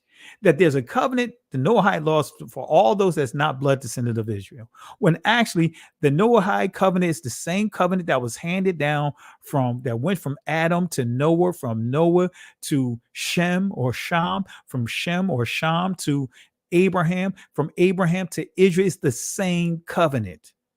And it wasn't just 7 laws. Whereas this will be reflected is an international scroll of honor signed by the President of the United States. Come on, family. The Lubavitch movement, this is what I covered here. Was the Lubavitch Rebbe really the Messiah? So yeah, they was looking at Schneerson, right? Message that the Messiah was nigh. They even thought he was the Messiah, right? His followers identified him at least potentially as the long expected Messiah, and were sure he would saw himself in that light. Many Lubavitchers, how many is matter of dispute, continue to view him as the Messiah, who either is not actually dead or will return from the dead. Some was actually waiting around his grave, waiting for him to be resurrected. When we look at Rabbi, what does it mean? Rabbi means my master or my teacher. Whether you are a small child learning the Aleph Bet or an expert scholar selling the seeds of the Talmud, you call your teacher Rabbi. right? There's another meaning to the title Rabbi, one especially associated with a rabbi. They call him Baal Shem Tov. Well, who is Baal Shem Tov? Notice here, founder of Hasidism, known by the acronym Bashik. Little known of his life, a few reliable biographical documents exist according to legend. He was orphaned while a child and spent a great deal of time in solitude and meditation. Right? But notice some of the things that it points out about him, right? We're by virtue of his prayers and amulets. In other words, he worked with charms. Notice this here, right? The charms that he prepared contained only his own and his mother's name. Wait a minute, he's preparing charms? Wait a minute, we're not supposed to be prepared. You see this stuff here, family? But let me show you one key thing, and we're going to wrap this up. 10 horns, 10 crowns, the 10 Sephir, and their blasphemy. Wait a minute, I said 10 horns, 10 crowns, but I mentioned the 10 Sephir because when I read Revelation chapter 13, 10 crowns, Daniel chapter 7, 10 kings. And when we look at, and this is what gave me the revelation about where we're going at tonight, is I know the 10 Sephira, right? Let me show you this here. Y'all remember this? This 10 Sephira is supposed to be the diagram of the Ein Sof body. The Ein Sof, the 10 Sephira, has 10 parts, right? This is supposed to be the torso here, right? The Yesod, and what is the supposed to be the Shekinah. Yesod is the foundation, the male reproductive organ, and the Shekinah, the lower part, the female reproductive organ, which they teach that the Ein Sof, or the Most High, is a hermaphrodite. So let me let you hear this real quick, and this is what I taught years ago about who is that beast. Because many would talk about the Catholic Church. We already know what the Catholic Church has done, but the Catholic Church is just a daughter of this beast. So let me play one more video. I'm going to drop the link in the comment section. I hope this helped you guys. I know I gave you a lot of information, but let me play this here while I drop the comment link in the comment section as we wrap up. All right, let me drop this here. I want you to pay attention to this here. I played it in the beginning, but I'm going to play it one more time as we conclude. I didn't even realize it's almost 3 o'clock in the morning. All right, let's play this here. Where is it? Here we go. Let me allow them to explain what the 10 Sephir is. The 10 Sephirot. One popular interpretation shows these characteristics as a map of God's body. Kabbalists believe that if they can understand God's anatomy, they can learn how his powers work. These ancient drawings reveal that God's body is similar to humans. The top symbolizes God's head, which is the source of will, wisdom, and understanding. Below that are symmetrically arranged organs and limbs, representing love, power, beauty, eternity, and splendor. The most unusual part of the diagram contains sensual imagery. The 9th part of God, called the foundation, is the phallus, or procreative life force of the universe. But according to the Sephirot, God also has female components. The final element, often called Shekinah, was depicted as the feminine half of God. You hear that? Said that it mentions the feminine half of God, right? That's the Sephirot, right? The 10 Sephirot, right? The female. I mean, and then it's saying that the 10 Sephirot, right, has a female side to it, a male and female side to it. That's what the Shekinah represents. You will not find that word Shekinah in the scriptures. That is supposed to be the feminine side of the Most High, according to Jewish mysticism. Let me see.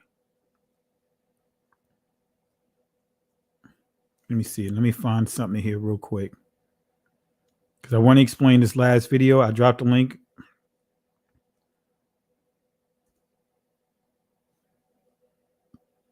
to show you something here. Oh, it's not in here. I thought I had it in here. I was going to explain the Ein Sof, which is the infinite one, according to Jewish mysticism. And this is why you heard the clip that I played when it says, in the beginning, it created God. In other words, infinity. Remember that rabbi was referring to, he was saying infinity created God. He was like, hey, this may sound crazy, but that's what he was saying. Infinity created God. All right. So let me play exactly that video and you can see what he's referring to. He's referring to the Ein Sof, that diagram that we just shared. Oh, I thought I had, man, I got to start class. I mean, really grouping my presentations better. But let me play this real quick. And then I'm going to bring those in the background in. So let me play this real quick as I bring those that are in the back here waiting. Let me play this here real quick for you guys so you guys can see what I mean. This is explaining the Ein Sof, the infinite one. This is why this guy said it was infinity that created God. In other words, the infinite one, the Ein Sof. This is how the Zohar interprets the opening words of Genesis. The Hebrew is Bereshit bara Elohim, which we usually translate, in the beginning, God created. But the Zohar insists on reading the words in the precise order in which they appear in Hebrew. Bereshit, in the beginning, bara, it created, Elohim, God. In the beginning, it created God. The Zohar takes that to mean, in the beginning, infinity created God.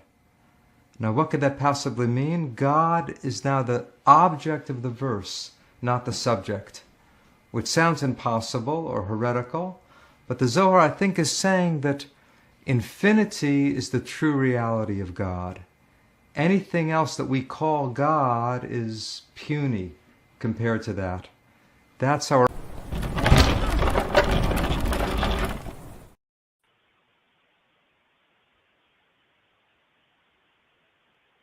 Just had to give him the garbage can. I just couldn't. I just had to do it. You know, I know we covered a lot tonight, and I appreciate you guys for tuning in. And I'm going to let ladies go first. The lady go first here, Miss Michelle Anderson. Appreciate you for jumping on here. And I see Fast Nickel. I thought Don was on, but he dropped off. But Miss Michelle Anderson, anything you want to share tonight? Hi, Pastor. Yeah, I always say, and we hold the door open for these other groups to just kind of take over, right? And I think someone had mentioned the civil, and I think you two had mentioned the civil rights movement and how that really wasn't effective for us. And this brings to mind a few questions for me.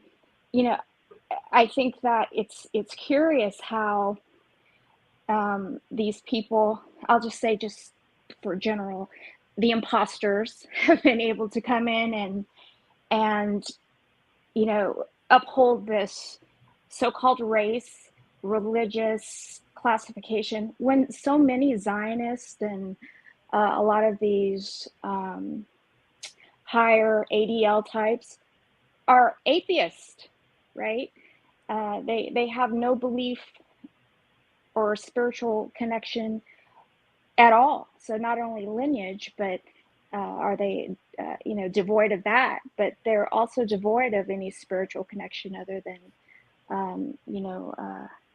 Satan, But I think that this conversation tonight also kind of diverted me to another question. And I try to find some answers in some of your older videos, but I wanted to ask you directly. I don't know if earlier in your faith, if you have ever come across that list of the 12 tribes, and it lists sort of our modern or the modern races, or I hate to say races, or lineages, and how they're attached to the 12 tribes. Have you ever run across that at all?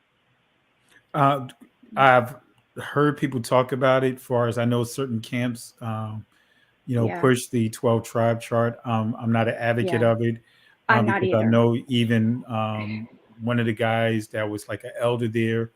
I got a old video of him saying that they made it up, to reach out to more people. But I'm not an advocate of it. Now I know one of the things that they teach is that um, the Spanish Right. are Israelites. Now I will say, no, not Spanish. The Native Americans here. Now I would say there's some truth to it. You know what I mean, as far as from that perspective, because there are some Native Americans that have been, when you study James Adair, and I've been teaching on this for years, even before, I heard about, these camps, but there are proof that some of the Native Americans here were Hebrews, but it The doesn't Aboriginal, coincide with, right? yeah, So the Aboriginal, right, yeah, not the yeah, because Euro-Asian, right. yeah, because when you study Mansa Musa, his brother, Mm-hmm. it's documented that they had Right. trades going on here, and Right. it's documented. Like I said, James Adair, he has a book. I can't remember the name of the book, but he studied the areas of Alabama, Georgia, I believe even Mississippi was included in there, uh, Florida, South Carolina, that area of having Hebrews that was here already by the Right. time the Spain and all those guys got to this area. So, but I'm not an advocate. I'm not. I don't. Agree with the 12 tribes chart. I'm not an advocate of that. Right. I've brought it up before. I've gotten kind of pushback from it because it just doesn't seem like it lines up biblically. And of course, when I have these questions, I struggle to try to find it in the word and just kind of clarify it a little bit, just to have a more direct answer. It never kind of sat right with me, and I was looking to see if you had something in your teaching, but I'm glad to be able to kind of confirm that train of thought with you on that, because I'm starting to hear it even more with, like, even some of newer friends or fellowship that I may meet in the faith, that they're kind of drawing back on that 12 tribes outline. And it seems like there again, another opening for not only deception, what we or what you have classified as witchcraft. It is all a form of a spell and witchcraft, but yet another opportunity for a birthright to be counterfeited, right? So I just wanted to get some feedback from you, and I'll also offer caution. So I Yeah, appreciate that. that's why we're living in a day and time that, as Christ told us, we have to. What he said to his disciples, that he said to them that, hearken. He said, "Behold, hearken." In other words, listen with intelligence. Let no man deceive you.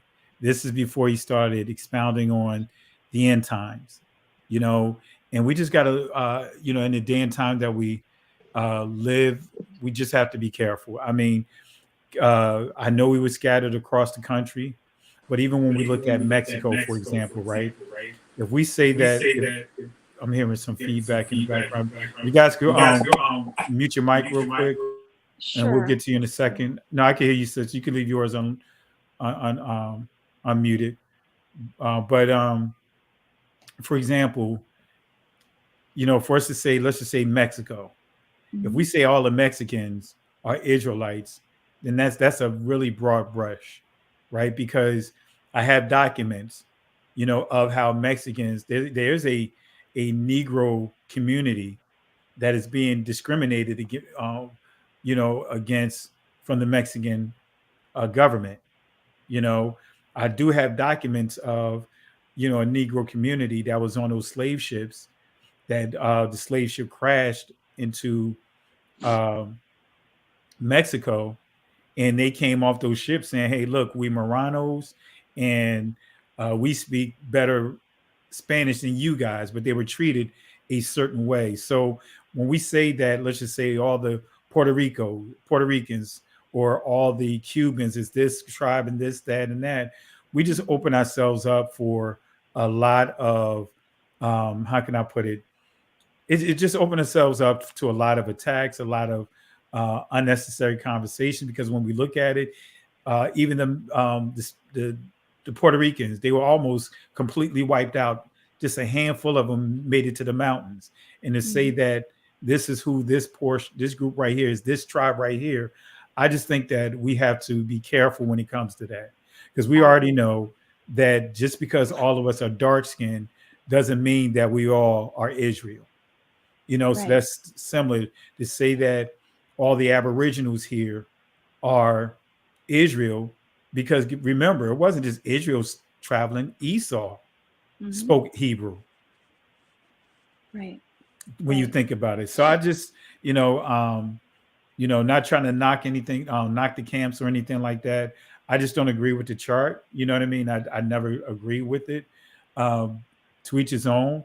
But again, I just don't fall in line. I'm not just one of those that embrace it. I'm sure that they probably say certain things about me, but I just don't embrace that chart. Yeah, I agree. It just doesn't quite line up. I don't think it quite lines up with Bible, with kind of the biblical, or even just the geographical history, right? It just, I don't know, it just doesn't make sense to me, really it doesn't. But if that needs to change in my mind, I look forward to the Most High God changing it. But I have gotten some pushback on it. I just really try not to say anything about it at all when those conversations come up, but it always kind of like burns in my brain, so, but I do appreciate you kind of sitting in the same place that I am on that as well. Well, I appreciate you jumping on. I know I went a little geek mode tonight.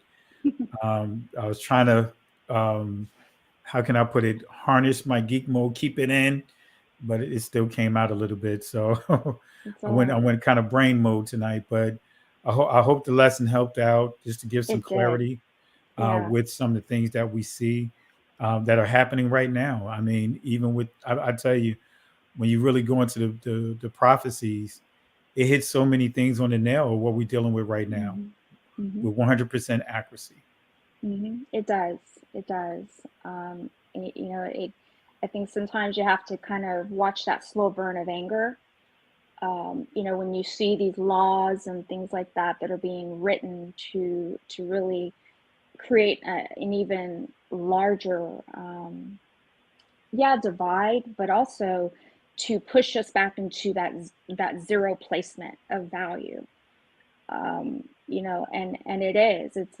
It's definitely a conspiracy, a heightened conspiracy. Of all the others, it's another heightened conspiracy against our people. So, of all the things that we have to battle against spiritually, now you have even these more laws, more misrepresentation.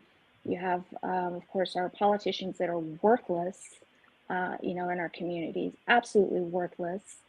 So yeah, you have to definitely pray away and be considerate of that slow burn of anger. Absolutely.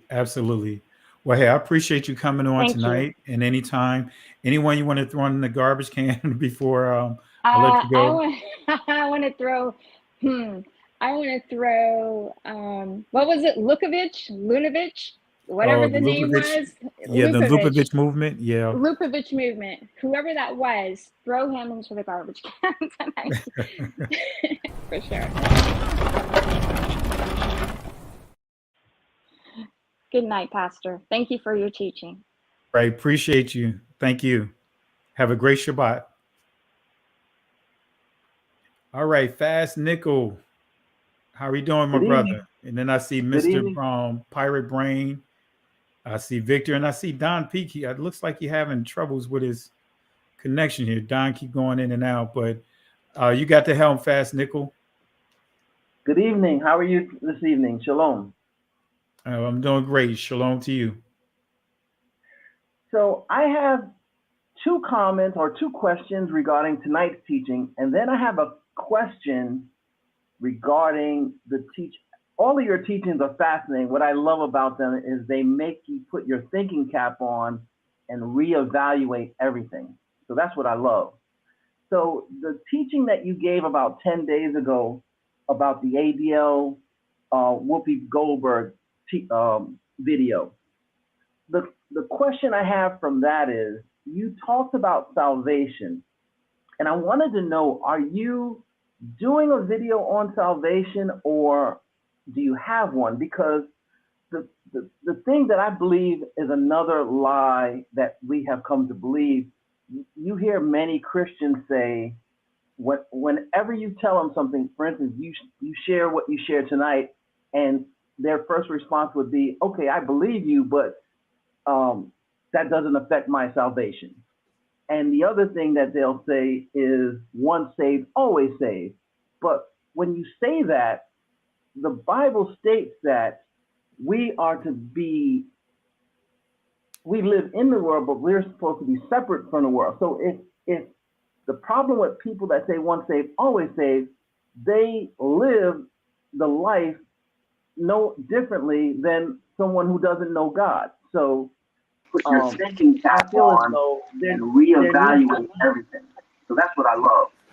So the teaching that you gave about 10 days ago. You still there, fast, Nickel? You kind of breaking up.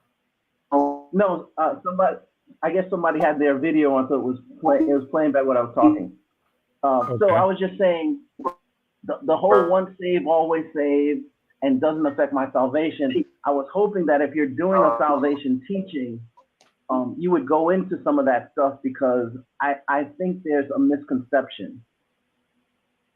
Absolutely, because see, I don't believe in that once saved, always saved. Christ even said in Matthew 24, "Those that endure to the end shall be saved." Right? If that's true, once saved, always saved, Judas would be saved. So I don't believe in that once saved, always saved. And it's kind of like how some of the Pharisees were teaching. Or, hey, Don, can you mute your mic for a second until we bring in? Like some of the Pharisees that believed in Christ, they were kind of teaching that about the about the circumcision, right? The law of circumcision, a similar thing that, hey, the only way you can have salvation is through, being circumcised, and I don't buy the once saved, always saved. And when I deal with salvation, salvation is not going to look the same from an Israelite perspective versus a non-Israelite perspective, right? Remember, the Most High is going to restore who? The Israelites. Ezekiel chapter 37, that's all about the Israelites. It's not about a church, right? Ezekiel 37, man, it's a guaranteed in the summertime, the church, if you're a Baptist church or in Kojic, somebody going to do a revival based off of that scripture. But that scripture has nothing to do with the church. It's everything to do with Israel, reviving Israel. Salvation for Israel is different. Why? Because Israel lost everything. What did the other nations lose? If anything, the other nations profited off of Israel. Now, does that mean those that are non-blood descendants of Israel have an opportunity for salvation? Absolutely, because that's where Isaiah 56 come into play. But there's a set of guidelines. And the guidelines is sons of strangers who take hold of the Shabbats, in other words, the feast days, and the covenant, which is the 10 commandments. Do those things that pleases the Most High. So if they're not doing those things that pleases the Most High, how can they say that they have salvation? So I have to look back. I know I did a teaching on it. I just have to look back over it. Okay. And regarding tonight's presentation, so two questions I have is, you mentioned Japheth being the son of perdition. And so my question is, In John 17, verse 12, Jesus called Judas Iscariot the son of perdition. So is the son of so when you say Japheth is the son of perdition, are you saying multiple people can be the son of perdition? Well, think about it. Christ called the Edomite, I'm not Edomites, well, the Jews or whoever he was dealing with, he called them the seed of sons and daughters of sons of Satan, right? We know that they're not the physical sons of Satan, because then that means that Satan, basically in a nutshell, had a relationship with somebody along the line. What Paul was dealing with was a different son of perdition, someone that's going to deceive. Because remember, Paul is warning, this is after Christ, after Judas and all of that. Paul is dealing with a son of perdition, said he was going to exalt himself as being the most high in the temples. Judas didn't do those things. You know what I mean? Right. Said that all the things that the son of perdition was going to do is what we see today by the sons of Gomer. Now, when we look at Judas betrayed the Messiah. But when you compare to what Paul is dealing with and versus what Christ is dealing with Judas, they're two different things. Okay. Does that make sense? The Judas part makes sense.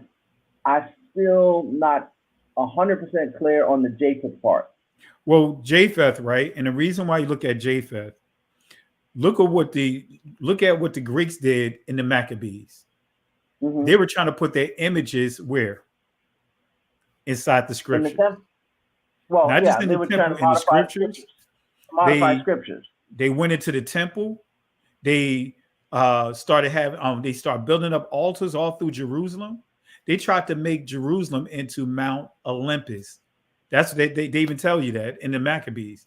They tried to make the temple an altar for Hercules. Not Hercules, but Zeus. They were putting their images everywhere, similar to what we see Paul prophesied about. The same things, right? Look at what we see today. What images do we see when it comes to the things of the scriptures? Whose image do we see? Whether it's on the Christian side, the Catholic side, or on the Judaism side. Who image do we see inside the church? Who images do we see even in Jehovah's Witnesses? All these different groups. I mean, it blew my mind years ago when I really started going into the Mormonism to find out that they teach that they are Israel. Each person that comes into Mormonism has a tribe that they believe that they descended from, that's associated with them.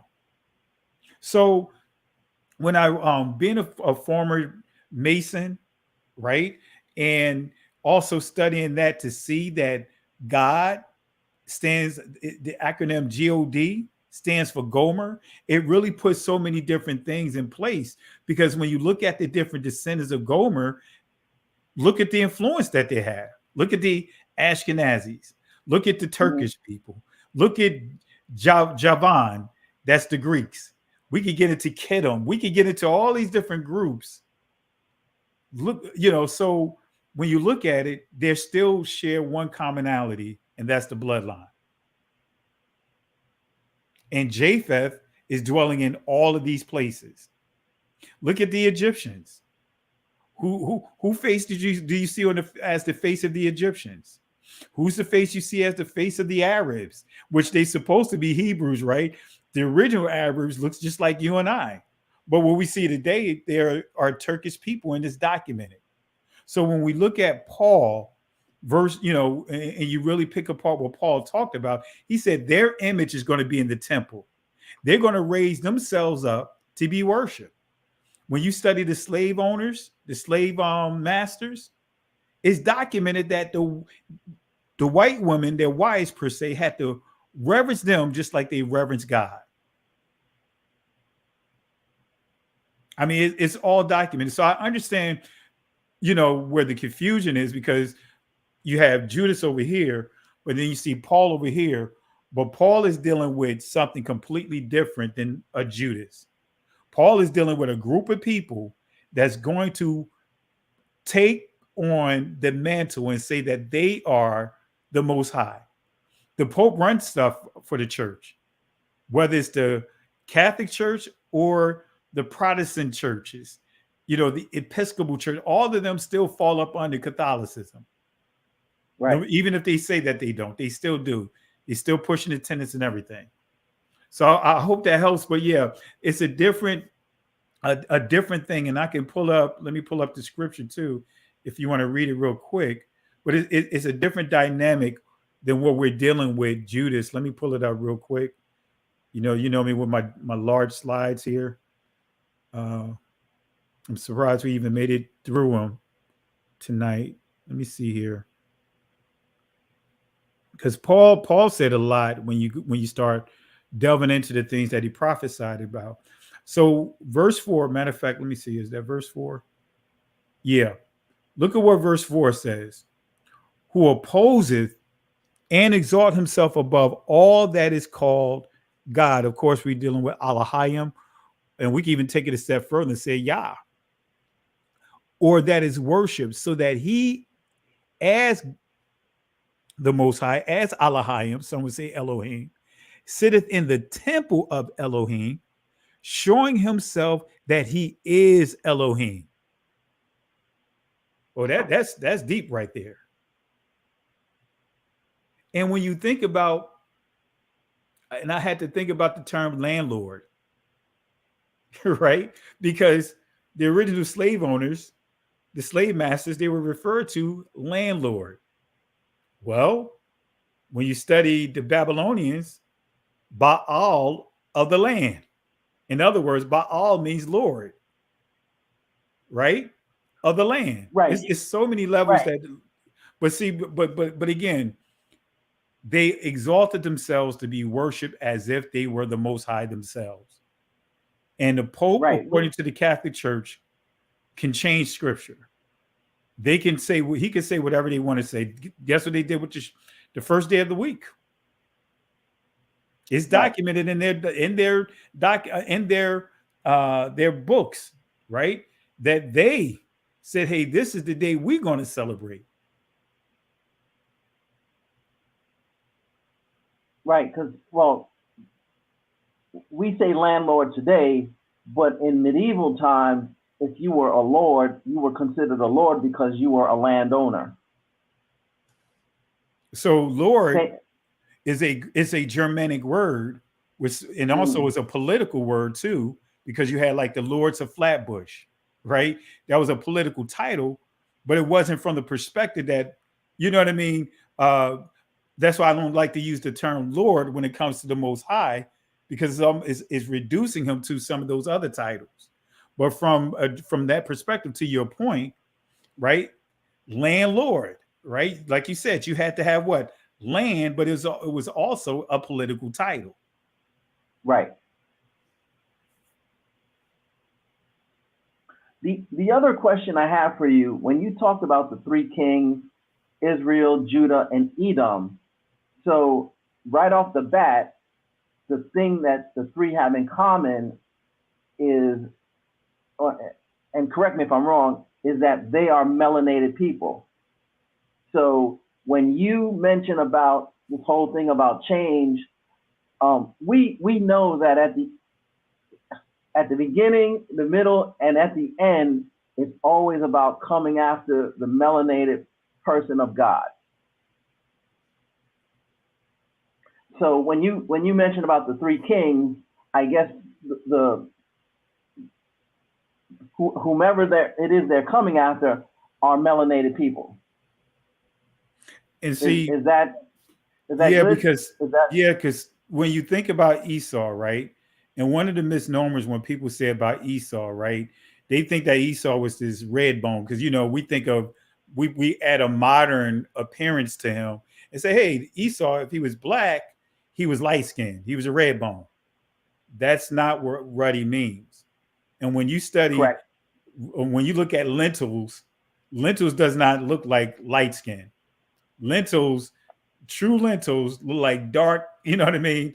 Dark skin, right? So a source that I normally pull up, let me see if I can pull it up real quick for those that are watching, because I know you know this, but I just want to, for those that may be watching for the first time, I want them to understand about Esau. Let me pull this up here. Let's see. I think it's this one right here. And I just want to read this source. I read it all the time, but let me just do it again for those that are watching. All right, let me see if I could get to it. Well, don't many believe that Esau is the Europeans? Yeah.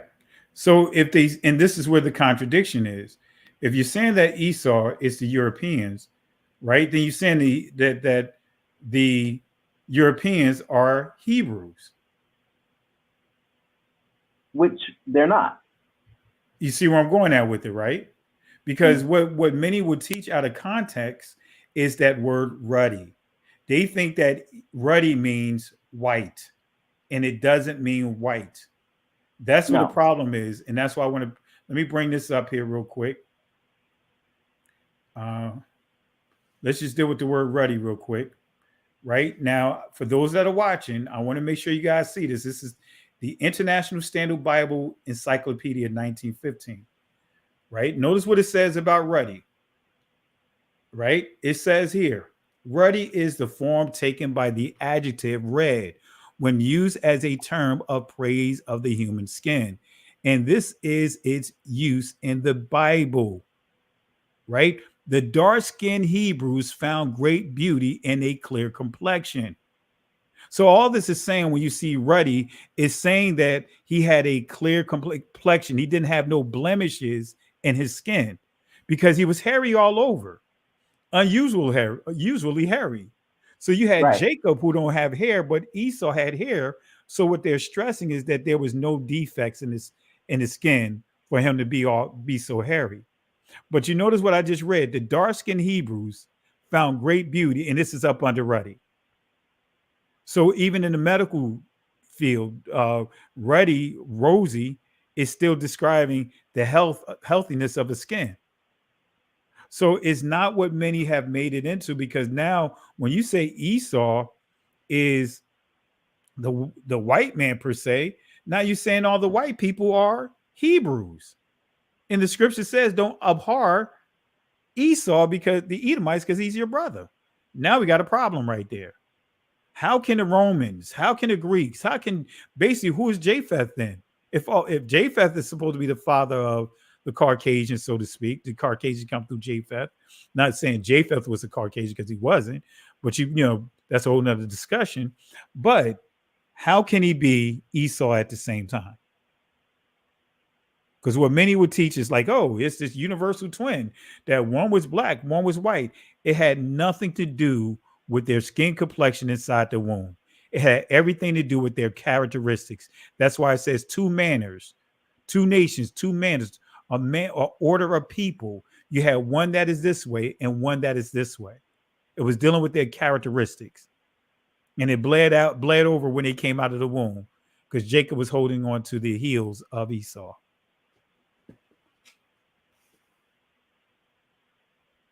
But great question. Those were the only two things. And like I said, I thought you were saying that you're going to do a piece on salvation, but and because I feel as though it's important, because even for myself, you know, I've heard that phrase, once saved, always saved, or you know, even though I don't believe in the virgin birth, it doesn't affect my salvation. And I just feel as though that none of that is true, because then it just makes you no different than the world. You know, there has to be and I know either when your Maccabees and your Christmas presentation, it talked about, hey, the whole reason why with the Maccabee War and the Spanish Inquisition is the Jews were celebrating the Saturday Shabbat, and you know, they weren't eating pork. I mean, there were other things that they did, but they wanted them to stop doing things that please the Most High and be more like them, be of the world. And so if we're going to be like the world, then there's no distinguished. And God says that my people are distinguished. Yeah, absolutely. There's a distinction. And again, And I wanted to say to those that's in the comment section, I just gave you source, and please go watch the lesson that I did, anything but the Negroes, because if even after I have this source up, and some of you guys are still saying it means that Esau was light with freckles, as far as ruddy, then that's just disregarding scholarship. That's disregarding the facts that you have right in front of you. And this is what we cannot do. You know, we tend to want to hold on to what we want to hold on to. Ruddy does not mean light skin with freckles. Ruddy does not mean of a lighter hue. I just gave clarity, especially when you understand the territory of where they lived in. Right? They lived in one of the hottest places in the world. You know, it's biblically and it is historically documented that it's almost impossible in the original Jericho for someone that had no melanin in their skin to live in that area. Because when you understand albinism, that means that they have issues with heat. That means they have issues with bright light. That means that Esau could not have been a skilled hunter out in the field if he was albinism, or if he was in this real lighter hue like many are saying he was. He was out in the sun all the time. Anyway, I'm sorry. You know, the first show that I appeared with you, and I had mentioned the phrase defragment, and you laughed because you're a geek person, so you understood when I said defrag. And when you see people make comments of that nature, it's really just because we're dealing with hundreds of years of white supremacy or Eurocentric teachings, and people just have to, I know it's hard. It's like, you know, it's hard to break a bad habit, that you really just need to try to erase everything and start over, because when you start over and look at your verses, even stuff that you brought up today, because it's not stuff that's talked about when you go to church. So you have to really study this stuff now with someone like you, where you're helping to go through it and explain it, because at a church, they'll just read it, but they're not really going over it and helping you to understand what it is. And, you know, it can be confusing if you don't have someone to guide you, or if you don't have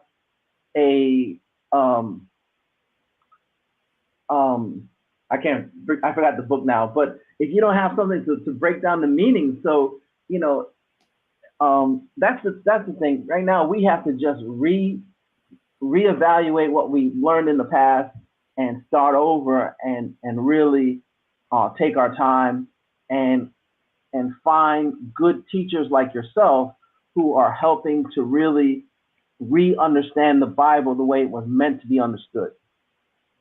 And to your point, and I'm a pastor. I had to unlearn so much. I've always been a geek. I had to unlearn some things. I had to literally, I got stacks of books over here that I don't even bring up. I got stacks of books in my garage that I just leave in it. I mean, that's collecting dust. I had to completely let go of a lot of learned stuff, you know, church stuff, you know, and literally start over. But I didn't have the luxury of saying, hey, I'm going to step down and do it in the process. I did all of this while pastoring. So, and I repented to the people for some of the things that I had to, you know, go back and reteach. You know, some things, I'm not going to say all things I was in left field, but just even to your point, dealing with salvation. You know, even though I didn't teach the once saved, always saved, but I wasn't teaching the law, statutes, and commandments. So if I'm not teaching law, statutes, and commandments, I'm not teaching what it truly means to be saved, because that's part of the requirements, no matter how we slice it and dice it. So really appreciate it, my brother. I know we got a few others here that is waiting fast. Nickel, any other comments you want to wrap up with, and also give a garbage can with? I know there's other people waiting, so I want to give them their fair due because it is late. Okay. Hey, I love you, my brother. Appreciate you. Who do you want to throw in the garbage can? Oh man, there was so I want to throw in the garbage can all those who intentionally, I don't want to say unintentionally, I rather say intentionally are lying to us, to allow us not to try to keep us from our true worth, our true meaning, and our true calling. Absolutely. I agree with you. Identity thieves, the whole nine. I'm throwing them all in the garbage can with you. I There agree you with go. you.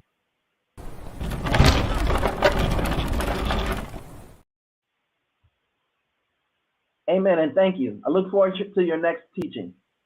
Amen. Appreciate you, my brother. I may try to do some tomorrow, Saturday night. If I'll see how I'm feeling after tonight, but I'll let you know. You guys will see it for sure. All right, but Good love you, night. my brother. Have a blessed remainder of the night. Get some rest, and until we meet again. Amen. Shalom. Shalom. Mr. Pirate Brain, and then we got Victor Wheatley, and then we'll wrap up with Don. Shalom, brother. Shalom to you. How are you? I'm doing well today.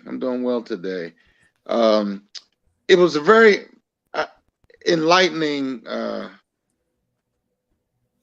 don't know if you would call it sermon, but, I was listening to two other people besides you. One was when you had that, the pastor of the Hebrew Israelite church that was supporting Kyrie Irving, had him on, and I was listening to Sister Deborah. She put out a video today, and I'm confused because the pastor that you had on, he was saying, yeah, the Mexicans, the Native Americans, he was saying Who said all that? of What us. pastor said that? I forget his name, the one that was on that was at the Barclays Center. No, he never been on here. He wasn't on here? No, he's never been on here. I thought you had him on here. Maybe I'm mistaken. But No, anyway, I never had him I on. did see him though, and he said he was saying that all of them were Israelites. The Native Americans and the Mexicans, right? So then Sister Deborah said that no, none of them are Native Israelites, and she put that video out today, as a matter of fact. So I'm curious about it because people I've been respecting the word they're saying, it's almost like it's three different ways of looking at it, and I wanted to know where you stood on that. Yeah, as I mentioned earlier, for me, I'm not an advocate of the 12 tribes chart. Even an elder from that group that many of these camps extend from literally said that they made it up. Right? They made it up. But I don't get involved with it with that chart. Now we'll say this, right? It is documented proof that some of the Native Americans spoke Hebrew, wrote Hebrew, culture and behaviors were Hebrew, right? And that's why I keep bringing up James Adair, because that was one of the ones that I read years ago, and I used some of his references in some of my teachings, right? But does that mean that all the Native Americans here are Israel? And I forgot what tribe that they point them to. We can't say that. Like I gave an example about Puerto Rico. You can't say that. You can't say that about Cubana. You can't. All of us came off the same slave ships, right? And we ended up in different ports, right? And when we look at Mexicans. We cannot say all the Mexicans are Israel because they're not. You have Negroes that are in Mexico. There's a community right now that's being discriminated in Mexico, look like you and I. We can say that, yes, some of them ended up in Mexico, but we cannot say all of them are Mexican. We do have to keep in mind, too, Israelites wasn't the only ones that was scattering. You know what I mean?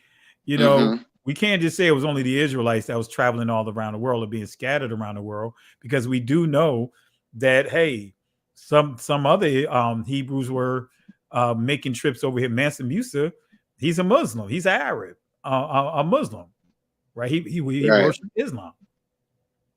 Can we say that he was an Israelite? He had Hebrew slaves, Israelite slaves. So I'm just saying all of that to say that, there's some components, a certain component that I could say is plausible from a perspective of some of the Native Americans being the Aboriginals being Hebrew, but I'm not going to say all of them are Hebrew and this is the tribe that they're from. I'm not going to say that. I can't use a broad statement to say all the Mexicans are from this tribe when I know that that's not true. Because then that's saying the Aztecs and all those guys, when we start getting past Mexico, we getting down to Brazil and all those areas. Now we saying that they're Israelites too. We just cannot do that. Especially when you start understanding the history. I got documents I could pull up right now showing, like I said, the Moranos, who were on a slave ship that crashed in Mexico, and the Mexicans were was racist towards them. There a history of the Mexicans being racist towards people that look like you and I. Yeah, because I noticed ever since we've been pushing and getting some traction on the reparations issue, all of a sudden I see them posting videos claiming, oh, my great-great-grandmother was a slave. So all of a sudden, these Caucasian people are claiming themselves as being the bloodline of the slaves, not just the Israelites, but they want to claim that they were the bloodline of the slaves here in America, that they had some black in them, because they think that we're going to get paid. Well, see, that's how many of them did with the Native Americans. Right? That's how they managed. When I say they, the Europeans managed to go from being pilgrims, so to speak, to being on the council. This is where you get the term $5 Indian from. They were purchasing their identities. Then they got on the council and they were their proven authority. Denying, many from being officially declared to be part of whatever tribe. My great-grandmother, full-blooded, right? Documented. And they were giving her all kinds of problems, and I had problems trying to, because they have a rule where, so if she's full-blooded, my great-grandmother was full-blooded, which means my grandmother would be considered 50%. My father would be considered a quarter. I would be considered an eighth. My daughters would be considered a 16th. So with that being said, we're supposed to go to school for free. We're supposed to have certain benefits given, but I had to go through so many problems trying to even utilize that. So I just said, forget it. Yeah, because they were saying you had to be at least 25% Native American in order to receive those benefits. Well, now they're saying it, but it was like 5 generations. Up to a 16. Right. So yeah, you know how it goes. They have all kinds of things that are out there that we just don't want, to always circumvent the system. But again, to your point, that's what they're going to do. They're going to make sure that when reparations come into play, you're going to have people saying, look, I'm darker than the brown paper bag. Because remember, the brown paper bag was for them to prove that they weren't us. But hey, if they talking Yeah. about giving out that type of money, that's been a concern of mine, is how people want to start pretending to be who's who to try to get resources. Right. It's gonna be difficult for them, because then all of a sudden they have to start treating us as equals, because how are you gonna be us and be treating us a certain kind of way? You Oh know? man, they were still treating the Native Americans with cruelty, even though they purchased their identity, purchased their Indian heritage. They were still Right. treating them like trash. Yeah. When you study the history about what happened, so that's not going to matter for us how they treat us, but they'll do whatever they have to do to To get the bag. get the Yeah. money. Yeah. Yeah. Yeah. So anything else you want to highlight? Because I know it's getting late for me. I got to get ready to No, wrap up. that was But I pretty want to get much everyone it. in. I mean, I was just concerned about the what I had mentioned to you earlier. So that's about it. And Yeah, I appreciate it, my brother. Hey, anyone, you thanks got for the having me garbage on. can. You got the garbage Yeah, can. I Let me want get to it on. throw in the garbage can any fake people that want to claim our heritage in order to get paid if we do get reparations.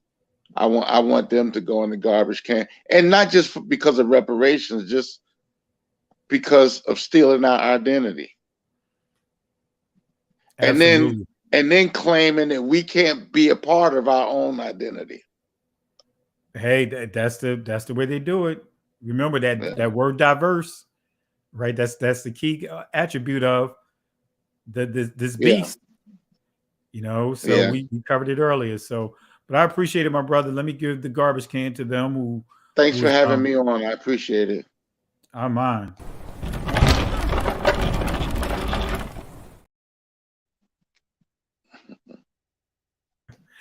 All right, Victor, we got you up next, and Don, I'm gonna let you go last, but I'm gonna have Threat to what is that? Threat Us, who's gonna go afterwards. Don, I'm gonna save you for last. All right, Victor, what you got? Total everybody to you, sir. Hey, how are you? Fine, Shout fine. out to you as well. Cynthia McKinney was the person you're talking about in Georgia. What's that now? The Congresswoman, Cynthia McKinney. Cynthia McKinney, that's her name. I think that's where you were going with that. Yeah, yeah. Let me look her up, because a lot of people don't know about her, and it's been years. Oh, it's a lot about that. A lot out there on that. Real quick, I know we're running late here. When you talk about time and law, the Black Law Dictionary, the free white person, give you to clear up a lot of that legalism that we're facing. But it's the Black Law Dictionary. I know you put me on it. I believe you did.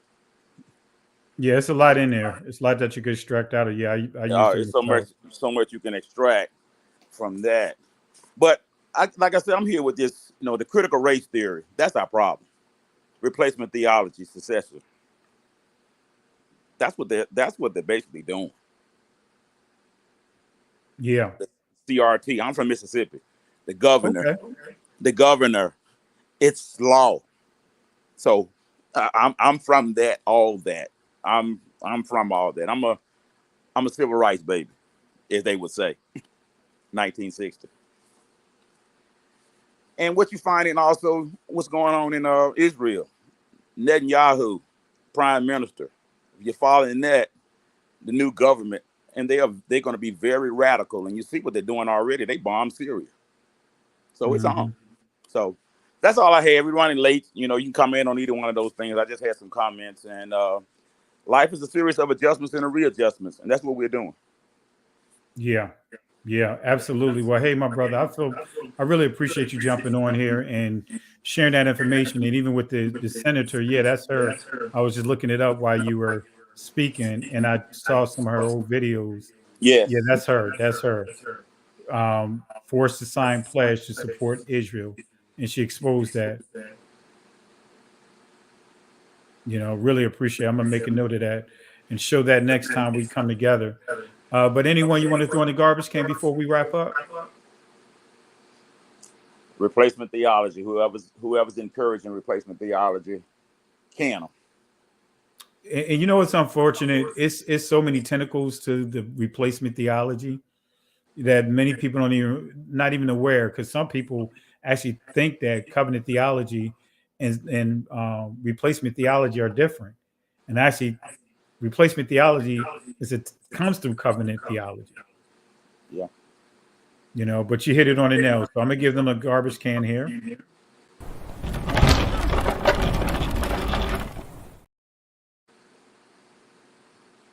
And I really appreciate you, my brother. And we'll do this again soon. I'm trying to debate if I'm gonna do it Saturday night. So if I am here Saturday night, feel free to jump on. Okay. Yeah, it was my first time. I've been listening to you a while. A friend of mine introduced me to you, and I can say you have increased my research. And I'm a researcher anyway, but I thank you very much for that. And likewise, thank you for the love and support. And if there's any special teachings you want me to do, feel free to send me a request, okay? Take care, my brother. All right. Love you, man. Shalom and shalom. All right. Threat to us, or threat us. I keep saying threat to us. That is fine. Shalom, shalom. I'll be quick because I know it's late. I just had a quick question because I thought I had the whole lineage of Esau figured out, like from doing some research on my own, and then tonight kind of threw me off. But I wanted to ask you, so when it comes to, because I know some things that I have been looking up, it says that Esau and Rome were together. They mixed and they became one pretty much. So is that, even though I know Esau was the brother of Jacob, and I know that he started off as a black man, so I know that, but I'm trying to understand, like, did his seed, like meaning his descendants, did they mix with them and become one, or are they still a people? Now, when you study, have you studied King Herod in that whole time frame? I'm still actually in the mix of doing that. I haven't completed it, but that's why I guess there's some confusion there for me. Yeah, so I'm trying to understand. When you study King Herod, when you study that whole timeline, there was always a distinction. Now the Herodians, right, starting with Herod, his father, Antipater, had a relationship with the Romans, but there was still a distinction made between the two. One thing you would study about, one key thing that you study about Esau's descendants always made agreements to circumvent the judgments of the Most High. They made pacts with other groups. So when you study about the Herodians, right, you'll see that starting with King Herod married the Hashmoneans' sister or daughter. I can't remember off the top of my head. That's how he got access to Judah. I mean, to go to the temple, right? That's how he got access. But then when you study Hyrcanus was the one that allowed the Edomites to dwell among them. You couldn't tell the difference between the Romans could not tell the difference between the Edomites and the Israelites. There was still the Edomites had, and it's called Udumea, which was just south of Udea. Right. You see that they had their own territory that they dwelt in. When the Romans, when you really study that whole diaspora, when you study Josephus, the Romans kicked everybody out. They were going in on everybody. Okay. So again, when you even study, I got to pull up the source. I do it another time when we do this. When we talk more about the Jews as we know them. But in the source, it even talks about how the Jews converted. Right, these guys converted by way of embracing the Edomites. Okay.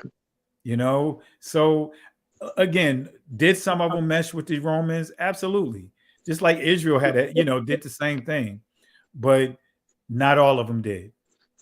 Okay, and the last question would be, so for the scripture for Jeremiah 49:10, when he says that the what does he say? Their seed is spoiled. However, he is not something. I'm trying to let me see. But I Jeremiah, have what made scripture Esau again? bare, I have uncovered his secret places, and he shall not be able to hide himself. His seed is spoiled, and his brethren and his neighbors, and he is not. So And what again, exactly is he meaning right there? Esau always had a way of circumventing and betraying Israel. Okay, so with that, okay, Yeah, I mean, see. even when I talked about the three kings, Right. right? Remember when they went against Moab, right? Mm-hmm. After all of that, guess what happened? Esau betrayed Jacob. Gotcha. Okay. Esau betrayed Israel, the northern kingdom and southern kingdom. Also, thus fulfilling what Isaac said to Esau. He said that his descendants was going to be subjected to to Israel, to Jacob's descendants, but he said that there was going to come a point in time he was going to break loose of it. Okay, I do remember that. Okay. Yeah, Okay. so but you'll see that Esau, when you really study Esau entered in a number of agreements to go against Israel, to circumvent Israel. So that's what it's talking about. Because remember when you get to Malachi, how the Esau, the reason why the Most High looked at Esau as being an adversary is because he said, I hated Esau. I hate Esau. Right. Because Esau, right, threatened to kill Jacob. Jacob is the progenitor of the promised seed, which is the Messiah, the blessing. So when he threatened to kill Jacob, he actually was threatening to kill the Messiah, the seed, the bloodline. And that's when I got it. Okay. So, and you'll see the word Shatan, which transliterates to Satan. So Esau was operating of the spirit of Shatan. So that's why when you see the Messiah said, I know who your father is. Your father is who? Shatan. Got it. Because they wanted to kill the Messiah. So they were operating in that same spirit of Esau, right? Who threatened to kill the promise. So Esau, his seeds were spoiled. Why? Because they always found a way to circumvent the judgment. And I did a series, and I may do it on here, showing different areas in Scripture where Esau always found a way to betray Israel. Okay, and I'm gonna check that out too. Okay. That is all I needed to know. Clear up some confusion. I thank you so much. I appreciate it. I appreciate it as well. Hey, anyone you want to throw in the garbage can? Can we throw the whole charade in the garbage can? This whole altered world they've created. Throw that in there. Isn't it amazing all the stuff that you start seeing that, man, almost like a Matrix experience? As you say, it's so deep. It's so deep. I learn something new continuously every day, and it's just it astounds me. It really does. It really does. And I'm gonna tell you, when I was preparing this lesson, when I was going back and reading Daniel, I was like, wait a minute, I know wait a minute, this can't be right. Wait a minute. When I paid attention to the word saying that he was going to be diverse, I was like, well, wait a minute. And then he's going to subdue the three kings. Just those two things alone had me. I was like, man, I got to update my presentations. I had to do it on the fly. And look, now I'm going to go back in and because I'm like, I've read this a million times, but now I'm going to go back, and rightfully, divide the word. So I thank you for this because now I have more things I need to, definitely research and look into because my mind was blown. So I definitely appreciate it. And appreciate you. Did you ever go down to visit Apostle Curtis? I have not just yet. I have not, but I do plan on doing so. I'm trying to get some family members to actually go with me. So we're going to make it, though. We're going to make it. Okay. Well, appreciate it, sis. We're going to give a garbage can right now, especially to all the crazy stuff that we have been taught. But we're going to Yes. give it a garbage can right now to all that foolishness.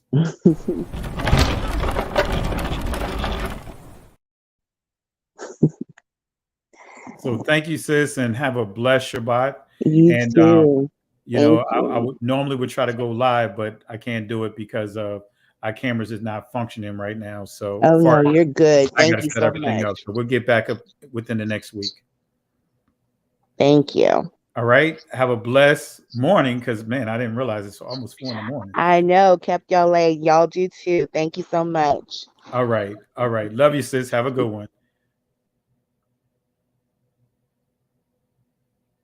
All right, brother Don, you're gonna close this out. You're gonna be the last one. Saved you for last.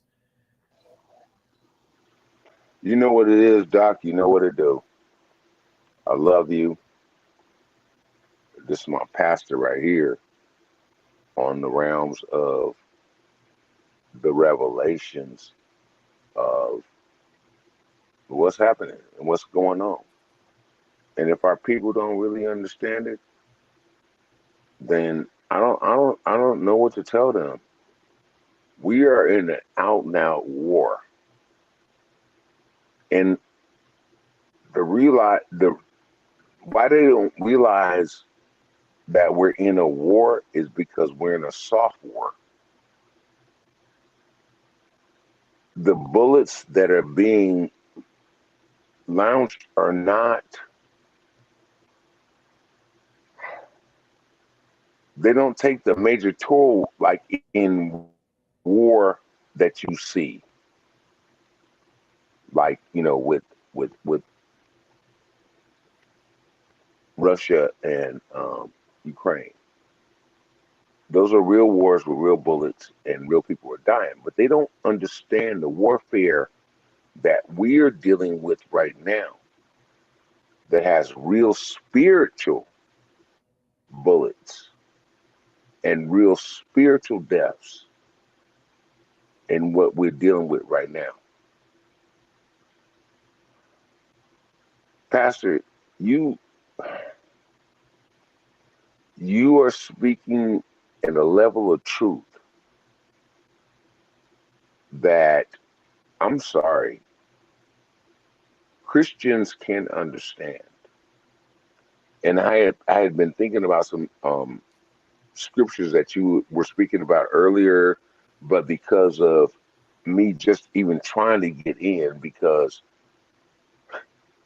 you're like, okay, he's in, he's out. This is what the principality of the air does, because the Most High will give us a clear concept in terms of what we are to convey to our brothers and sisters on these various different platforms. But then the enemy will come in and mix up what he has the ability to mix up, which is this air. Realize, brothers and sisters, that what we speak travels through the airwaves. And this is what the enemy uses. The enemy also uses the airwaves to manipulate the mindset of our children, if you will. That 808 that hits on the music they listen to, that resonates within a certain chakra of their spiritual being. Mm-hmm. Doc knows what I'm talking about. See, that's why I Yeah. said, mm-hmm. Oh yeah. Mm-hmm. Yeah. And So, remember, Kanye West also exposed that as well. yeah, exactly. And man, I don't even want to go into my background with the entertainment industry because I was Yeah, I've been there. I had to walk yeah, away from it myself. I was out with Kanye before Kanye was Kanye. When Kanye was college dropout, I was with Kanye. So Beyonce, Jay-Z, all them, Doc, we can get into that later. As a matter of fact, we can do some specials with that later. But family, I didn't get off the drift. I love y'all. And what Doc was talking about earlier was like Don P's trying to get in. That's the airwaves. And they will cause confusion for us where we even lose our main point on what we were going to say that was going to edify our brother and lift up the Most High in that whole thing. Because what our brother was speaking was the truth, right? And then since our brother what he was speaking was the truth, that lifts up the Most High. I see this warfare that we have right now. It is only us against them. And if y'all don't understand who them is who's running everything. And it's us against them. And that's what the word says. And so you have to understand who the them is so that you can engage.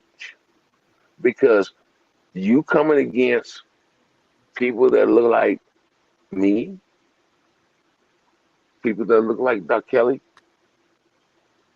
that's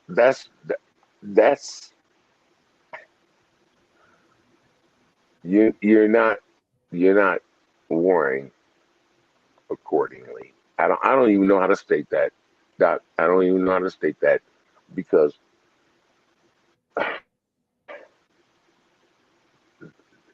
we're done. The times are done. The lines are being drawn. The Most High is doing what he's doing. Things are wrapping up, and I don't know what else to say. I got to let it at that because you've already said everything you said. I said what I said, and it's lights out, brothers and sisters. Listen, you're either gonna be with this world, or you're gonna be with the Most High.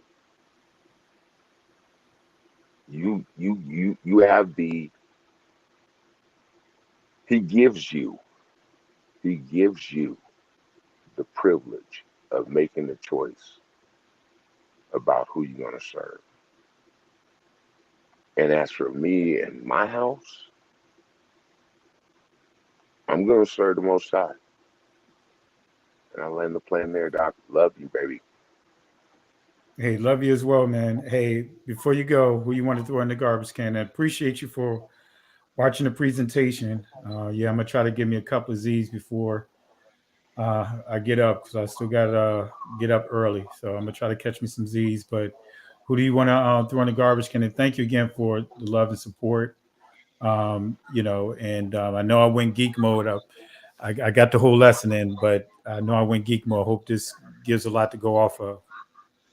I love when you go geek mode. Stay geek mode, baby. Stay geek mode because in the geek mode, you stay true. You don't care about what society says. You care about what the Most High says. Your geek mode is the Most High's mode. So you stay there. How about that? Trash can. I know who I want to throw in the trash can, but I wanted to say something before I threw his ass in the trash can. And I wanted to say something positive to the nation and to our people. Doc, I love you. Keep coming in late. I'm going to be with you. I need to talk to you because I'm going to be with you on this West Coast late thing. Because, we have to edify our people globally. This don't shut down when the East Coast people shut down. So, I love you for being here on the late night for us on these, bruh. They be scouring the YouTube streets looking for Tube on the late night truth. And you and I are going to have to be that, because I'm straight up West Side. Hey, I'm up early. I need to talk to you. I need to talk to you. So we'll do that later. Garbage can. You know, I'm gonna always throw that little bastard from the ADL in the garbage Can't can. curse, can't curse, I'm man. Can't sorry. curse. I'm sorry, Doc. I'm sorry. That's just how I feel. I got I'm gonna you. throw that cat from the ADL in the garbage can. But I want my people do this. Do a history on the ADL, and at the same time do a history on the NAACP, and see what the Historia reveals to you. So let's put that little bald head cat in the garbage can. Absolutely. Absolutely.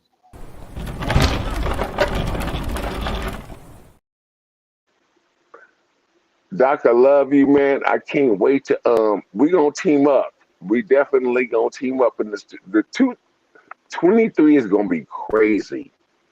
You're gonna see all kind of branches of Yasharel coming together, from Yeah.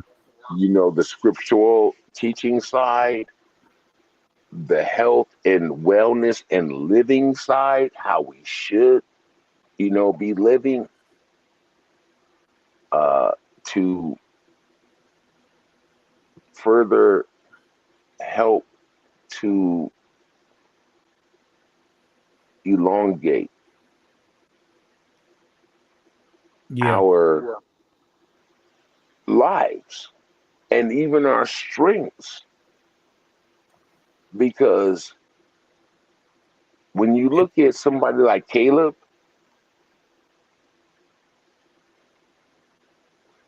he said, I'm ready to take this mountain. Yeah. Well, that's how we should be. And you know what? The Most High gave us the prescription to live to be able to do that. I'm gonna get off of here because I can run my mouth, and you know that. Yeah. But Yeah. I want to get with you, brother. I want to get with you and put you with some other ministers, so that we can build that fortification of strength and get our people off this death train and get them onto the life train, so Yeah. that we can live, so that we can be a nation, so that when the Most High calls us to take our nation, we can do that. And folks saying to me, hold up, my cataracts. Hey Don, So I I love mean you, cut you Doc. off. We'll talk that later. Yeah, I was No, no, about to say, no. man, You you don't know have how to we cut about me to. off. You don't have to cut me off. You don't Yeah, have to because I'm cut me about off, to. because I I know can when to barely get keep my off. eyes open. I know But when to get off. yeah, we'll But connect. I'll be back online probably tomorrow. okay. Hey, Doc, one thing before I go, before we connect, I just want you to check this out for yourself, so you kind of get an underdig. Check out the Minister of Wellness. That's our Hebrew brother, straight up. In you work out of a certain level of auspices, of credentials and understanding. And those of us who are wise, we do understand where you come from, and we give you respect. What I want to say is this: I'm never gonna um, speak on anyone that would be under the level of where you are, credentials, auspices, and respect. So if I speak on somebody and I call a minister, I call you my pastor. If I speak on them as minister, they got something to say. So we gonna do this. I'm gonna put you together with the minister, brother, because here's the deal: you need the army, and I'm gonna land my plane there. I don't know if that made sense to anybody. I don't. You know what? I really don't even care because I know it made sense to you. Yeah, but hey, man, gotta go. Love you, but I'll be back online. Not tonight. I'm gonna give me some sleep. But I got a few hours that I gotta get me some sleep. You know what I mean? But really appreciate you, Don, and we'll connect soon. But my information is on the screen, my email and everything. But feel free to reach out to me offline. All right, Doc. Love you, man. Get your sleep. All right. Get your All sleep, right. baby. Get renewed. All right. Love you, man. Talk to you later. All right, bro. All right. Shalom. All right, family. In the words of Moses, as he encouraged Israel, he when he was dealing with a situation when they had the Egyptians behind them, and the waters, the opposition in front of them. Moses, under the encouragement, under the instructions of the Most High, according to Exodus chapter 14, verse 13 and 14, he said to them, "Fear ye not, stand still and see the salvation of Yahweh." These Egyptians, these strongholds, these things that you see here today, you will never have to deal with it again. The Most High will fight for you. But here's the kicker: you have to hold your peace. Can't go back, can't stay here. Keep moving forward. Shalom. Listen, Genesis chapter 11, verse 10 explains the genealogy of Shem. Shem was a black man in Africa. If you repeat this back, Genesis 14, verse 13, Abraham steps on the scene. Being a descendant of Shem, which is a fact, means Abraham too was black. Abraham, born in the city of a black man, called Nimrod, grandson of Ham. Ham had 4 sons. One was named Canaan. Here, let me do some explaining. Abraham, Isaac was the... Jacob had 12 sons, for real, and these were the children of Israel. According to Genesis chapter 10, these were the children of Israel. According to Genesis chapter 10.